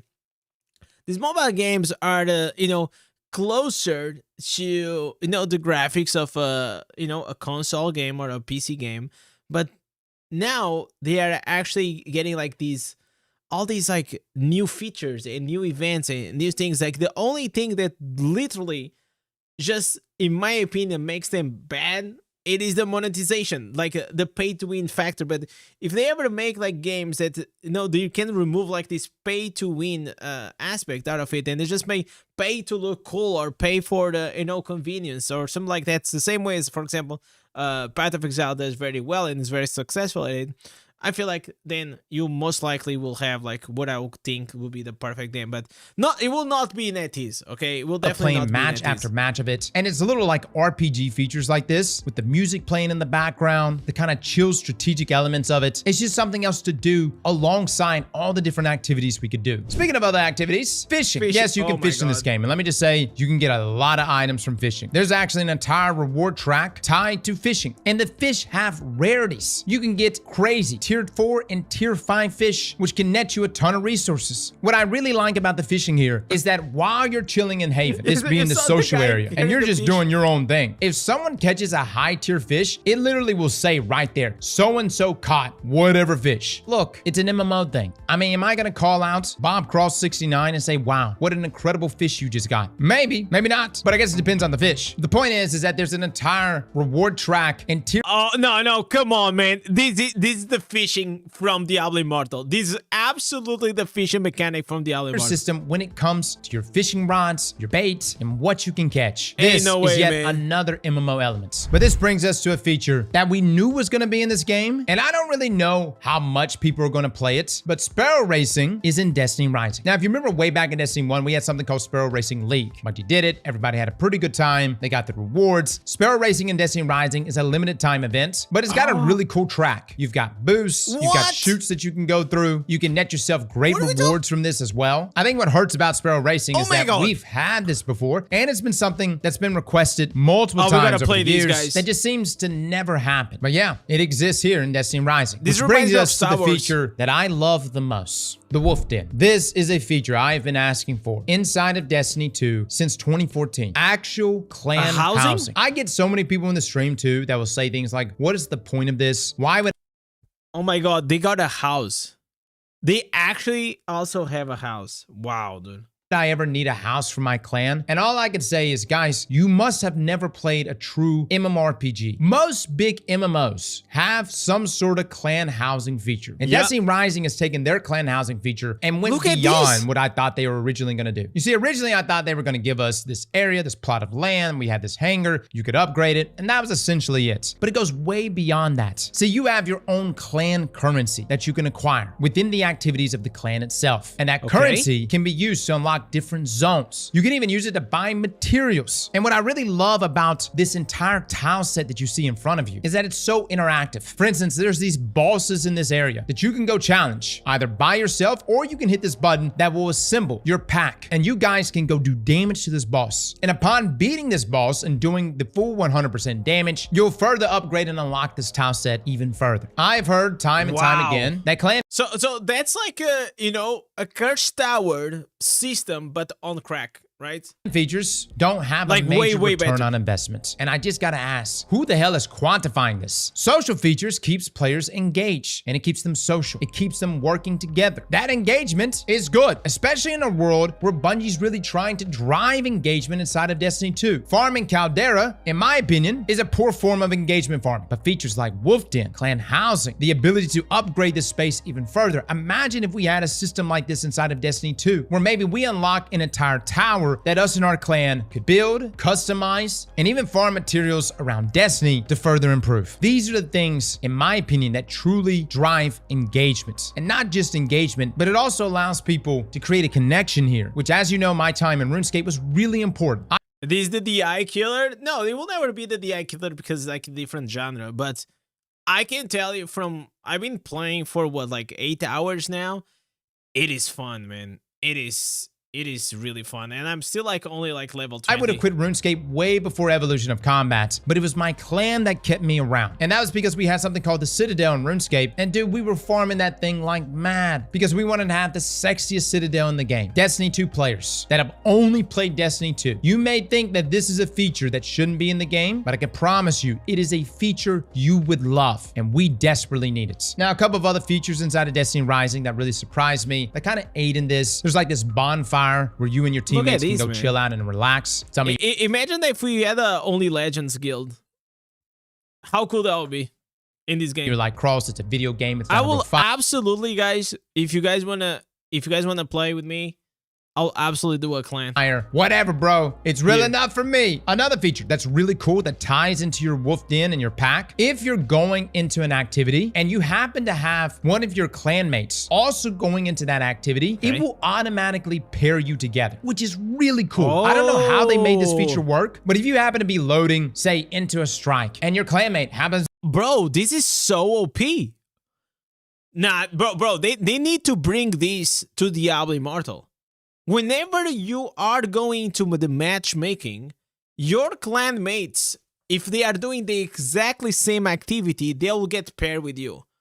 Oh, that's so to be loading into a strike at the same time, going for matchmaking. It'll prioritize your clanmates first and pair you together so that you can do that activity, even if you have not teamed up or joined a fire team manually. That's such a beautiful feature, guys. Another thing that's really cool is weapon reviews. And I'm not talking about weapon reviews right here on the YouTube channel. I'm talking about in-game weapon reviews. If there is a particular role that just dropped for you and you're curious to know if it's good, guess what? People can write reviews of that weapon and comment under that role. Now, originally, I thought it didn't show you the random rolls, but big shout out here to Slothy for showing me this. Yes, it does. You can actually go into the individual weapon and look at all the traits on that weapon. Fellas, do you understand what we're saying here? You don't have to leave the game or go. So you can farm the weapon, and the weapon has like a, I guess like these are the substats, right? Yeah, that's what it feels like. These are the substats. You can have like everything purple, which probably they are the best ones.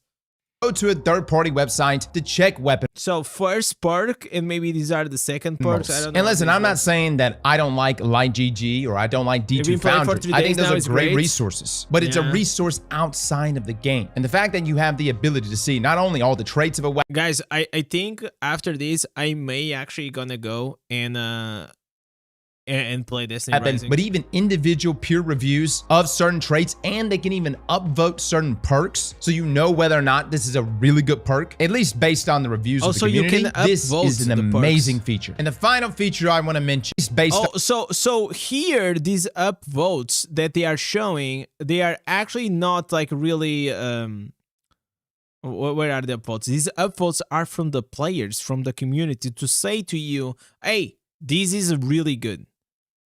I thought this was actually just, you know, the shitty recommended like that usually the games they have. all static. But Destiny Rising in its contest mode raid emblem is animated. And as you know, guys, emblems are the big craze inside of Destiny. Folks were literally paying carry services and cheaters to take their accounts through the Desert Perpetual raid just so that they can show off that emblem. And when I say people were paying for this, I'm talking like $400 or $500 a person. It's honestly nuts. And let me just say, those people all got banned, including the cheaters themselves. But the cheaters don't care. They'll do it on another fresh account. They're just there to make money. Regardless, though, it's crazy to me that the first animated emblem, which I figured would have been in Destiny, is here in Destiny Rising. It's honestly mind-blowing. And again, like I said at the beginning of this video, I don't really like Destiny Rising. I don't like that it's a mobile game. I don't really care that it's... Nah, listen. Ain't no way that you don't like it. He just doesn't like the fact that it's mobile with monetization, because he actually likes the game, and he just spent like 20 minutes wishing that the majority of the things that are inside this game will be on the main game, not Diablo 2. Destiny 2. I'm not a fan of these systems. I don't like that it's not natively... It's like, I don't want to like it, but man, I like it so much.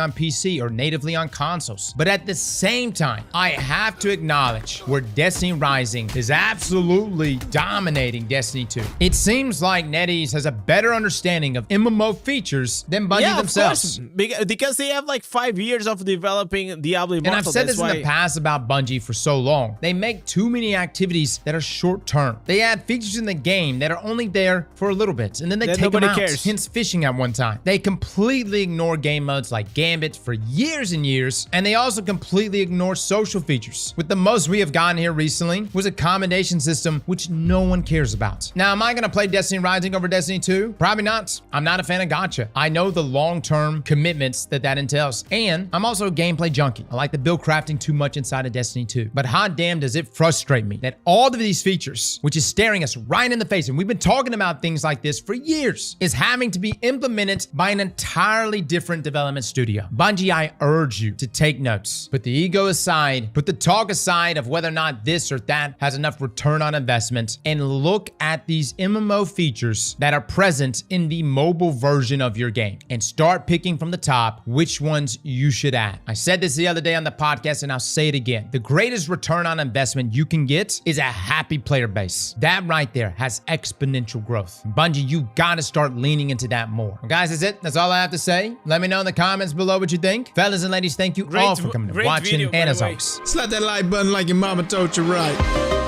Great freaking video, boys.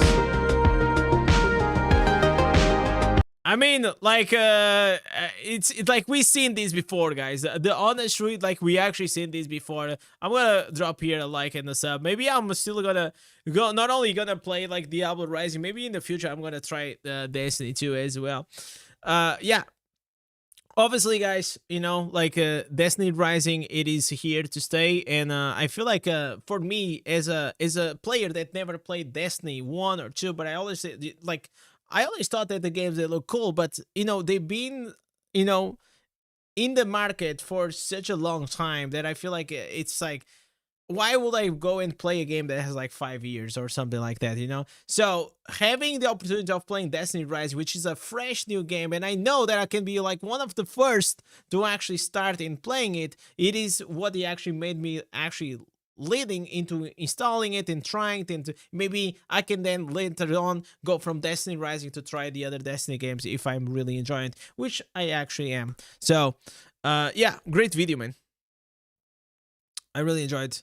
So guys, by the way, this was a great stream. I'm gonna be back. I'm gonna have some food, and I'm gonna be back a bit later on to play Destiny Rising. I don't know if it's only gonna be on Twitch or if I'm only also gonna put it here on. Oh, it's already 11. It's already 11, guys. But I think I'm gonna play it a bit. Yeah, we're gonna play it a bit, guys. Yeah. So if you guys wanna join to later on twitch.tv/IndezYT, I still wanna see. I still wanna actually gonna go and check like if I'm gonna do it here also on YouTube. But if we do, it's actually gonna be like a separate stream only with the Destiny. Okay, I'm just gonna try it out like that shit. All right.